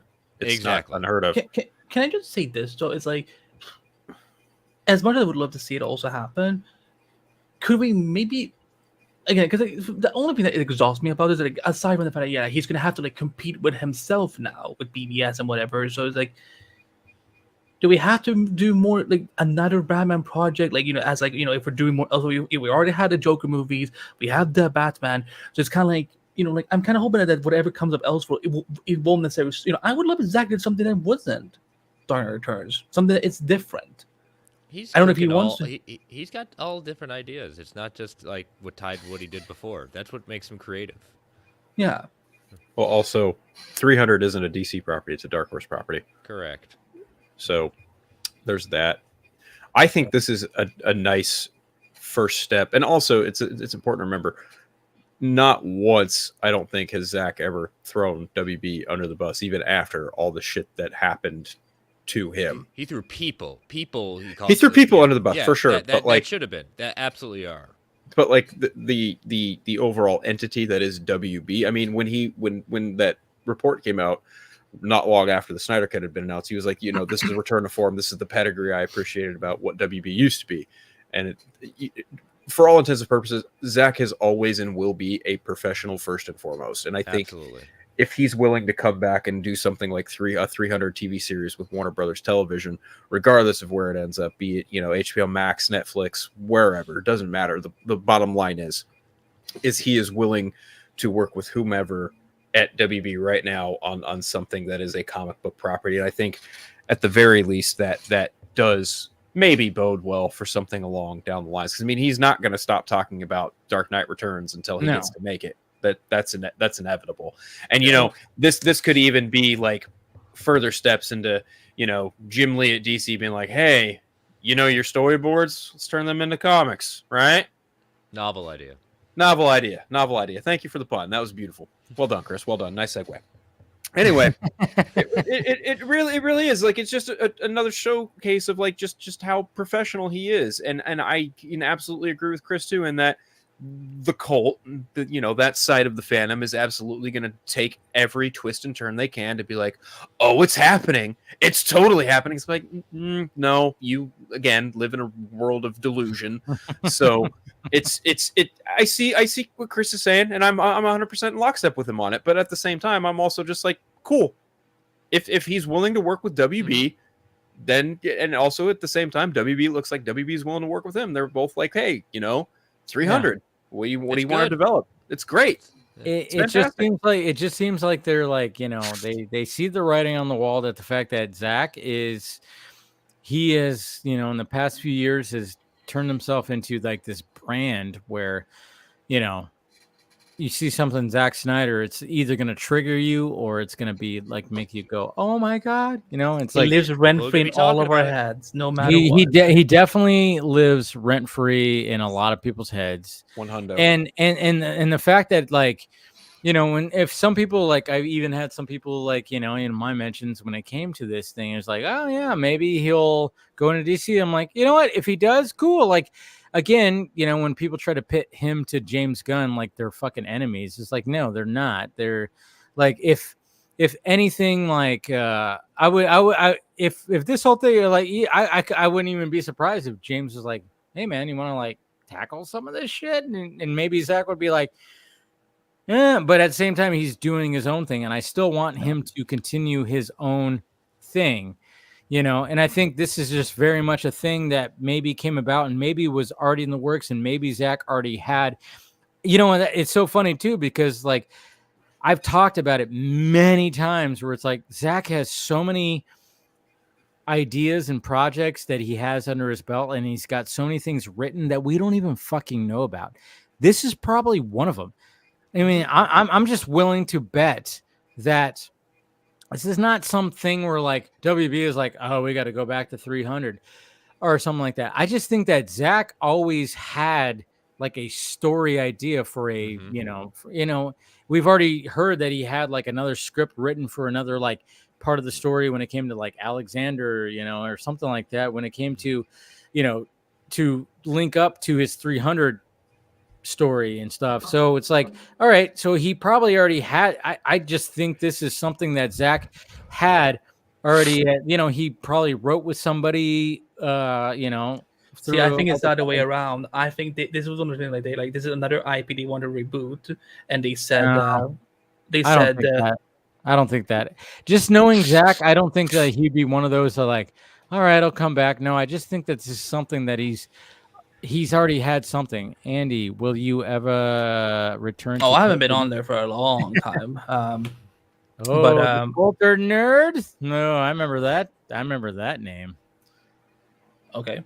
With 300, I think it's possible that Warner Bros. Again, this is one of the things they wanted to reboot, and they were like, "Hey, well, let's get Zack to kind of like serve as like he's doing now what Christopher Nolan did with Man of Steel. Like he's remember like all those headlines, like he's gonna be godfathering Man of Steel. Like I think that's what Zack is doing because again, I don't see him like I think he will do the pilot.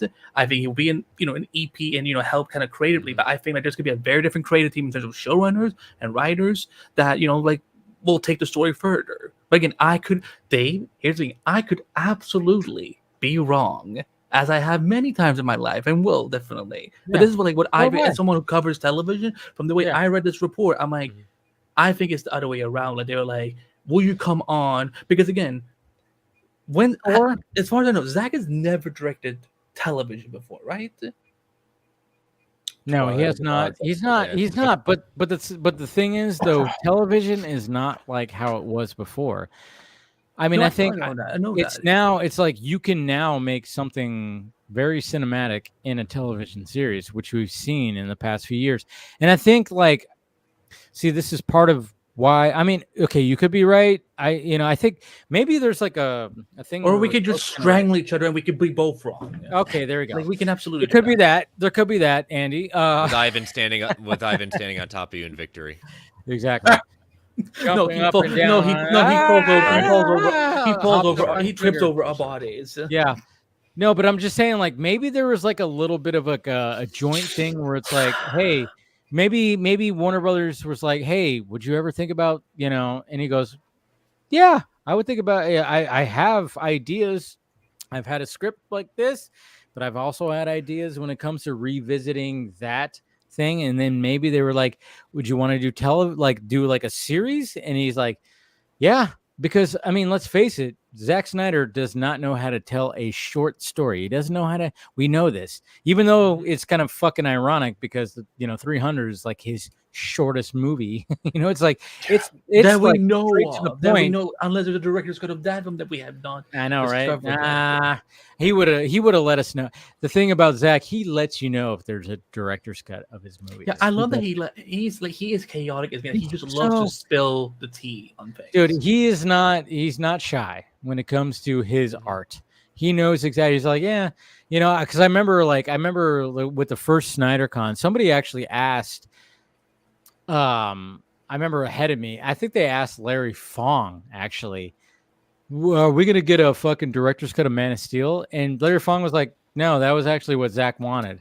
There was no director's cut of Man of Steel. I was like, okay, there was, and then I think he confirmed it in another interview later on. But yeah, there was like no.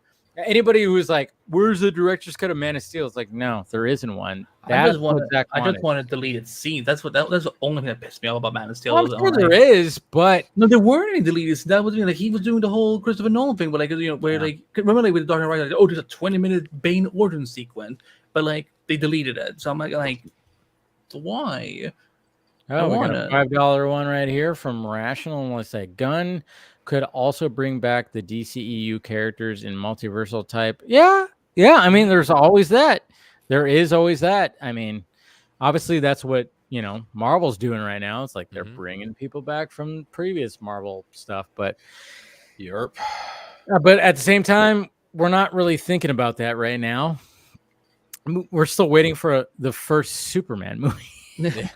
I don't want to hear the word crisis in that for a very long time. Yeah, I I'm know. It's like one of those things where like speedsters alone. Let them them rest and have fun. Like I'm like, because anytime they do crisis anywhere, I'm like, oh good lord, now I'm gonna have to lose another one of them. Like it's like one of them is gonna vanish or one of them is gonna evaporate or whatever. So I'm like let's just put Flashpoint and Crisis and things like that on the shelf for a very very long right time. now. James Gunn is going, let me just build a universe. Let me just get a movie out. Let's get one movie out or one series out or something like that. Like, he's got, I mean, it's this year, nothing's coming out. And next year we're going to get, but that's not his fault. That's the strike's fault. Of course. That's part of that too. Right. That's part of we're getting Creature Commandos. That'll be fun. It's going to be interesting to see what that is. First steps forward. Yeah, it's going to be interesting. And then we got Peacemaker. We got, it's all kinds of things. But back to the fact that Zach coming back to WB, it's just, it's kind of like it's when I saw like the timeline, of course, got annoying because, you got the Zach haters, but then you got the strong Zach followers that are just antagonizing. And I'm like, guys, come on. Can we just appreciate this news without absolutely not. That's not possible. I know. It's like, it's one of those things where you just kind of go like, can we just do this? Nope. Of course we can. All right. So it's just like, because I posted a tweet. I was like, man, the timeline's getting annoying. And it's funny because when I see oh yeah, you're right, it's because of this, I'm like, no, it's because of everything. It's also because of you. It's like, I love doing those subtle tweets. I love doing those subtle tweets because I'm like, you don't realize that I'm also talking about you, because I'm like, I'm not just talking about the Snyder haters. Yeah, that's annoying, which I've had to deal with for so long, but I'm also dealing with people that are Snyder, supporters big time, but then they're also antagonizing. I'm like, can you just be happy? Touch some grass. Is there something I hear? hear? You have to do this thing, and then you have to pit, Zack Snyder and James Gunn against each other too while this news is happening. How many of us thought that Warner Brothers, them coming together at all again? At all. That's true. Well, I think we have to remember it's Warner Bros. Television. No, I know, but but you're not wrong. I'm just saying, in general, Zack Snyder going back to Warner Bros. Yes, I know he's got friends there, but just in general, it was not a strong possibility. There was a chance, but not a strong possibility. No, you're absolutely correct when it comes to that, and and then of course, I think part of it too, and part of it, there's another thing that worries me that I will say is the fact that I'll be careful now, Dave. I know, and I have to be careful, but I'm just gonna, and I kind of said it at the beginning of the stream too, is the fact that it's maybe they're, now with Netflix that now has a new film department head, which is Dan Lin, who we know is not the biggest Zack Snyder fan, and with this experiment that they were doing with Rebel Moon, and we haven't heard the green light for Rebel Moon Part 3.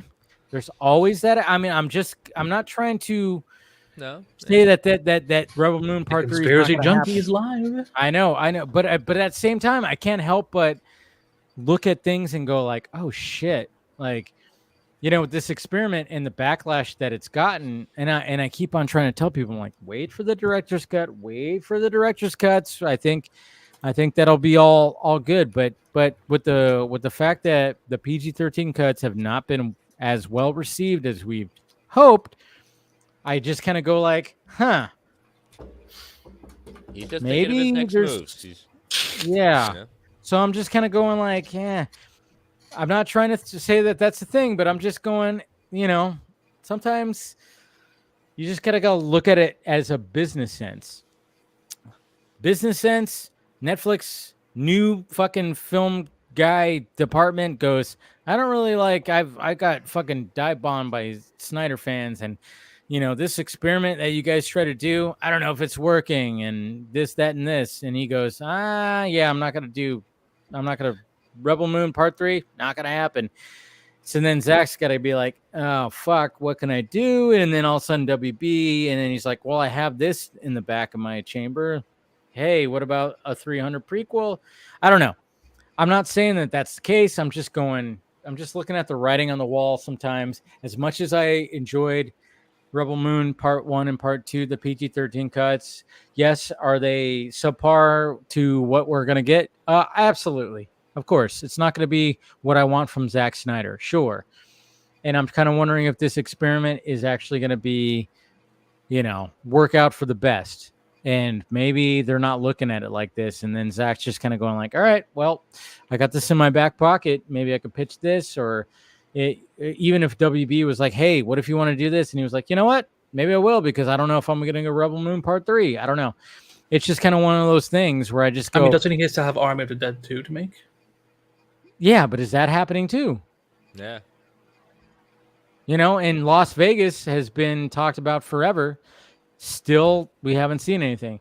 I mean, that's the thing. It's like nowadays, it's like, especially with streaming services, they will just cancel something instantly. Just done. Instantaneously. Yeah. It's done. And I kind of worry about it. As a Zack Snyder fan and the work that I love, I want to see more Army of the Dead. I want to see Planet of the Dead. I want to see the continuation of that story because it intrigued me. Same. But then, was that enough for Netflix? And now that you have enough, now you have different people at Netflix. Are they going to fucking greenlight that? Is it going to go? Is it going to keep on? Are they actually going to pull it off? I hope that it's the case. I really want to see more of the stories that he has helped craft for his original universe. But then who knows? It could just, as much as like we were hoping that Zach was going to be like, just have free range to do whatever he wants at Netflix. But it's all about the reception and who's fucking watching this stuff. And sadly, it's like this experiment of the director's cuts might have backfired. It might not have worked, even though it sounded good. Anytime he explained it, it sounded good to me. I was like, oh yeah, I get that. But maybe it didn't work. Yeah. I don't know. But we have to remember something. Okay. Even if it's not even if they were not well received, we know that Netflix has had a tendency to greenlight sequels with things that don't have a good critical response, but are doing great in numbers. Yeah. So it's like that's why I'm like, I wouldn't be so worried about Rebel Moon 3 not happening. I'm sure it will. I mean, again, even if Dan Lin and Zack Snyder don't get along, it's like Dan Lin is not going to throw away numbers. He's going to be like he has just been installed in his new position. Like, you really think he wants to come out in the headline and be like, he canceled Rebel Moon 3 after these massive analytics has come in and saw about Rebel Moon 2? Like, no. Like, if anything, like I think we'll at least get 3. And like you said, when the director's cut comes out, maybe once they see that, okay, maybe some of the critical response also goes up, because they have the numbers. Netflix has done good on numbers with these two movies. So it's like, yeah, like we said, we'll wait and see exactly what happens. So that's the thing. It's like, it's just one of those things where it's just when you see like a series like get canceled and people are like, what the fuck, and from Netflix or whatever the fuck, and they're like, and you kind of just go like, huh, was it really that bad? I mean, it's such a weird thing. Like, you just don't know. You just don't know what's going to happen, because it could be like a series that everybody's talking about. It's trending, and then all of a sudden it just gets canceled. And it's like, what the fuck? Was like, I thought I saw positivity like all over the place. Remember Wednesday went through that? Like, when we had to wait a quiet Yeah. while. Yeah, and the Sandman, we had to wait even longer for that too. So it's like, again, it's like, I wouldn't panic. Yeah. I still think that's why with this 300 show, like, I'm like, this should be on HBO. Like come on, like it would be so obvious for them to do it. It definitely should be. And when people were just like, oh geez, he's already coming back to Netflix, I thought he was like good with Netflix. I'm like, well, there's a chance that he still could be. And then there's the whole thing of like, it could end up being distributing. Did he ever re-up his contract with Netflix? I don't know. I haven't heard anything about that, but I don't think it has expired. I think it's still intact. I think it's still very much like, and I'm just hoping that Netflix is just like, okay, we still have to wait for the experiment that we did to see if it worked out, and we have to release the director's cuts. That's the thing, and I keep telling everybody, wait for the director's cuts before we start making assumptions. And I know we're kind of doing that now, and I know I will tell you this right now. I have not seen part 2 yet because of you that. should watch it. It's good. No, It's I want. good. No, I don't want. I know, I get it. I haven't really talked about part 1 even here with you guys that much and so on. But like I would say, like I wasn't necessarily like super in love with removing part 1. But the thing is, in my back of my mind, because there's things missing that like I know I will love part 1, the extended one. See, that's what's going to be interesting about this experiment is, like, I don't know. It's just, it's something new, and I was all about it. And I'm like, Zack Snyder at the helm. And I was like, okay, cool. I think this could be something that's going to be, I don't know, it's just something different, because we always have heard about director's cuts and the fact that studios are always like, nope, you can't release that. And then they chop it up, and then of course they release the director's cut and everybody likes it. But then of course there can be times where there's 4 different director's cuts. Looking at you, Ridley Scott, with Blade Runner. And it's just like, but then it's like, pick your poison. What is better? And usually the actual director's cuts are always better. So it sounds good on paper, but it's just like, is it going to work in this world of streaming and with Netflix? That's the thing. That's what they're testing out. And that's why I say be patient until we actually get these director's cuts to see if this experiment is actually working. Right now, it doesn't seem like it's actually working, because it seems like people are just like, Rebel Moon. And I'm like, I'm seeing Zack Snyder fans, people who watch my shit, who are Zack Snyder fans, going, fuck. I'm like, Rebel Moon sucked. They just say Rebel Moon sucked. And I'm like, harsh. God damn, it's harsh. Rebel Moon is good. Is it like my absolute favorite he's ever done? No, but it's like there's great quality with it, where I'm like, I'm excited about sci-fi stuff again. But again, that's why I'm like, I want to, when I see part 2, I'd rather see the director's cut and have that be my first experiment than what I had during Christmas when part 1 came out. I was kind of like, I enjoyed this, but I felt there's things. The bad part about already knowing there's a director's cut is when we watch it, being Zack Snyder fans, we know that there's things missing. And that's the thing, is like, when I watched both parts on the big screen too and enjoyed, but at the same time in the back of my head, I'm going, oh, I know there's more here. Oh, there's more here coming. It's impossible. It's impossible to avoid that thought. Like, we could be like the biggest Zack Snyder fan of all time, but it's like, if we know this man's formula of how he makes film, like, it's gonna be like, I can't love this because I haven't seen the full thing yet. Like, I don't want to judge something that I haven't seen the complete thing of. It's like you're making a pizza, but I'm like, you're missing like one of the ingredients, but I'm like, how do you know it's gonna be good or not? Because I don't know. It's rotten. Because a toxic fruit site tells you. Like, fuck Rotten Tomatoes. Like, we don't people need to like. We're doomed as a species. Like, we're fucking doomed. Okay, I have such a love-hate for Rotten Tomatoes, because I like the fact that they have like all these critic reviews that I can just find in one spot. But the fact of the matter is like, when you open up the page for a movie and they just have the percentage like right in your face, and that's how. And I say fuck the people who look at that and go, all right, I'm not gonna see it. I'm like, I hate that. That's what I hate. It's like, it's a useful tool, because I actually read the reviews and read like what are these people saying, what's going on.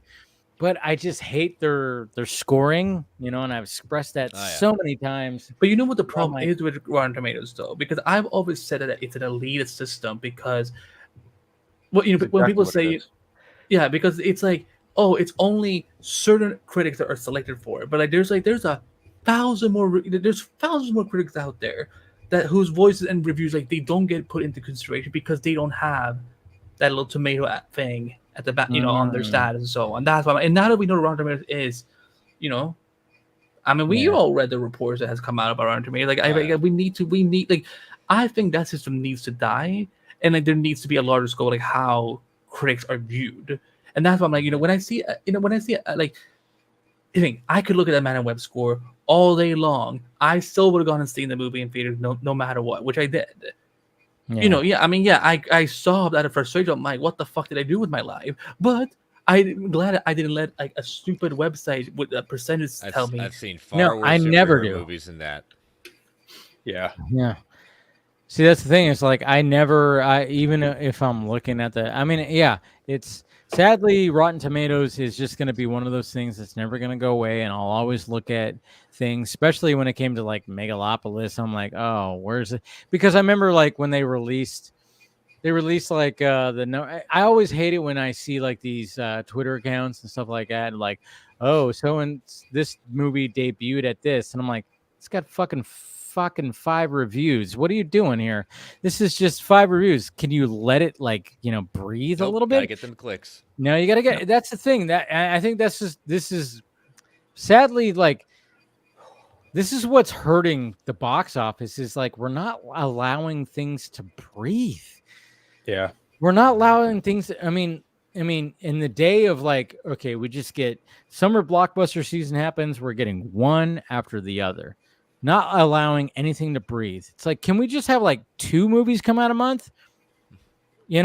At least like, 2 weeks apart, let it breathe, and then have some smaller movies like breathe a little bit too, maybe catch some attention or something like that.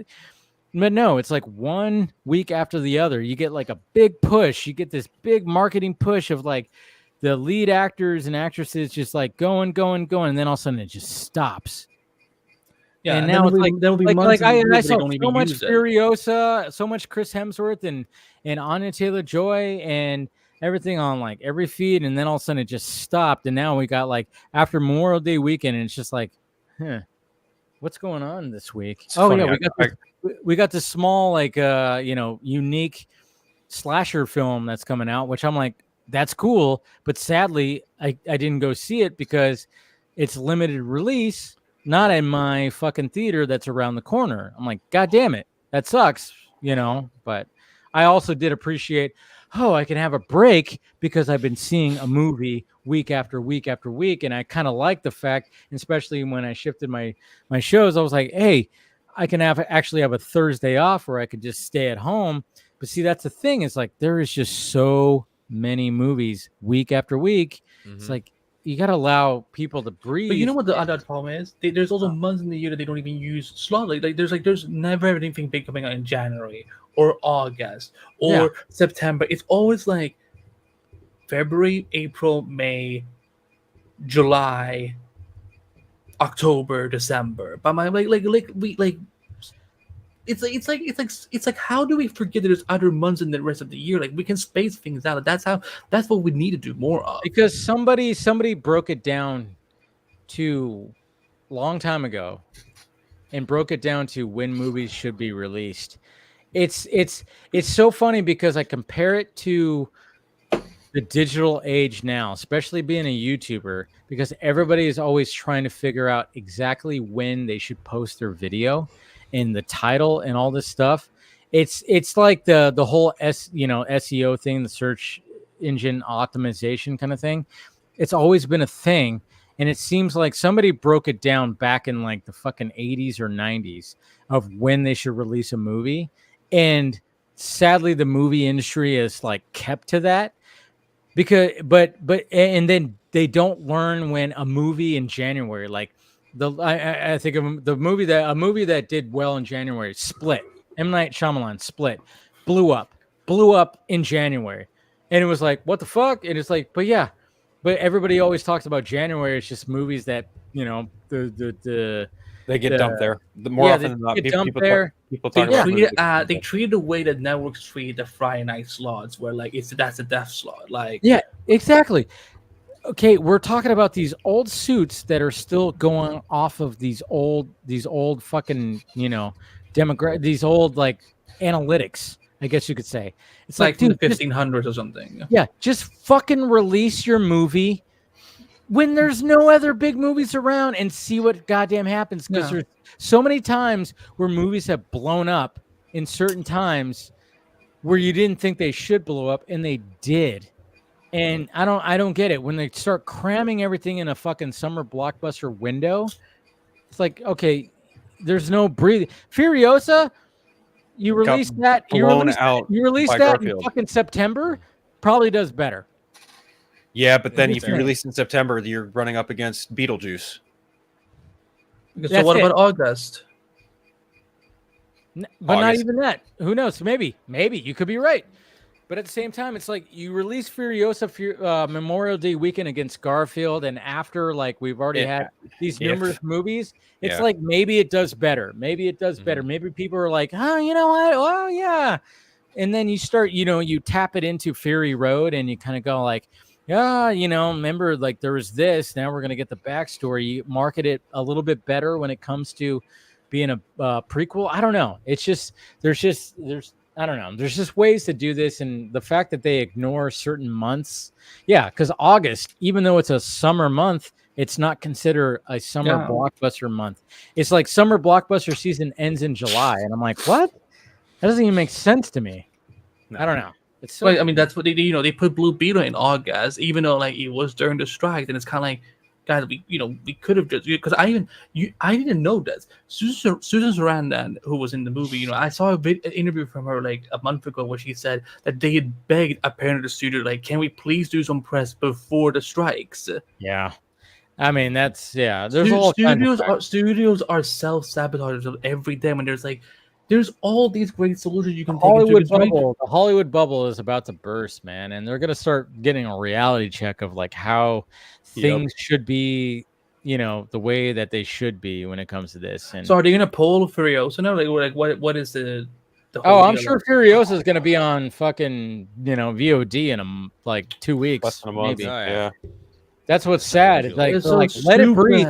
Let it breathe. Like, because Fury Road was not a huge hit when it showed up. It was second place in the box office, but the good word of mouth and the fact that George Miller just like schooled filmmakers on how to do action, it won awards and shit like that.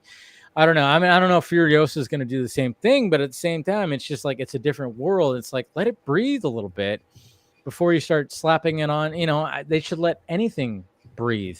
Right. Let it find an audience, and that's what it used to be when it came to movies. It's like let it find an audience and see what happens before you fucking put it in their homes. But that was also one of the mentalities with why I think Marvel's been struggling is because people are like, well, I don't have time. I'm just gonna watch on Disney Plus. It's and then of course the economy and ticket prices. It's a whole fucking thing. They have to realize that people are like can't just go out to movies right away. It never used to be like that. You don't see it in the first fucking weekend. You have to some people just wait 3 weeks, 4 weeks. They wait, to wait for the crowd to go down. Yeah. Wasn't that what happened to Elemental? Wasn't that what happened with Elemental? Like, it didn't do well the first couple of weeks, but then suddenly Elemental just blew up. Yeah, and then all of a sudden it grew. Yeah, that could. You have to let it breathe. Anyways, I think it's a good way to end the stream right now by letting things breathe. Damn it. Especially the popcorn bucket. That thing can definitely breathe. Anyways, let's go around the horn. And, I want to thank Mark Justice for, I still can't believe that's his name. It just sounds like, it sounds like an 80s fucking, movie, Mark Justice, but I appreciate him. Mark Justice at 8/7 Central on Fox. Yeah, really appreciate him. Yeah, exactly. Really appreciate him coming on and talking the Green Lantern fan film, and I want him to come back on. Wait a minute, is this true what Jason is saying in the chat? This cannot be true. Please tell me this is a joke. On VOD June 25th. No, y'all, this has to be this. Well, at least that's at least over a month. But Minus Zero is dropping in less than 30 minutes. Oh man, where? On all platforms. That's the thing. That's the thing. It's like as soon as the studios realize it's not doing. Oh shit! It is coming out on Netflix today. They're gonna drop. They're just gonna drop it. Oh wow! And Mark Justice is still out there. Wow. Because he's the GOAT. Dude, Mark, we want you back after when Green Lantern comes out and We want to talk more about it. And great talking to you. And great, I know you were like doing your performance tonight, and I'm glad you made some time. And it'd be cool to get the the director and the costume designer, Chris, and I can't remember the director's name. Damn, totally blanking. Ben, yeah, maybe. Yeah. Maybe. Okay. Yeah, but we'd like to have everybody on and talk about it a little bit more. We're very much supporting what you guys are doing when it comes to that. And great conversation with Mark, and great conversation with you guys always. Let's go around the horn. Chris, you first. Yep. Thanks, as always, for having me on. You can follow me on all the socials at Chris Balga. 2 shows on the Geek Ultimate Alliance Network. We'll find us True Believers. Dropped a new episode this week with our buddy Ray from the Flightcast, looking at Batman Returns, the comic book adaptation. Ray back on here. And Marvel Alliance took a break this week. As we said, news is light. Popcorn bucket discussion will happen next week. And looks like also some more information about what's going on with Captain America, Brave New World. So talking about that next week. We didn't even talk about that, Dave. What? Next week. What? We didn't even talk about Captain America. We did a little bit. When? Where? 4? Captain America 4? Yeah. Yeah, we did. What did you talk about? What was the discussion about? I don't know. There was like a moment. There was like a good chunk where you were not paying attention. No, I was dude. We were literally talking about like Giancarlo like being introduced. No, you were talking about John fucking Malkovich. Yeah, we were talking about a lot of things like Marvel Cinematic Universe, and we were talking about because you were so a lot of things obsessed with the idea of John Malkovich being this little robot. Of course, because I am. If he ends up being that, you guys all have to bow down to me. You really want me to get down on my knees in front of you? Oh, geez, here we go. Here we go. No, but I'm just saying, I'm calling that. But yeah, no, I did talk about some of that stuff, and I talked about how so you did it at the beginning of the show, but like when none of us were here. No, we did talk briefly about that. Yes, come on, Jace, Andy. Anyways, Andy, go ahead and promote yourself. No, Philip can go first, or Phil first. Thank you again for the invite, my man. It's always a blast getting to chat with all my friends about all this shit. If anyone wants to follow me, it's just at Unfiltered everywhere except that cesspool that is Twitter, X, whatever the preference of name is for that. Instagram, Threads, Blue Sky, Vero, yeah. And you can listen to my show, the Eternal Night Podcast, pretty much everywhere. And you can also catch me on the Four Nerds every Wednesday, and Council Creators not long after that every Wednesday as well. There it is. All right. Go ahead, Andy. Well, as always, thank you for having me on. Even if I didn't seem grateful or didn't seem to pay attention, I am happy to be here. But yeah, you can find me at AndrewBite all over social media. I stream on Twitch, Kick, and YouTube. I am a senior writer for Screen Rant. I have so many reviews coming up, and as always, doing a lot of news coverage. I also run Multiverse of Color and also host the Showrunner Whisperer, which I actually, as of this week, I recorded 16th episode, so there's lots of more showrunners coming up, and you will not see me adopt any kids. You will not see me. You will see me be very loud about Pride Month, because happy Pride Month, everyone. Oh, yeah. Be nice to your gays and queers and stuff. Even though we exist the other 11 months of the year too. So happy Pride Month. There you go. Is that the what was that? That's the thing that Deadpool did in when he and I think Cloud were fighting, were like in slow motion. They're like, like that's what he was doing. Yeah, when he was looking at, I remember that. Yeah. But to be fair, like Deadpool has good taste. Like I would fuck Colossus too if I could. So. Well, Deadpool's always been a pansexual. I think they've always deemed him as pansexual. He's always very flirty with everybody, even though he's got. No. You know what? Disney made Deadpool woke by you suggesting that. How dare you? Yeah. Anyways, all right. Well, this has been fun as always, and again, thank you to Mark Justice for showing up tonight, talking about the Green Lantern project. Take it a Seek, who showed up too. Been a little bit since he's been on. Always great talking to Seek. Always a great. He always has a great insight. Great, especially when it comes to Green Lantern. He's a huge Green Lantern fan. But all right, thank you, Chris. Thank you, Phil, and of course, thank you, Andy. We'll talk to you guys Later. Fuck them children.